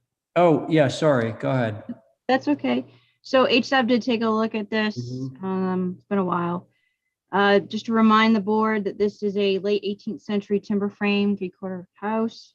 Comments were still too much brick, could be narrower, keep brick or stone walls near rear, but reduced width of brick at street. Kind of make a corner rounding, if you will, kind of make it a little reduced width. Those are the comments, Mr. Chair. Thank you. Okay, thanks. It is interesting that, there are observations. So I'm looking right at the moment at the curb out at the street, and you have a curb cut of a certain width. And I'm going to guess that that curb is something that you can't drive over to access your parking space. You're talking about, you see the curb cut. Yeah, there. yeah. See, on either side, you got yeah, exactly. Right. I mean, I looked at that saying, if I need, and again, that first photo highlighting like the yellow areas where I have, obviously walking off the sidewalk, if I have 2 cars parked there, that, I need access to the stairs up the back or access to the door well. Yeah. And the curb cut's fairly wide. It is. Okay. All right. And it's not that high either. So No, that was just a point of clarification. So I'm going to actually ask the board members how they feel about your revisions. Okay. Yep. Okay, so again, Diane, Abby, Val, and myself. Anybody care to begin on this one? I'll take a Thank you, Abby. Begin. Yep. Well, let's do Abby, and then I'll get to you next. yeah, I'll Okay, be quick, Diane. First of all, I like the idea of the cobble, but I think it should reflect actually where car tires would go, and this looks a little wide, unless I'm not reading it right, unless you're trying to do something else. Well, I've seen them. I don't know if you want to comment or do you want to? Well, let me just finish and then you can, it's just that it just reads like I like the materials, but it doesn't read with a purpose, like it really works for a car. So I would like it to reflect like, a car with its axle and unless you're trying to say that the car straddles this and this goes down the middle of the car, but whatever it is, it should represent the two cars, because it's unclear right now and it probably should be a little bit longer. My question is, what is the apron? Did we talk about the apron yet? well, apron, it's the sidewalk. Is it brick? It's brick, red brick. It's brick. Okay. And if you wanted less, if the thing was to get less brick, I would suggest maybe framing it, the whole thing in a Belgian block around the whole thing might take a little more brick away, but that's what I've got. Thanks. Okay. Thanks, Abby. How about you, Diane? I know you were. Okay, I think first of all, the brick should be running bond. Second of all. It is, Diane. Okay, the tracks, as he has described, are totally useless. A car is approximately 7 feet wide, and if he wants to park two cars, he should have two sets of tracks for them to do. You got one set of tracks which are too wide, no way to park the cars. You should bring it in. You should round the corners so they're not square, and you should bring the opening of the bricks down to approximately 15 feet. It doesn't need to be as wide. It's the parking is as wide as all the stuff in that he's got here. It needs to be more useful. As I say, 4 tracks, 8 feet apart, so you get the two cars parked there, corners rounded, so it's not so much absolutely square, and you have brick going back to on the left hand side. Are those stairs? Is that a tree? What is on the other side of the studio? There's a door that enters the side of the studio in front of that tree there. If you go to photo 7, okay. If you click on that, you get a kind of a better sense. There's a door right on the side there. This kind of shows a good example of the points of access. And Diane, just to I guess provide a little detail. So my thought was to have the cars straddle the cobblestone paths. Why? I mean, this picture right here shows the cobblestone path being straddled with a car going into the garage. Right. So, and also I know, but if you park a car there in the winter time or in the fall or when there's snow, you want to be. This picture that you're showing here has three strips, which are fine, which are better than the 2 strips. You have a strip in order that the car is movable in there and plowable and all the rest of it. The last picture, which came up and went away, but is good because it had the 3 strips, and you could have 2 cars coming in, one in front of the other. But the way that your drawing is right there, is the strips need to be made smaller and moved over so that you can get 2 cars in there if that's what you want to do. Mm-hmm. I'm happy to add a third strip. My thought was if I have 2 cars parked, just envision a car straddling each of those. Then there's room to walk past the cars to access the patio and the doorwell. Would actually be helpful if you could dash in the cars. That would solve a lot of this. So anything else, Diane? No, that's it. I just think having a cobble strip and straddling it isn't what we do. We use them to put the car, to have the cars go in. That's all. Okay, thank you. By the way, Kathy, you're probably muted. Yes. Stephen believes that he's on this application, Stephen Welch. Yes, on the minutes, apparently there is some discussion and he's listed there, but he's not listed as a sitting board. So I'm assuming that's a typo. Terry could verify that. Okay, so what does that mean? Is he sitting or is he not sitting? I'd have to refer to Terry on that one. Well, I voted on it, so I hope I was sitting on it. I mean, I'm pretty sure it just could have been a typo. Okay, well, okay, while Terry gets back to us on that question, okay, and hopefully she can hear us, I'm sure she can. I would like to hear from Val. Can I ask a really quick question? When Yeah, go was ahead. this last heard? What? What was the date this was heard? I'm sending it to you right now, Terry. Just give me the date as I can look it up fast enough. August something? August 18th. Oh, okay, yeah, then send it to me. Okay. Okay. It's in the packet. Okay. She doesn't have access to the packet. I'd like to hear from Val. I actually think less is more.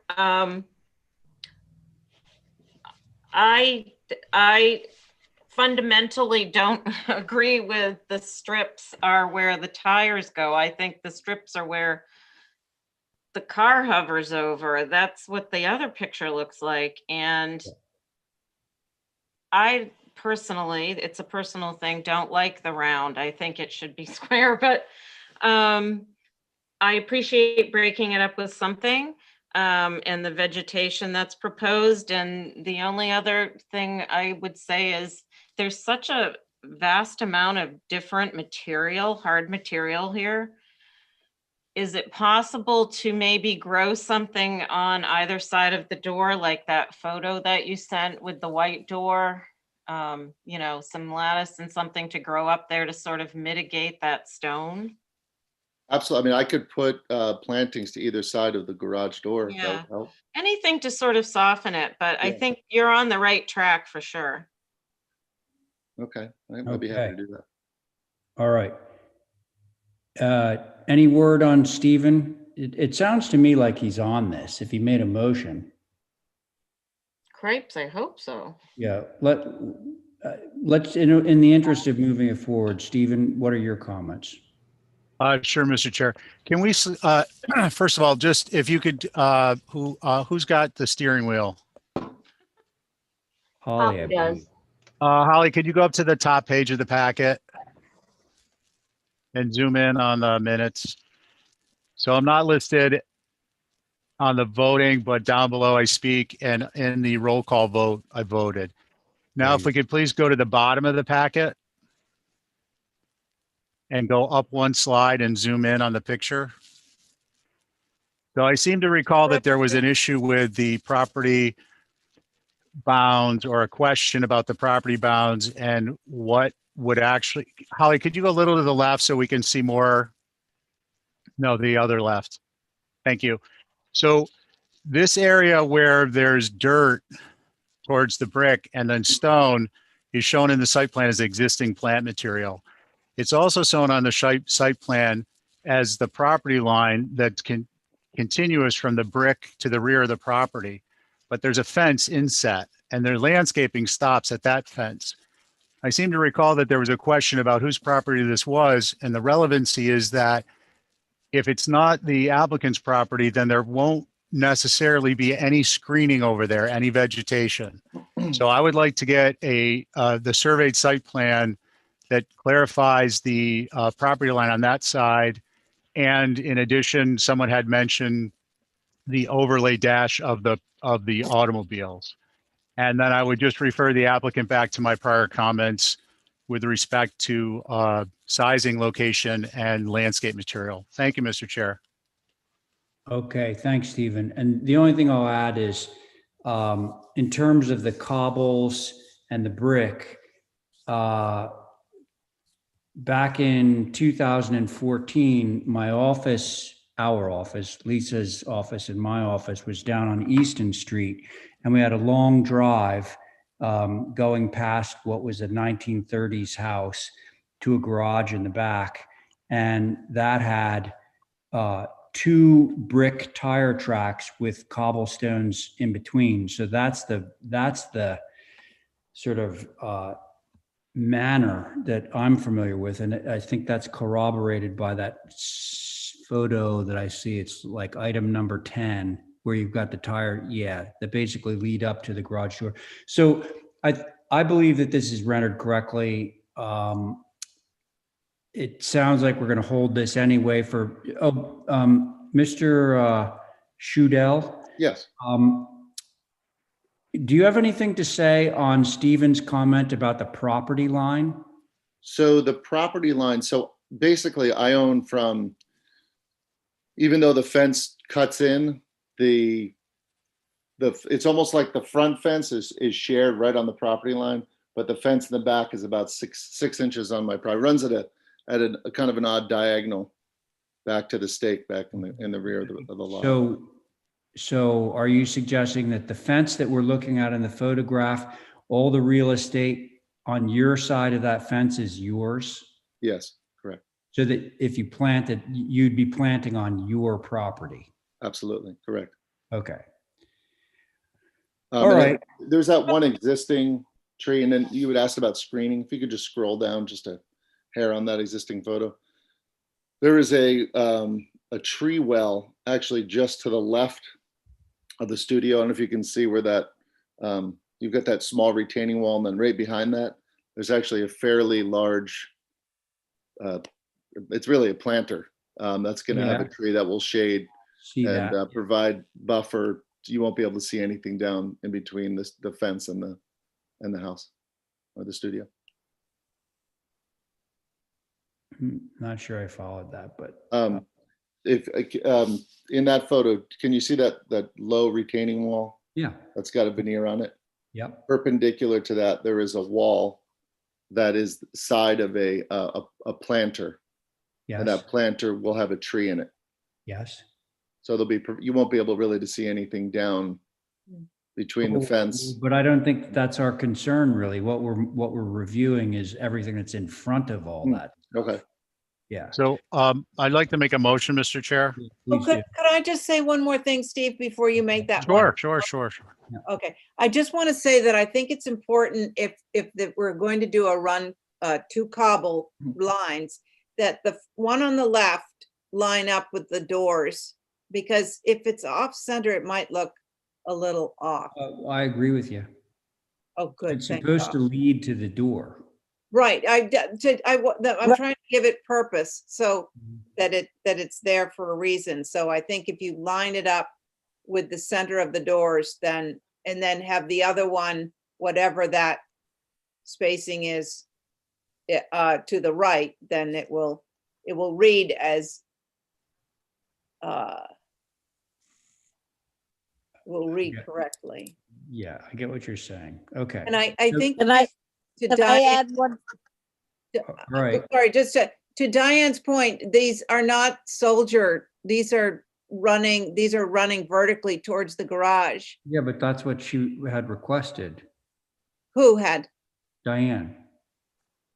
Normally they. No, it didn't. I thought you said you wanted a running bond. Diane. They were running the same direction as the sidewalk. Yeah, they're rendered the other way. No, hold on, guys. Oh, They're, man. the way it's run right now, it's running towards the garage, the lengthwise. Correct. The way it's normally done is Right. they're horizontal to the sidewalk. They're horizontal, not not. Okay. Whatever. Huh? All right. So, If you look at photograph, I don't know, I've lost it now, maybe it's 12, where you see the existing cobblestones running up to the garage. It's very neat, tidy, gives them enough space to get 2 cars in there. It works very well. I can't see, there it is, it's photograph 10. Yeah, they should be like that. okay. So I'm sure, does that make any difference to you? Just on the drawing that. Not you, Abby, you, the Oh, I'm applicant. sorry. No, I'm open to any suggestion. I'm happy to add, So, a third one to line it up to the garage. That's no problem. okay. All right. So now, in between all this stuff, Stephen was about to make a motion. So a motion to hold for revisions with the proposed driveway and landscaping shown on a surveyed plan. And that's the motion, but I want to be clear. I'd like to see less hardscape overall. Thank you. Okay. Thanks for adding that in. Okay. So that's Stephen's motion. So on the motion, Diane. Aye. Thank you. Abby, Aye. Val, Aye. Stephen, Aye. and I'm in favor. All right. So that motion carries. Thank you, sir. We'll see you next time. Thank you. And listen, folks, it's 9:11. I feel like we got a lot covered tonight, thankfully. Do we have a Thursday meeting? We do. Okay, so maybe we can knock a little bit more of this stuff off. Okay. Should we adjourn? Motion to adjourn. Okay, so Stephen has a motion on the table to adjourn. On that motion, Diane. Aye. Thank you. Val. Aye. Abby. Aye. Stephen. Aye. And I'm in favor. That motion carries. So thank you all very much and have a nice night, and maybe we'll see some of you on Thursday. Good night, y'all. Good night.